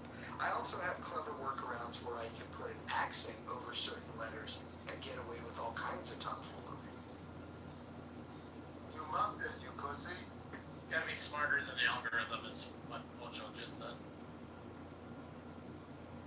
Incorrect, Bill. It's a legitimate question. Who here would go on a 6-month deployment to perform security in a major U.S. city for $10,000 a month for 6 months? Anybody want to go on a short-term activation? That's actually cheaper than I would have gotten paid back in the day, but it wouldn't take me 6 months to pacify a city, and I only need 2 other people with me to go ahead and do that. You need to know that realistically. I mean, you could go be a journeyman tradesman somewhere and make triple that, so. No, I just have to target, once I'm on the ground, all I have to do is just target the meat feeders, then I just have to break in at the twilight hours, and snatch and grab them, waterboard them for a little bit, and then figure out who's our next in command, just take those out and keep those guys alive while they're still feeding me information. It's not really that hard. I can pretty much pacify it within a couple weeks. Did you guys, anybody in this room, did you guys stop by the Critical Thinking Forum today? Anybody get a chance to hear the words of wisdom from Monsef? I think I'm blocked from that room. Imagine that. Which room and house was it? The Critical Thinking Forum. That's Gary Baumgartner's room. Oh, It's like the Walter Cronkite of this app. I wanted to go in there and do a simulcast. Actually, I wanted to do your room and his room at the same time, but unfortunately, I couldn't get it to work, and I thus unveiled my anonymous account. So this has been my anonymous account that I've been recording rooms on for about 60 days hardcore with. I just think it's interesting that in those rooms they want to tone police certain people. They don't allow the chat, and then they'll allow somebody like Monsef to just go on for 15 minutes at a time. The room's only open. That's a problem. I agree on both sides. He allows people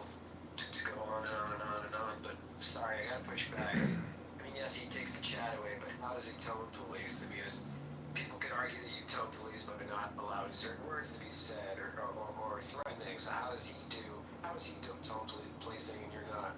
Well, I will say this. Why don't you ask that question to Anson Burlingame? You know, he has a personal history, so Anson's a bit biased towards Gary at this point. So let me ask you this: of those two guys, if they were in a bar or let's say a Moose Lodge, right? If they were having a couple beers and they stepped out, I see what he did there. if they were to step outside after a couple of beers, who do you have your money on? Oh, are you kidding? I mean, you know, Anson is an older gentleman. Gary's no spring chicken. I'm guessing they have 10 years difference, maybe. My money's still on Anson. Yeah. Dude, Anson swims with dolphins, dude. Like, Anson's a legend. I like Anson. It's amazing. But I have to say this. I don't have a problem with Gary other than, like, some of his judgment. Like, remember when Merrill was one of his co-hosts? I remember old school season 1 or 2 that was, and I don't think well, I'm not gonna speak about other people that are here, but I personally don't have a problem with her, but apparently she's receiving mixed reviews, so I don't know why she didn't mod anymore with Gary. Well, she had Trump derangement syndrome, hardcore, and I think it infected a lot of people. It rotted the brains of a lot of people in that room. I thought Howard was a really good mod in that room. And I disagree. Howard was good. Yeah, Marshall was good. Well, Marshall's good when he, like, isn't drinking. Like, I like Marshall a lot, but drunk He's asleep. Wow. But the worst part of that room, it's not the chat. It's not the fact that you can't push back on ideas. You know what the worst part of it is? Do tell. Scott Jones doing a Trump impersonation. I mean, there it is. I knew that was nothing. LOL. He did it. Did he just do it in your room before? Oh yeah, I encouraged him to do it. He did it like he was like winning. It was hilarious. Nails on the chalkboard. Do you know who does a better Trump impression? Darth Arianas. No. I mean, like, it's like impossible to tell the difference. Darth Arianas, incredible, like insane. Actually, Jamie Foxx does a really good Donald Trump. I don't know if you guys have heard that.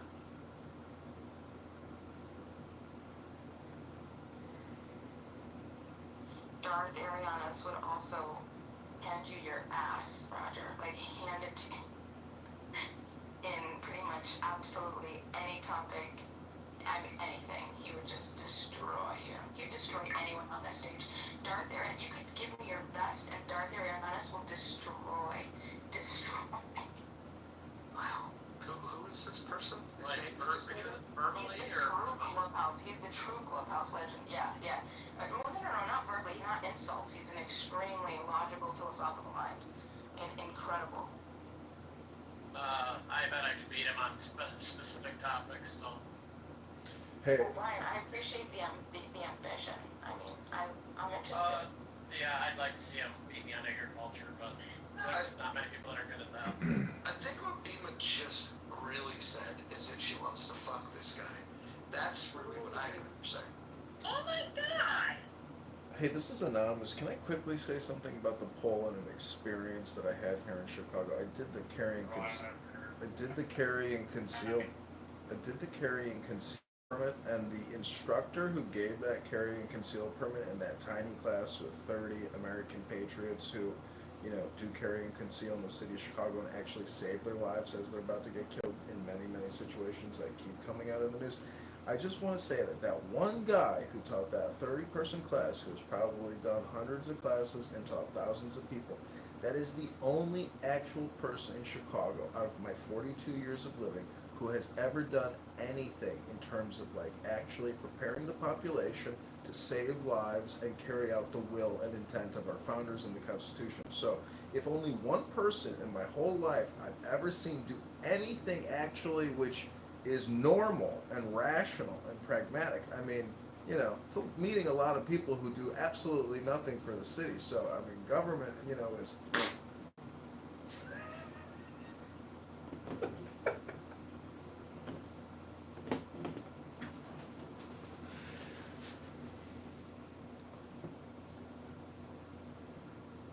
Let's hear your Bill Clinton, Necro. Give me a minute.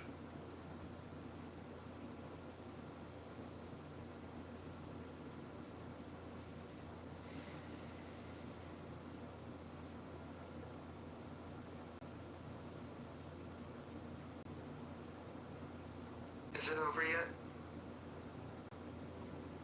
That's what she said. That's what Hillary said.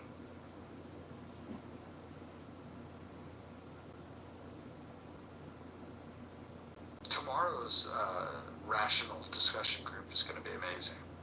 I think it might be the biggest one ever. Oh, what's the topic? Is there a topic? Tell us the. Can you give us like the 411 on this time? Yes, they're always at 2 Pacific, 5 Eastern, but actually 10 minutes before. It's a pure coincidence that Roger does it at the same exact time as the aforementioned room of Gary and. It is a little passive aggressive, isn't it? Or is it just aggressive? It's just aggressive. This is McDonald's and Burger King on opposite ends of the corridor, competing for cheeseburgers.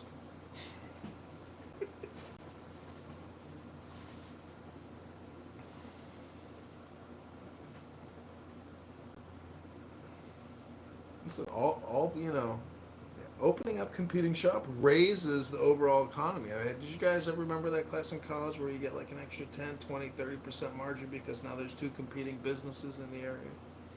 I concur. Healthy competition is good. Is there a reason why they don't have the chat open, but they encourage people to go to Facebook to have chat? How can you better moderate chat on an app that you're not currently on? Wait, that might be a good business model, like a cross. You see what I'm saying? Like a cross. Like people are gonna talk like, what the hell? What? Oh yeah, go to this app. It'd be almost like a Discord model. But like pulling people off of Facebook onto that. That's interesting.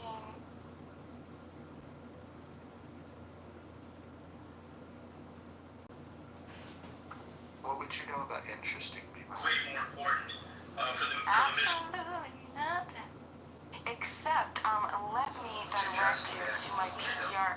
This is a begonia Darth Vaderiana, a terrarium begonia, very rare. It is absolutely incredible. If anybody knows of where I can buy one, I'm interested. I've been looking for about 6 months. What is your father for? Aren't you a I would if I knew somebody who had it, and that's, I mean, like, I go to these plant meetups because these are so rare that I can't find anybody that has them. I bet you if you paid enough, you could. Yeah, no, I did. I found. Like people bring plants. Yeah, they're called plant swaps, and you just meet up with a bunch of people, and you all bring different Explains plants. your PTR. God, I'm sorry, I'm a little slow today. But in the first half. Well, yeah, no, it's great. Everybody, I mean, like, we get edible plants, you know, like if you want, I mean, anything. Tomato plants, cucumber, anything that you could think of. Venus flytrap. I mean, sometimes those are more rare, you know, but it's mostly more common plants or edible plants. Mojo knows all about that. He was talking about edible flowers. He said he told somebody to eat flowers earlier. I was so happy. No, that was. Hold on. That was Because he's a bag. This is true moves. That was Michael Yap, actually. I don't want to take credit for Michael Yap. Michael Yap's shtick on here was. Newstalk is online. Newstalk is a production. Oh, well, I think that it's such a brilliant, amazing. Oh, I love people who say eat flowers. It assumes for me that you know about edible landscaping, and that's so amazing. It's ironic the guy, I mean, I don't think it was flowers, just Perry's, the infamous story of the Harvard grad, who, there's a whole movie about it, Into the Wild, He goes on this journey to find himself, and he eats berries and dies. 22, 23, hard regret. He ate the berries. Were they poisonous? Indeed, they were. Yes, this is pre-internet, so he couldn't just Google it. Well, he had a book that he was looking at where he was trying to determine if it was good or not, and he made a mistake. He made one mistake while he was out there. Holy shit. What was this called? Into the Wild? Into the Wild, based on the book, I think. Eddie Vedder does the whole soundtrack, Sean Penn directed. It's good. Hey, I tried to put in a chat a video of Gary Baumgarten and Brent debating on Clown House, and I gotta say, if you want an example of a difficult conversation to listen to, this would be the video of Gary and Brent arguing. It's pretty funny. Hey, nonsense. I mean, Anonymous. Did you do a reading earlier today? Because I missed it and I was so upset. We did. The Tao Te Ching? Is that it, Anonymous? I recognize that voice. That's a good voice. There's Roger's future ex-wife. I don't believe in divorce. Faithless. Roger, the poll, you would have put economy before education? Yeah, of course. You know, Bima, you can go on It's Mojo. always a big economy. You can go on No, Mojo's it is profile. the quote is accurate, right? It's the economy, stupid. I should have done that, but Correct. The only thing more important than the economy is love. Yes. Amen. That's the best. Can we get a replay? Can someone cut that? That is so Wow, good. Bina, get a hold of yourself. You're in public. You're getting rather excited over there.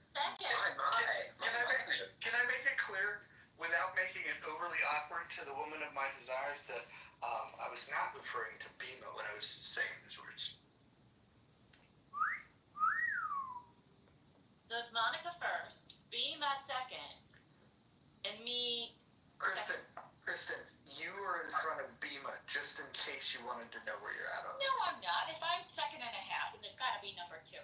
I told you were number 3. There's definitely a number 2, but there is a wide gap between 2 and 1. Wait. Yeah, Kristen, I think it's all the ladies, including you, and then all the men, and then Bima on Roger's list. That's more like it. So just I have to agree. Well done. BMI, who would you put as the one who fits your policy the best out of everyone in this room? I would have to say right now, men or women. Just anyone. Well, I don't know Moose, and I haven't heard much of Devin, but I like Devin. So I would have to say, and I haven't heard much of Brian either. So Brian is a curiosity to me. Moose, Devin, but I would have to say you're definitely my number 1 right now. Me? Oh yeah. Well, hold on. Can I Is just that share Brett? this? Can I just share this with you, Bima? As much as that might have flattered him, he would still put Joe B, who's like 87, in front of you. I'm sure he would. God damn it, Joe B's in here. She heard that. I'm just kidding, Joe B. Tall Lady is in the audience. Tall Lady is top 10 in my Clubhouse fave list, and that's not inconsiderable. I mean, that's considerable. That's Scarlet Tutis, where do I rank on that list? yeah, probably shouldn't have said that.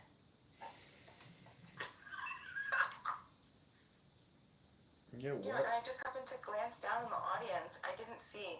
A shout out to Sean B and Weavy, 2 other minds that I really enjoy.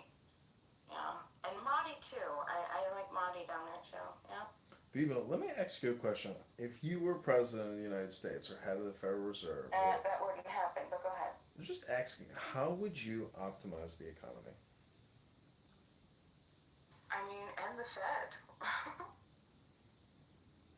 Well, that's not a bad answer. That was a good Marilyn Monroe impersonation. But Bima, let me ask you this. Let's say, hold on. Let's say that the Fed was ended. Let's say the whole government was ended.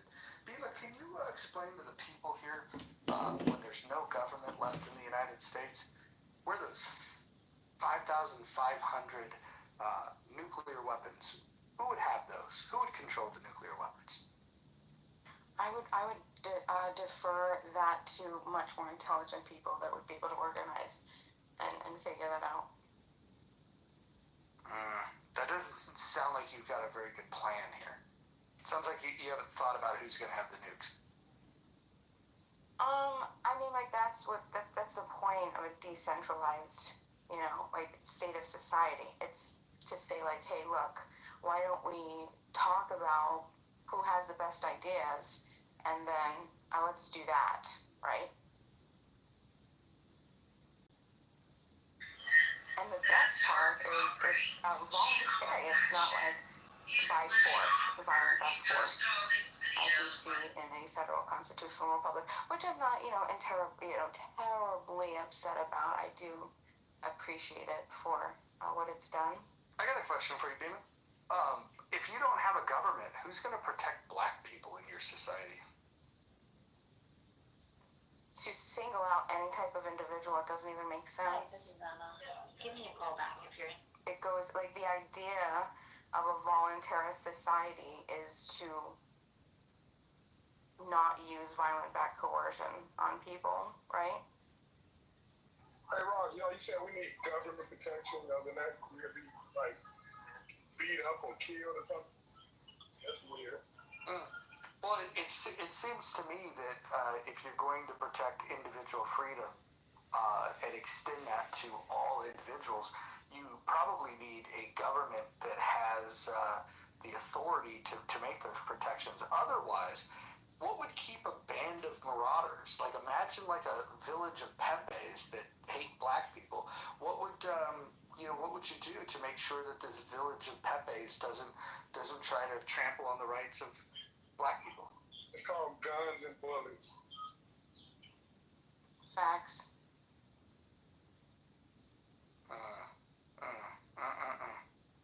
What if the battle was in the water?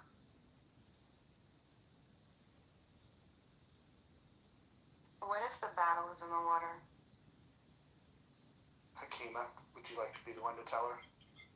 Well, I don't know what you mean.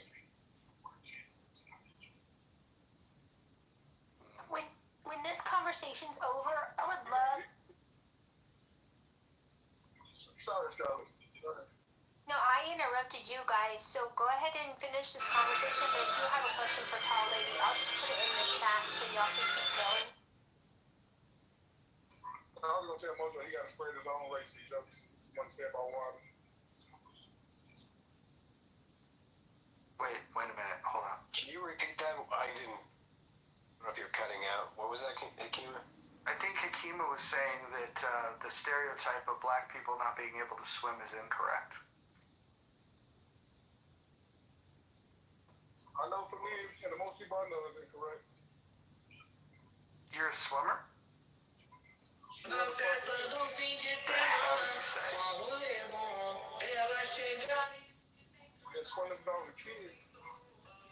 When we're done with this survey, can we get a survey that asks if we think that Hakima is a strong swimmer? Absolutely, we can take it down right now. It was just a filler poll. I got a filler poll. I guarantee I would out. I'm just gonna stop talking. That's it. Hakima, did you say that you're a stronger swimmer than I am? Yeah. Oh, wow. It's amazing. Roger, were you in the reading room today? Yes, but I went last because my reading comprehension level is the lowest of the room. How about a poll that says, What? What does the poll say? who can vote for who would be able to save who's swimming? Can Hakima save Roger? Or can Roger save Hakima if one of them was drowning? Who would save them? Not could they. Who would save them? Physical capabilities. I have saved 4 people fucking 12 people. So, yeah. It's looking good for Hakima, Roger. It's looking real good. You're not playing. Hold on. This is like lefties. They hear one side of the argument and they've made up their mind. Here's the other side of the argument. When's the last time you've seen a world-class water polo team that was all black? Well, fat people float too. That just means we got better shit to do with our time. Like play basketball or football or some shit. Now that is stereotypical. That's bordering on racist there, Hakima. Why? Because I'm just saying what we like to do. We like to play basketball and football.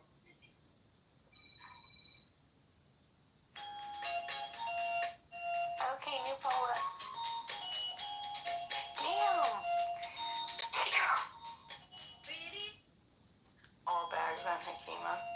Oh, so what was the reading? What did how many verses did you do, and like what did you get through to? We got to a third of the book, and really, yeah, got to a third. So can I ask a question? I'd like to ask Roger. Excuse me, Mojo. Mojo Jojo. What did you? Is this a manic episode? Should we be concerned? Manic Monday. So. What's your question? From the reading, thank you. From the reading, how many of those principles would you be able to apply to what Israel is doing currently? Well, I think the first principle I would put is that you shouldn't try to control them. The fact that you want to control what Israel does would put you in violation of the principles of the Tao.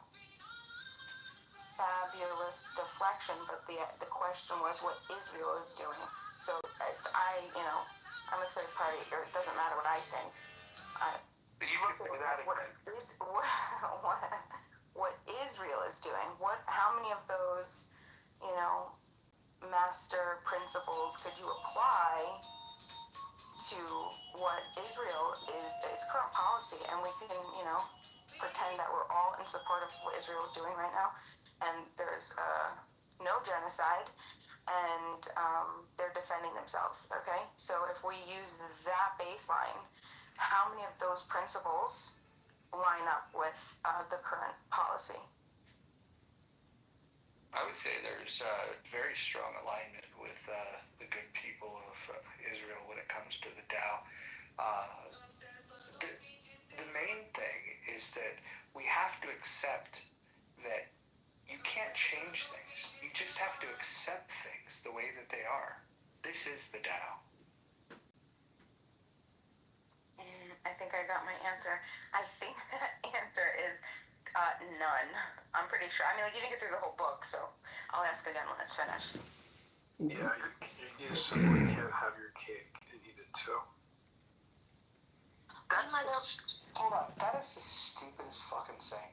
Why couldn't you buy a cake, eat a cake? In fact, in what situation would you buy a cake and not eat a cake? It makes no sense to that saying. That's got to be a white person saying. But Hakima, correct me if I'm wrong. I am a white person. I guarantee it came from England. I'm betting on it. Roger, you have to say the quote right. You can't eat your cake and have it too is the correct quote. Damn it, Joe, with your reality facts. Jesus Christ.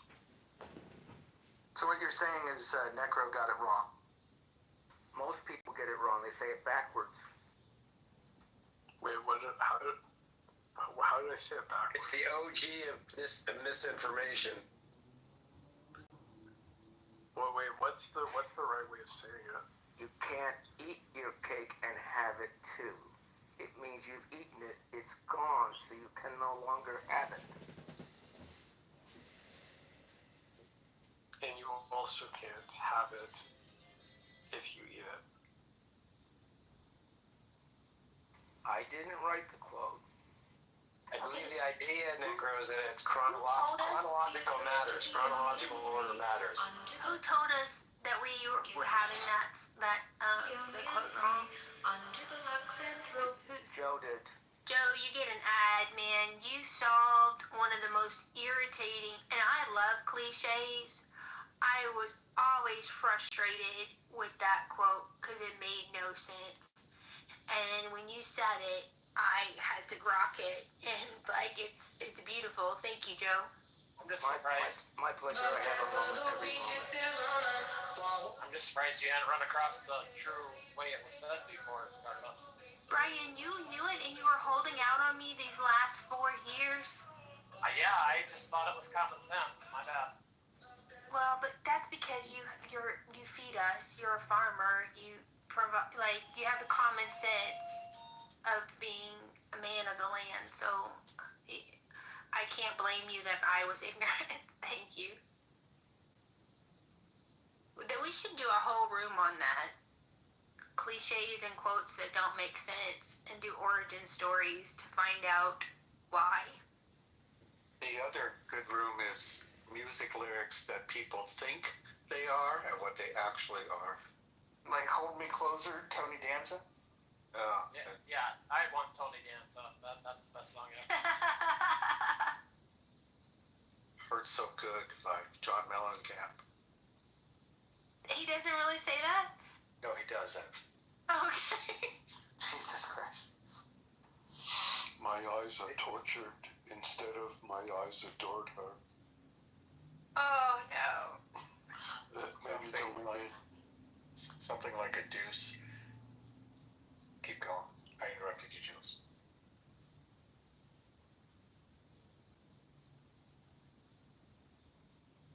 Hey, Roger, I was surprised that no one really gave you a good answer for your question about if the country was decentralized, who would gain control of the nuclear weapons. They don't have a good answer for that because they're anarchists and anarchists are dumb. I would say most likely the military is my answer in one form or another. I think it'd be that over, say, UN control. That's just in a simple answer form. Yeah, but let me ask you this, Sean. If the military kept their weapons, how are you going to overthrow the government? It's true, but pretty much, I mean, in a lot of countries where countries are decentralized, and I'm just trying to think of... Name one. Egypt, possibly. At a certain point, Egypt became militarized as a country there for a while. I don't know if they still are. I don't really pay attention to Egypt. Would that be a good military example? coup against Saddam in the 70s, right? 80s, late 70s. I mean, I'm asking. I just been thinking about that question. I think it's a good question. I have a question. What that would be. I have a question for Bima. If anarchy is such a good idea, how come nobody's trying it? I just think it's, like one of those short-sighted, trained, indoctrinated programmings, and we just continue to pass that down, right? Because we could say, why didn't anybody choose a federal constitutional republic, 1,000 years ago? Why haven't we been doing that forever? You know what I mean? I think it's just a little bit, also, this is interesting, and I don't actually have an answer to this because it goes back and forth, but do you believe that our morality as humans, like humanity as a whole... Did you say humans or humans? I'm not sure. What did I say? Humanity as a whole, do you believe Are that you saying morality... humanity or are you saying humanity? Humanity. Well, those would be sheep people. Hold on, wait a second. So do you believe morality evolves? Do you think that we've evolved with our moral, underpinnings of what we believe society, you know what I mean? Do you think that it's... Well, we don't do any public hangings anymore, so I would say yes. You know why we don't do public hangings anymore? The real story is because of botched hangings. It was never banned or outlawed. It was because of botched hangings that we stopped hanging people. What about public shootings? We still do that. It was done in Utah. Was it North or South Carolina? Where was the other one? It's a firing squad, but I'm not sure it's a firing squad. Public. Yeah. I don't think it's public. Well, actually, I heard it's not public, but it is bizarre that you can still. Not the streets. Yeah, it was the guy on death row, if I'm not mistaken, who killed that young mother 30 years ago. He actually requested a firing squad. Can we go back to Biba's question about does humanity evolve? I think that civilized morality. like morality. Yeah, I think the civilized societies do evolve, but if you take like a pedophile death cult that's 1,000 years old, they haven't evolved much. They still want to fuck kids.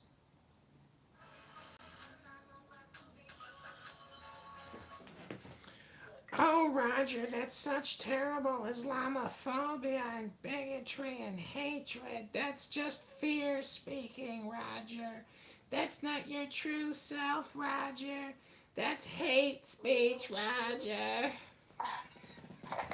So wait, so this is the question. Do you believe that morality has evolved? Like we see,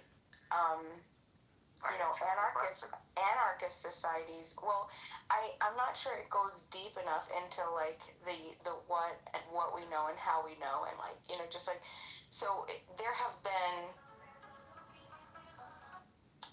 mutualist societies, anarchist societies throughout time. Name the one that thrived the most. I don't know which ones thrive the most, but Kropotkin wrote Wouldn't that be a good thing to examine if we're going to advocate for a society?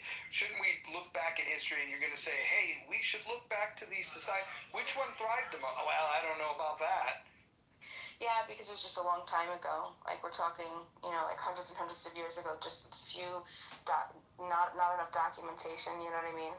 So why are you convinced it would work then if you don't know anything about it? Well, I mean, like I don't think that that's a good argument to say it's not going to work, right? For the same reason that we're going to say. What the fuck are you doing? Who? Which one? Unfucking believable. Can I name some anarchist communities that have been fairly successful in the past 100 years, perhaps? So Can we just get a check on David real quick? David, are you okay? Sorry, Eleni. Yeah, go ahead. I'm okay. My mic was up. Oh. I hope that was a crap stealer that didn't pay out full odds. That was it. We have her on film. So I wish John were there to record it. The guy who requested firing squad was Jack Henry Abbott. The book was The Executioner. There is a book, The Executioner's Song, Letters from Jack Henry Abbott to Norman Mailer. I read the book. It was pretty good.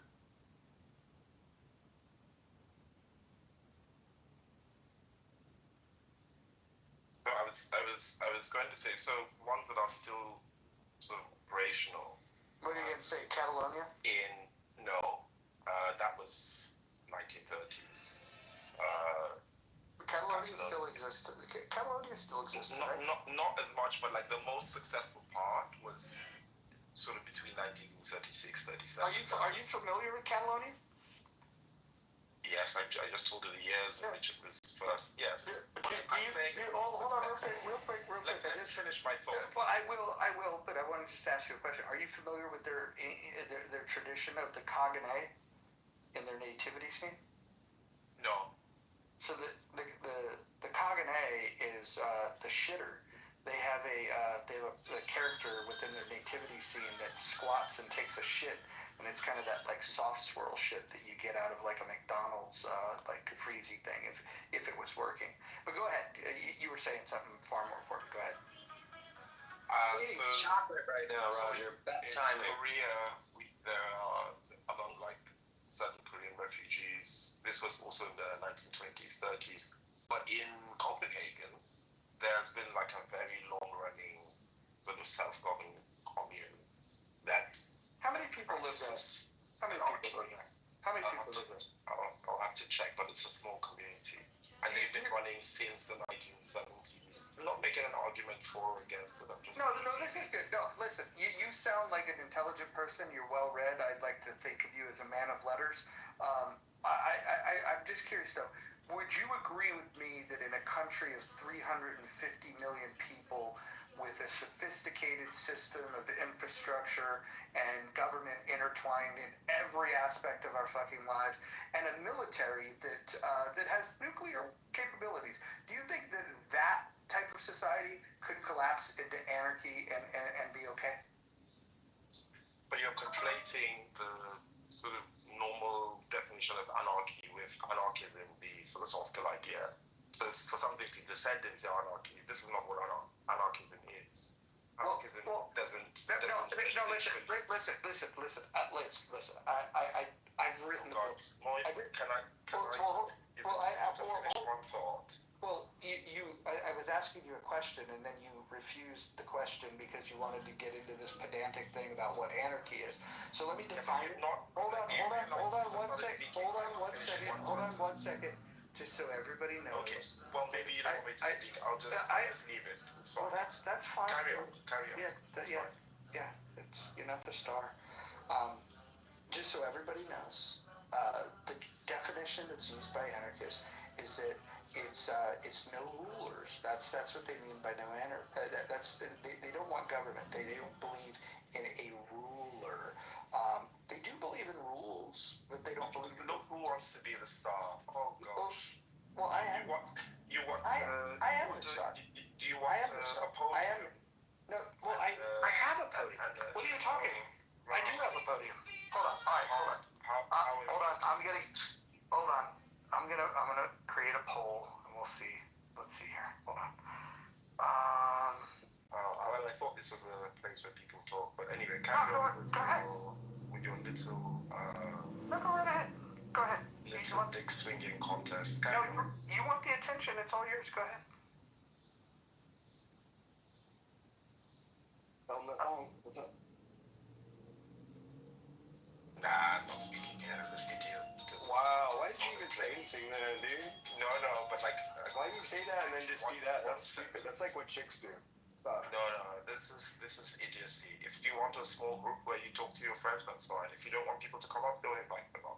Well, you were given the stage, but you apparently wanted to throw a hissy fit. Stupid. It's not hissy fit. You're an idiot. This is not how people talk. Like, yeah, I'm not an idiot. You don't even know who I am. I know who you are. You're an idiot. Okay, so making it personal doesn't help your argument. It brings you down. Yeah, they're speaking of going down. Maybe I didn't read the book as I recall. Someone's talking about me? Oh, sorry, go ahead. But I'm reading the review and it says that he committed suicide. Hold on, Devin, hold on. Can we bring? I want to bring the star of the show back up. L. Nathan, come tell us all about anarchy. Get up here. We got a poll in your honor too. Get up here. Come on, L. Nathan. If that is your real name. This is what happens when you challenge an anarchist. It's funny. I disagree. You have to go L in the phone. Shown that he's an anarchist. We don't know if he's an anarchist, first of all. And two, this just goes to freedom of association. If you want to have civil dialogue, he set his boundaries. I respect him. I'm sorry, Al Nathan. I would have liked to have heard you. I would have liked to have heard him. I actually said I would like to hear him. I invited him up. He's refusing because he's afraid. Yeah, Nathan, you're never likely to be anybody's professor. I don't think he's afraid. He didn't sound afraid. He said you wouldn't even qualify to sit in my class. Listen, I wouldn't pay money to go and get a fucking education to be taught by fucking morons like yourself. What are you gonna do? You're gonna tell me about these thriving anarchist communities? It's fucking amazing. Like, Jesus Christ, you guys hear yourselves? Do you understand that that's like an appeal to, what is it? Is it an appeal to history, right? Like, you're saying that it's literally a logical fallacy, saying just because something hasn't been done in the past means that Do you think appealing to reason is a bad idea? To appeal to reason, well, I mean, like, not for the sake of just saying something is reason, but if there's if there's actually reason in the reasoning, then sure. Bro. Jesus Christ. Listen, I'm not gonna lie. I hope this is streaming. I wanna. You heard that, right? This should be I'm done. Please mute yourself. This should absolutely be a fucking PSA of why young people should not use drugs. I just don't get it. I do not use any drugs. I'm a teetotaler. Maybe I'm a that's your problem. teetotaler, and I no, I actually haven't told that. But I do love begonias, specifically the Darth Vaderiana. If anyone knows where I could buy. Is it edible? Is it an edible begonia? No, but there are edible begonias. They're beautiful little pink ones. There's like the double pink Francises. They have a very sweet. You can put it on, salads and things. It's very nice. It's like my saying is beautiful presentation. You shouldn't do drugs, or else you might have to become president of the United States. Hey, hold on, guys. Mojo, breaking news. Elton John blames the democratization of microphones. Idiots like this who are nothing in real life enjoy this, but yet he takes the time to stay here and somehow feel gratified that he's putting this professor has sunk to our level, apparently, with his hubris and his ego, but yet he takes the time to put that message in. The irony is hard to ignore. Listen, they're all here for the dopamine hit. I'm here for it. You're here for it. We all collect it in different ways. I think the issue is that Bima collects her dopamine. She overindulges. This is why you get ideas like anarchy. Bima, let's ask you a couple questions. So the collapse of the U.S. happens, and I know you don't want to talk about the idea of who gets the nukes. Can you explain to me, who would set age of consent laws if there was no government? So the point is it's decentralized. So you all would. Everybody here would. Wait a minute. But what if there was a compound of people that decided that they wanted to throw all age of consent laws out the window? Where would the authority be to say, hey, that's a bad idea?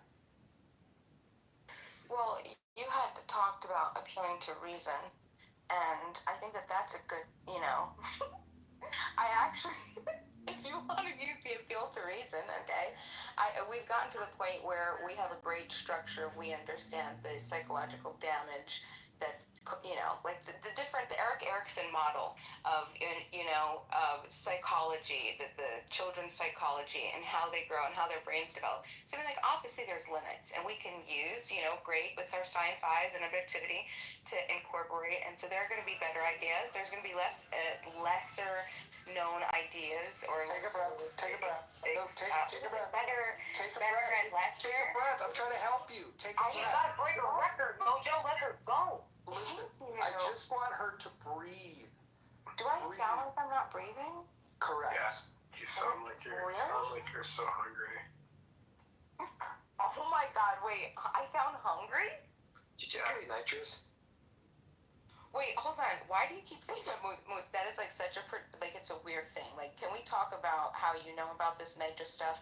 Where do you get it? How would I do it if I had it? I just gives you the giggles. I want to go back to this thing. So, Bima, in an anarchist society, who has the authority to set an age of consent law? The people, the decentralized communities. Where do they derive their authority? They derive their authority from mutual reciprocation of agreements. Okay, but what if so this is the part about age of consent where you need a government, is because some people aren't old enough to even consent. And so how do you have mutual consent if you're not legally able to give consent?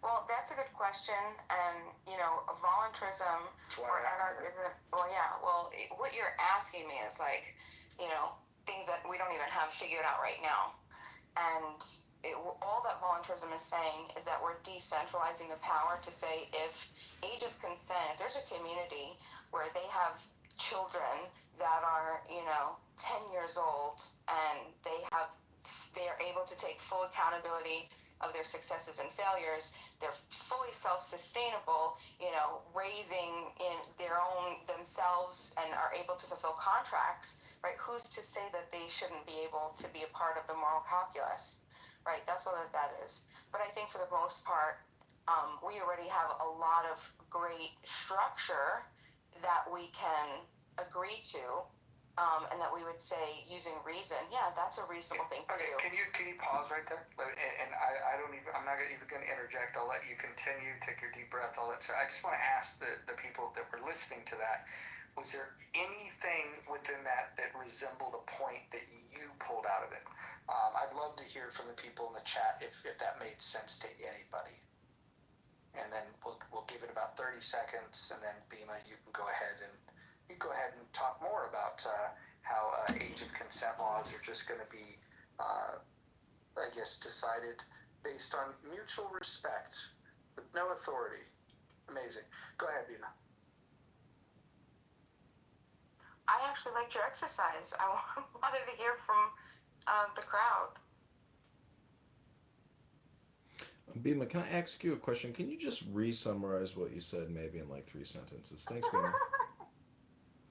Yeah, so Like, yo, dude, wait, hold on. No, wait, no, we just need a moment, dude. We just need a moment of silence for 2 seconds. You know, 'cause I had something and it slipped away, and I feel like we should just... Yeah, you guys got to drink that one in. That was a good question. Dude.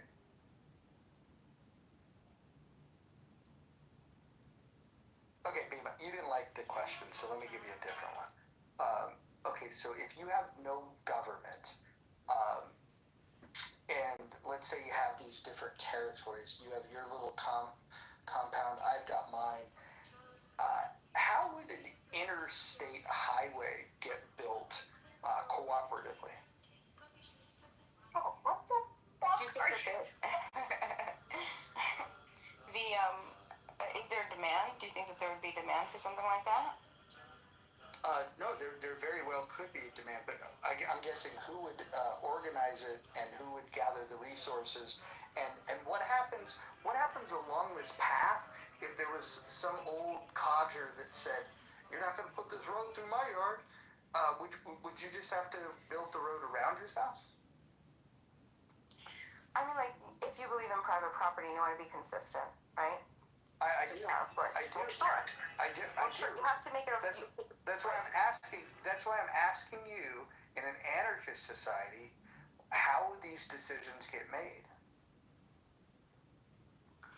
So I mean, I know you ask me this question all the time and you don't like the answer, but the idea is just to decentralize the power structure. So when there's better ideas that pop up, we can voluntarily associate and, you know, put our productive ability and our money into those ideas. And I don't think most people in the United States are irrational, right? So let's use just the United States.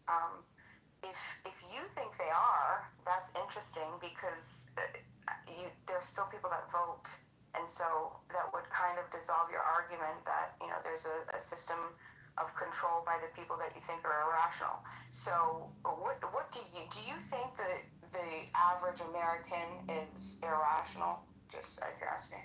Yes. Absolutely. So then, do you believe in voting pockets? I don't think it does much. I mean, if most people are irrational, and then you believe that we should, or the authority in the United States is derived by that group of irrational people, what are we really talking about?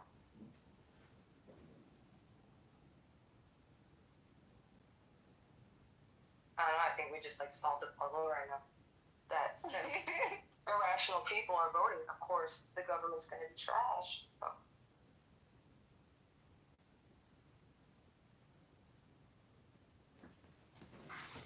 Well, people in California are not rational, so there you go. Wait, which Yeah, we're government? on fire right now, apparently. The government now, the government then, you know, which government exactly? Pockets. Yeah.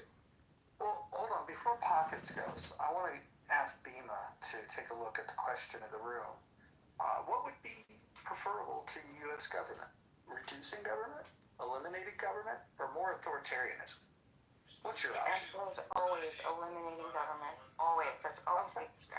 All right, perfect. Let me see if you can get a co-signer. So she has nominated eliminating government. Does anyone want to co-sign with her on eliminating government. We've got nobody to second her motion? Nobody seconds her motion. And so let me, who said Oh, we that? got one. You have my We got one. Have my Perfect. All right, hold on. Now I want to, I want to find out who. Hold on. Let's see. I want to see. So the Greens, we've got Nye, we got Serenity, we got Shirley, we got David, we got Necro, we got Sean B, we got Devin, we got Father. Those are the Greens that are on the stage. I need 2 volunteers that believe reducing government is a better idea. Can you blink your mic if you believe reducing government is a better idea and you want to volunteer to have this discussion? It'll be a tag team match. Bima and Hakima in one corner versus the reduce government folks in the other corner. Okay. Reduce but not eliminate, to be clear, right? Yeah, correct. Reducing versus eliminating. Okay, and Pocket said more authoritarianism, so here's what we'll do. I will represent reducing government. Pockets will represent more authoritarianism, and Bima and Hakima can both talk about this. I want to give the eliminating government folks the first advantage. Just like in chess, whoever goes first has the advantage, so I want to make sure that I'm not using home court advantage here, so I want to give the position to you guys. Bima or Hakima, who wants to go first? I'm sorry, I was a little distracted. Can you give me your bridged version, quick? We're going to have a debate. I'm going to represent reducing government. You and Hakima are going to represent eliminating government. And Pockets, of all people, is going to represent more authoritarianism. So go ahead, Bima or Hakima, tell us, make your best case to the people listening down below why eliminating government is the best choice. Because governments are nothing but corrupt. Every last one of them on the planet is corrupt. And they just funneling money up to the rich and robbing the middle class, creating the poor. And it's never going to change. It's going to dress it up in another package, no matter what, and they're going to steady fuck the people over, control the people. So I'm for no government, where we govern ourselves. I don't think it'll be some wild west scenario. I think people will govern themselves and protect their families and do what they got to do. I think the world will be much better without some fucking corrupt ass government. Okay. Hey, that's one man's opinion. Bima, if you want to add anything to that before we go to Pockets to represent the authoritarian position, go ahead, Bima.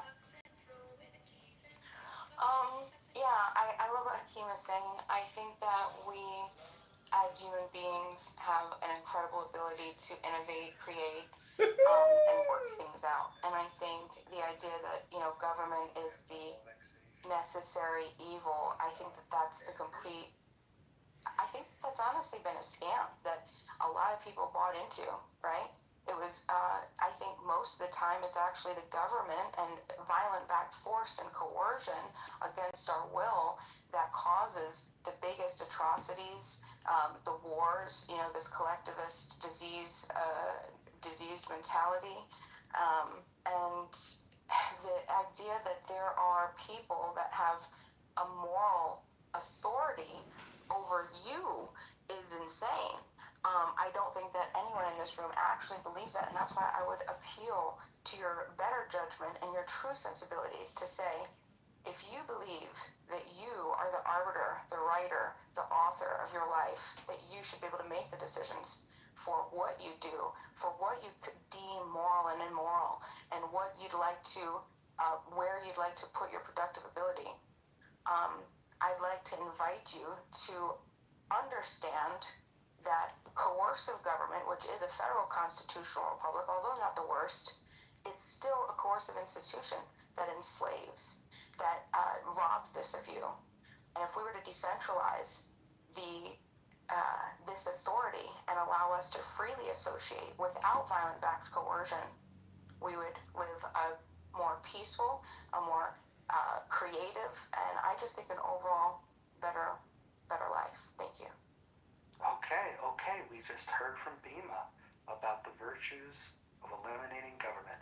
Pockets, you chose to represent more authoritarianism. Can you please give us your take on why more authoritarianism would be preferable?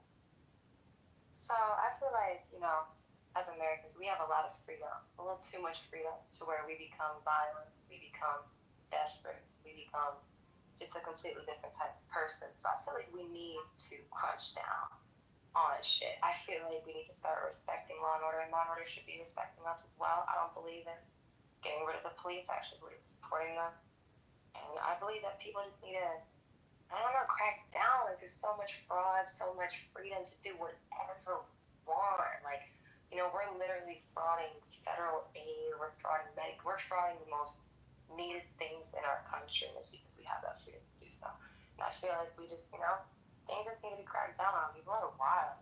And eliminating government, we are not a peaceful species, to be honest. We are a very violent species. We are animals, 100%. Territory is a thing, and people kill over it. So I feel like, when you're eliminating government, you're allowing the irrational to lead, and that's horrible. It's like the blind leading the blind. That's what it is. Okay. All right. Thank you, Pockets, for your submission. And now for the contrarian view, the person that is going to represent reducing government, I give you Mojo. Okay, people. Now that we've gathered around and we've heard from the anarchists as well as the authoritarians, I'd like to speak to you about the fallacies of both of the arguments. I will start with Bima's submission. Bima had made the claim that she was against collectivism. The problem is the ideology she's representing is the most collectivist.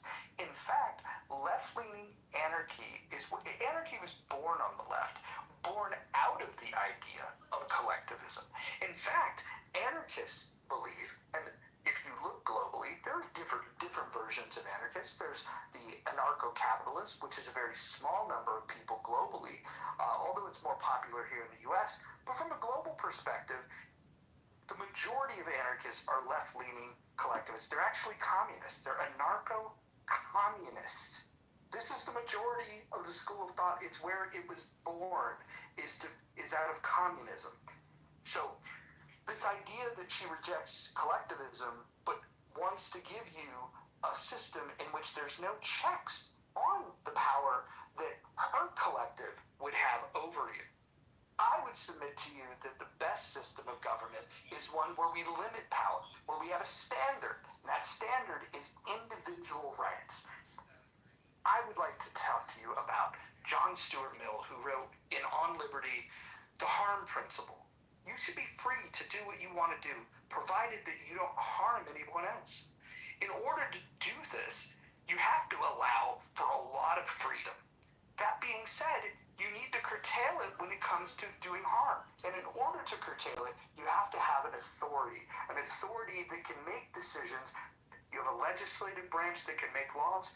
You have a police force that can apprehend criminals. And you have a judicial system with judges that can decide if somebody is innocent or guilty and be able to sentence them to a punishment. These are the things that we need to keep in mind when we start thinking about these amateurish ideas of collectivist thought, which is what anarchy is, that wants to eliminate government so they can live in a society where they can do whatever they please and they can infringe on anybody's rights. One of the most popular anarchists out there, and you guys can look this up, Proudhon famously wrote a book titled Property is Theft. So for anyone that believes in the Lockean principles of freedom, life, liberty, and property, this is in direct contravention of those principles, and I would submit to you that the best way to be able to ensure that people have individual freedom is to have a limited scope government that has a standard to uphold that protects individual rights. If you have no government, you have no protection over those individual rights. And And to Pockets, I don't think I even need to speak on this. What she's asking for is to restrict individual freedom, and I think you guys already know from my previous statements how I feel about that. I'll go ahead and lay my mic down. Thank you. And then we'll go to the poll and see who won. Hey, Roger, that whole individual rights and the police force and the judges and all protected, they haven't been doing it. It sounds good in theory, but they don't do it. The only thing they do is protect themselves. So you just like you said, Bima want a world where people control themselves or whatever. Like that's what we need. I mean, the government is taking from us. They are selling us some bullshit dream that's never gonna fucking happen, and just to control us. Like no, the real freedom is no government. That's the only way you're gonna ever get real freedom. Okay.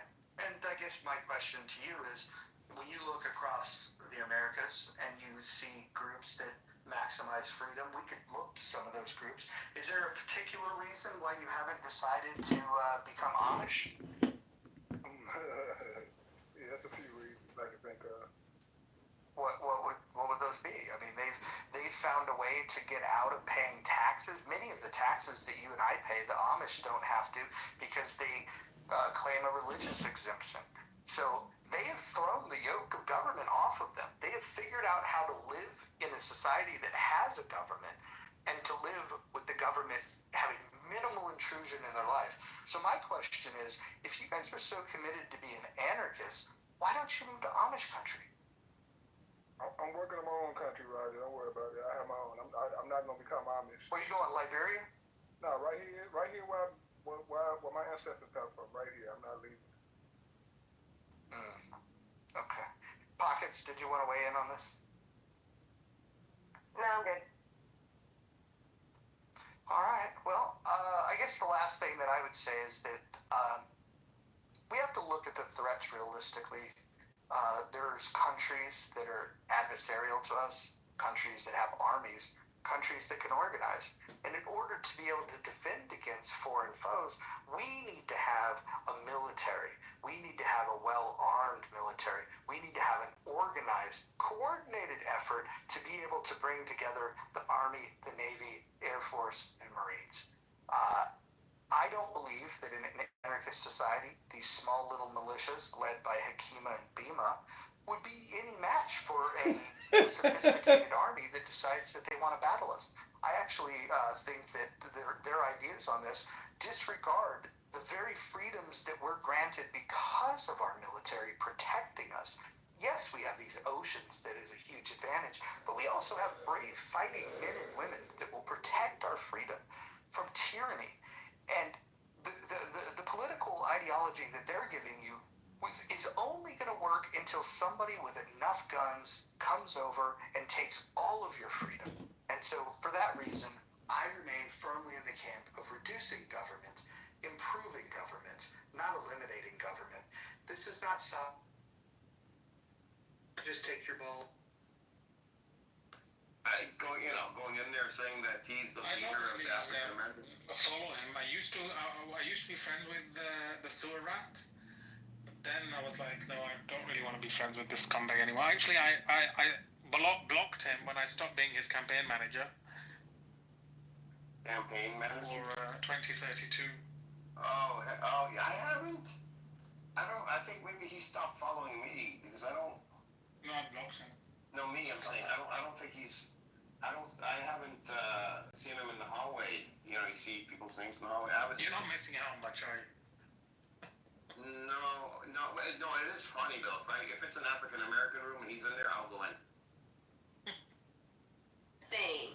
And when Brad does it, it's not a fucking problem. You know, that I never can, but the idea. I don't doubt that. Thank you, Roger. But the idea is that it would look very similar. The only difference is there isn't coercion, right? There isn't a force that's going to make the decision to say we're going to do this or that because a particular percentage of the society decides to make these choices. It will be, listen, everybody is going to have to either pay into it and you're going to support it, or if you don't like it, you remove your predictive ability and you put it either in a competing institution, in something that's better. You fire. The changes come much more. They come quicker and they come faster. So the oversight, the accountability, the curtailing, all that's going to be there. It's just going to be extremely more effective, much more time efficient. There's going to be immediate decisions, right? It doesn't have to be caught up in all the legislative red tape, right? And also the left leaning. And there's more. Of course, right? So the societies, I had mentioned that Kropotkin had talked about a bunch of societies in his one of his essays, and he mentions, I mean, like there's multiple, and I mean, there was indigenous societies, there was Christian communities, right? The medieval guilds, the Icelandic Commonwealth in like 1930, right? And there were multiple Christian communities. So I mean, like even if you're a Christian, right? Those I don't know why that wouldn't be appealing to you. So you know, the Apostolic Church, the Pauline communities, I mean, I don't know. Can I ask you a question? Yes, anything for you. So I've heard you make the comment a few times while you were explaining this that, you know, like immediate who's making those decisions though if there's no government? So it's not that. Okay, so we use the term, I'm sorry, Serenity, the word government, we say it's not government. There's still going to be a governing structure. The only difference is it's not coercive. So there's going to be a government, there's going to be a governing structure in an organization. It's just that when that organizing structure is there, it's because everybody that's there absolutely has given explicit consent. Because if they didn't want to continue to participate and support it, they immediately can withdraw their consent at any time, right? So that's the only difference. So there's going to be government, and there is going to be structure. There's going to be, just like as a business would run, same thing. I mean, may I ask a question? So the anarchist position is typically that you need to end the monopoly of force that the government has.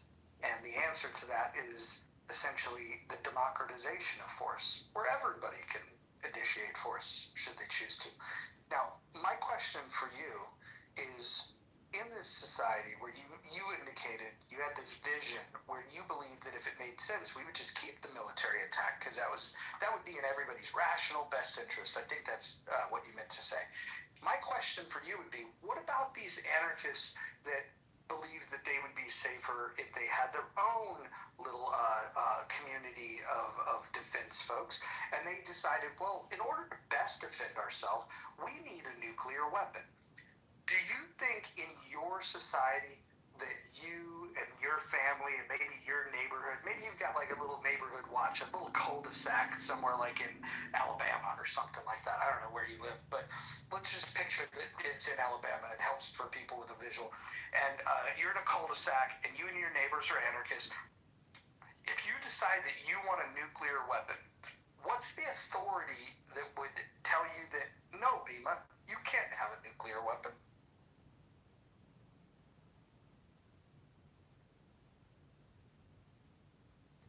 I mean, so my best answer to this would be for the same reason that we as a society don't believe that there should be nuclear weapons around. I think the world is pretty concrete on that. The thing is something like a nuclear weapon is the complete antithesis of freedom, right? Because it's an indiscriminate weapon. It's an indiscriminate tool. It's going to it creates a harm not by self-defense but by massive force, violent force specifically, and that's what we're trying to do by decentralizing the monopoly on force. So the large majority of people are going to reject that, and they're just not going to allow that to happen. Hold on, but my question is, who has the authority to tell you in an anarchist society that you can't have a nuclear weapon? So the thing is like I said, because it's an indiscriminate weapon, society is going to operate off of, listen, you're a peaceful person, don't... Hey, hold on, I'm going to pause this. Hey, Anonymous, can you stream Amir's room into here right now? Yeah, I can't. Well, yeah. I hear it's going crazy. Can you please stream it? Sorry, Bima, this takes precedent. Actually, I cannot. Because this is my anonymous account. Fired. You're fired. All right, Bima, back to anarchy. What's going on in Amir's room? You know, if there's any real in the muff patriots and you have a burner account right now is your time to go into Amir's room and give Mojo that extra dopamine bump he's looking for. Road is experiencing FOMO for Amir's room. Bima, did you say what's wrong with Amir's room? No, I said what's going on in it. Well, it's typical hate mongers. Do they need backup? Why, you want to go join their hate circle? Amir is not a hateful person. Okay. Anybody want to contradict that statement? I don't think he's a mean person either. Back to the debate. Jesus Christ. Not a mean person. He's a terrorist promoter, a potential terrorist. He platforms hate speech, and he's obnoxiously annoying and low IQ. But, you can go in his room and say whatever you want about the Jews, about murdering them, about creating terrorism. It doesn't matter. He'll listen to it. He loves it. The worse, the better it is for him. Cool story, bro. So, Bima, who would handle the allocation and usage thereof of nuclear weapons if there's no government? Thank you. I'm going to answer that, Moose. But I just want to counter that for Anonymous. Anonymous, he also gives stage to anybody else. Like, he prides himself in being able to Okay, have that you're gonna discussion. force me to have to go into his room so you can get a quick little sample, okay? Well, listen, I want to go on record right now, and Ann, I would really caution you to back yourself away from this, because this guy's literally gonna go to jail someday for this shit that he does, and I don't think this is the friend circle that you need. It's safer in the muff, Anne. Okay. Oh, yeah. I like that. Well, I know that. I'm just saying that, well, okay, I trust your judgment. How about that?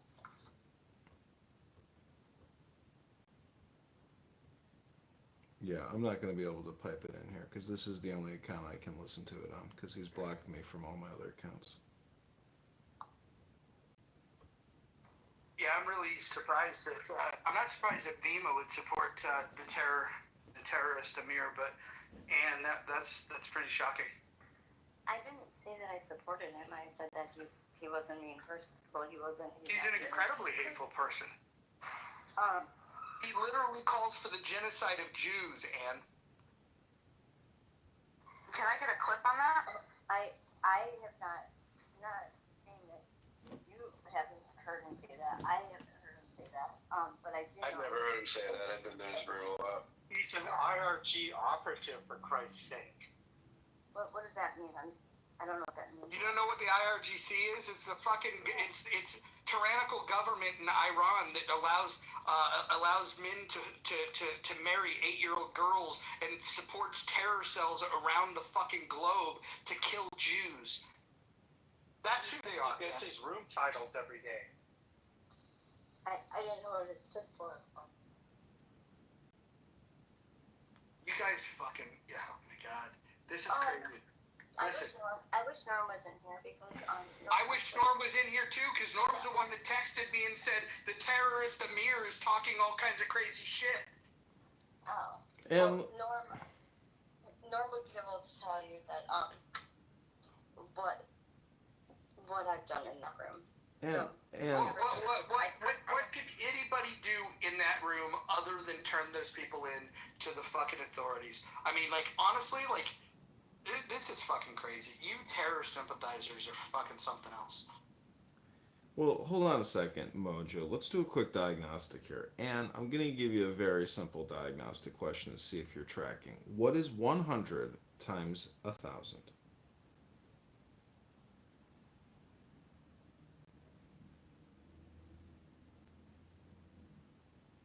You gotta get some new lines. You can't like use the same one twice. No, I It mean, doesn't that's a have the very same simple tone. question. I didn't even ask, like, Yeah, what but is I mean, like, 678 it's times a just, it's 1,000? boring, because you've already asked, we've already heard it.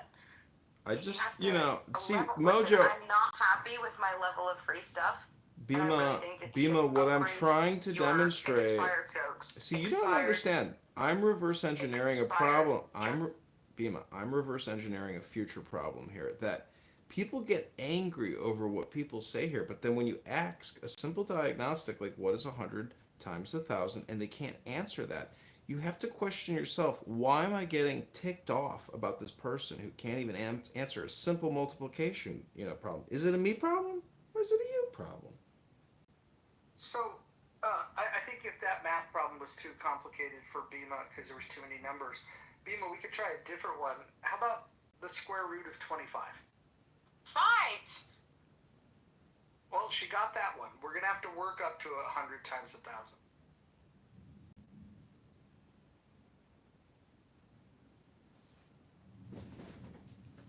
She was proud of that one. Horrible.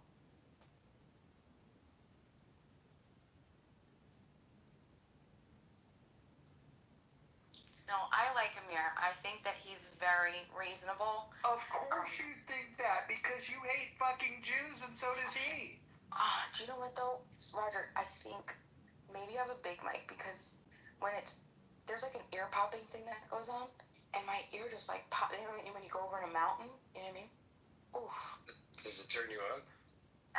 No, not ear popping. I mean like a little bit of the lip being slapped. Like I like that, but no. Shocker that you think that Amir, the terrorist simp, is a good guy.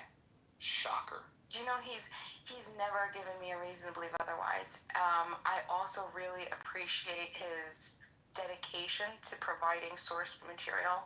Like he doesn't just. How about say just the things. titles of his room? That alone doesn't know these for future reference. 100 times 1,000, add the zeros and put a 1 at the end. 100,000. Dawn, thank you. I know I did that last time and then I just messed up because I don't know. I figured what did I say, like 500,000 or something stupid. I was like add the zeros, but then I said like 5 zeros was like 100 times 1,000, 3. That's 5 zeros, and I said like but I messed up. But yeah. I was with math in my head either, but that one was pretty easy, I have to say. Yeah. You got played on that one. You're very intelligent. I won't take that away from you. Oh, sure. Thank you. It might just be my voice, maybe not the intelligence. But I Shit. Could be. Could play a role, Everybody should grab a morning worksheet. Look, Marshall, listen, I am a simp. I don't know if I could say that. Is there like a female version for Marshall? This is the gentleman of the app, just consistent with an encyclopedia of information, doesn't ever get out of pocket with logical fallacies of insult and attack, always giving high quality commentaries. Marshall, I adore you. Thank you for being my hope. And I really like you too, Bima. You're amazing. See, listen to that voice. And it's angelic. See, sometimes when Roger talks, no, not Roger. My begonias actually surprisingly like Roger. When Brad talks, my begonias start to wilt. And I'm not even kidding. Begonia? Yes, all my begonias. I have many, many begonias. Many, many, many. You want to see my begonias? I didn't know begonias were allowed in the month. Maybe I can read that. I have about 150, approximately, genuses of, or is it species? I think it's species. Species. The genus is the begonia, the begoniaceae. Okay, you help me out. But anyway, I have a lot of begonias, and they're beautiful. But when Brad talks, his intonation, like the vibration, everything like just starts to turn away and wilt and curl up, and there's like just, it's horrible. But when Marshall talks, they perk up. They are excited. They want more. They feel like that angelic, like, wow, give me more. Marshall, thank you. Brad said something funny, and you know that Roger, you missed it. Now, I don't know if anyone remembers the exact words he said, but he said something about shoving the cucumber sandwiches down someone's mouth, which is hilarious. I was laughing so hard. I was down below losing my shit. It's funny as hell. Brad is hilarious when he goes off. I don't know why it hurts your ears. He is funny as hell. He's a comedian. You should just go on stage and just talk shit to every single individual on the damn stage or on the floor. Listen to him. It's funny. Joe, you took a pot shot at me in the chat, and you know, I'm like you. And so, you hurt my feelings. But could you do me a favor, Joe? When the next time I do it, because Joe said that I commit logical fallacies, and I'm not going to deny it, but Joe, would you be my hero? And the next time it happens, just like point it out and just say, hey, Bima, logical fallacy, there you go. I mean, you don't have to, but I would adore you. I got one for you, Bima. You claim that you claim. Hold on. You claim that you oppose the initiation of force upon peaceful people, and yet you do rooms talking non-stop shit about the IDF.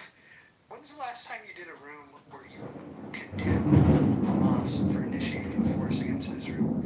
I feel like you tend to leave that one out.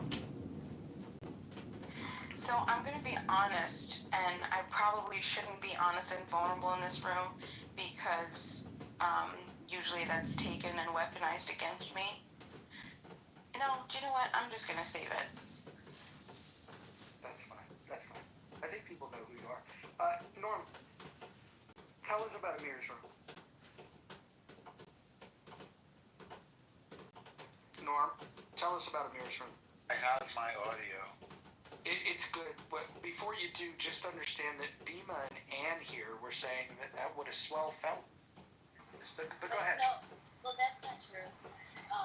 So Bima said that she likes Amir, and all I said is that Amir person. But Norm has witnessed me taking the stage in Amir's room and actually back-channeled me and told me what a wonderful job that I did. And she was very, very light touch, not the way a guy would do it. She just sort of lured them in, and then kaboom with their terrorism and their Jew hate. But Bima and Ann were saying that these guys that Amir does not hate Jews. That was the claim. I didn't say that either. The most Jew-hating rooms I've. Wait, hold on. Ann, are you now gonna walk back? We have this stuff streamed. No, that's fine. The only thing that I said was that I didn't think he was a mean person, and that's. So you don't think it's mean to want to kill Jews? Well, and I also said that I never heard him say that. However, if you listen to what just Norm said when I'm in there, I say my opinion and I call out their shit. But I've been in there. He doesn't believe Jews should exist, and how is that not mean? Wait, I don't want to argue with Ann, Roger, because there's something more. I mean, Mojo. There's something more important that I want to say. I don't know if you want to post the link that I sent you back channel in the top of the room. We're about to stream it into here. Process that you can So, people, because for example, I'm just gonna. if they bring someone in for questioning, it's merely for a few years. Think 24 hours, 48 hours, and then for terrorism can be slightly longer, or if they go to special courts. 4 years is a long time to do something with someone with no charge. Generally, a charge sheet should be got, For 1 second, I just want to say what's going on. That was the Professor Nathan who was in this room before. I have to get this off my chest. They were literally sex trafficking in this room. You heard me correct. I heard it with my own ears. They were literally doing prostitution. They had somebody come up, and the guy said he goes to Dubai and Switzerland. Norm, pause right there. Yeah. Those are strong accusations, Norm. Hold on, pause right there. I heard it. No, hold on, Norm, pause right there. These are friends. Amir, Bima says that Amir is a good person, and says that he's not a hateful person. So go ahead, Norm. The IDF and United States rescued a Yazidi woman last year who had been sex trafficked to Gaza and for 10 years. This is 10 years of sex trafficking.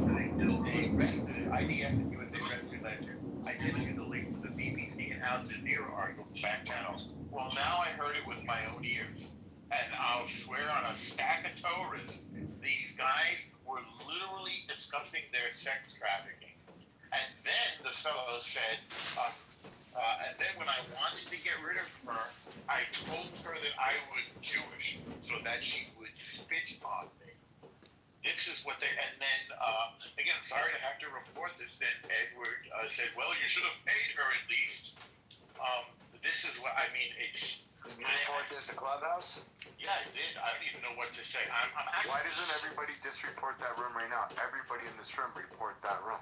Well, I think what we're going to do, and more importantly, is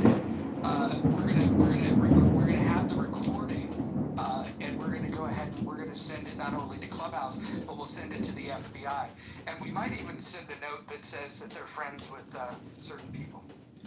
Yeah, let's fucking go. Smoke time. Let's fucking go. Literally promoting the mass extermination of Jewish people in that room for weeks, and I've been in there again. I've heard it with my own ears.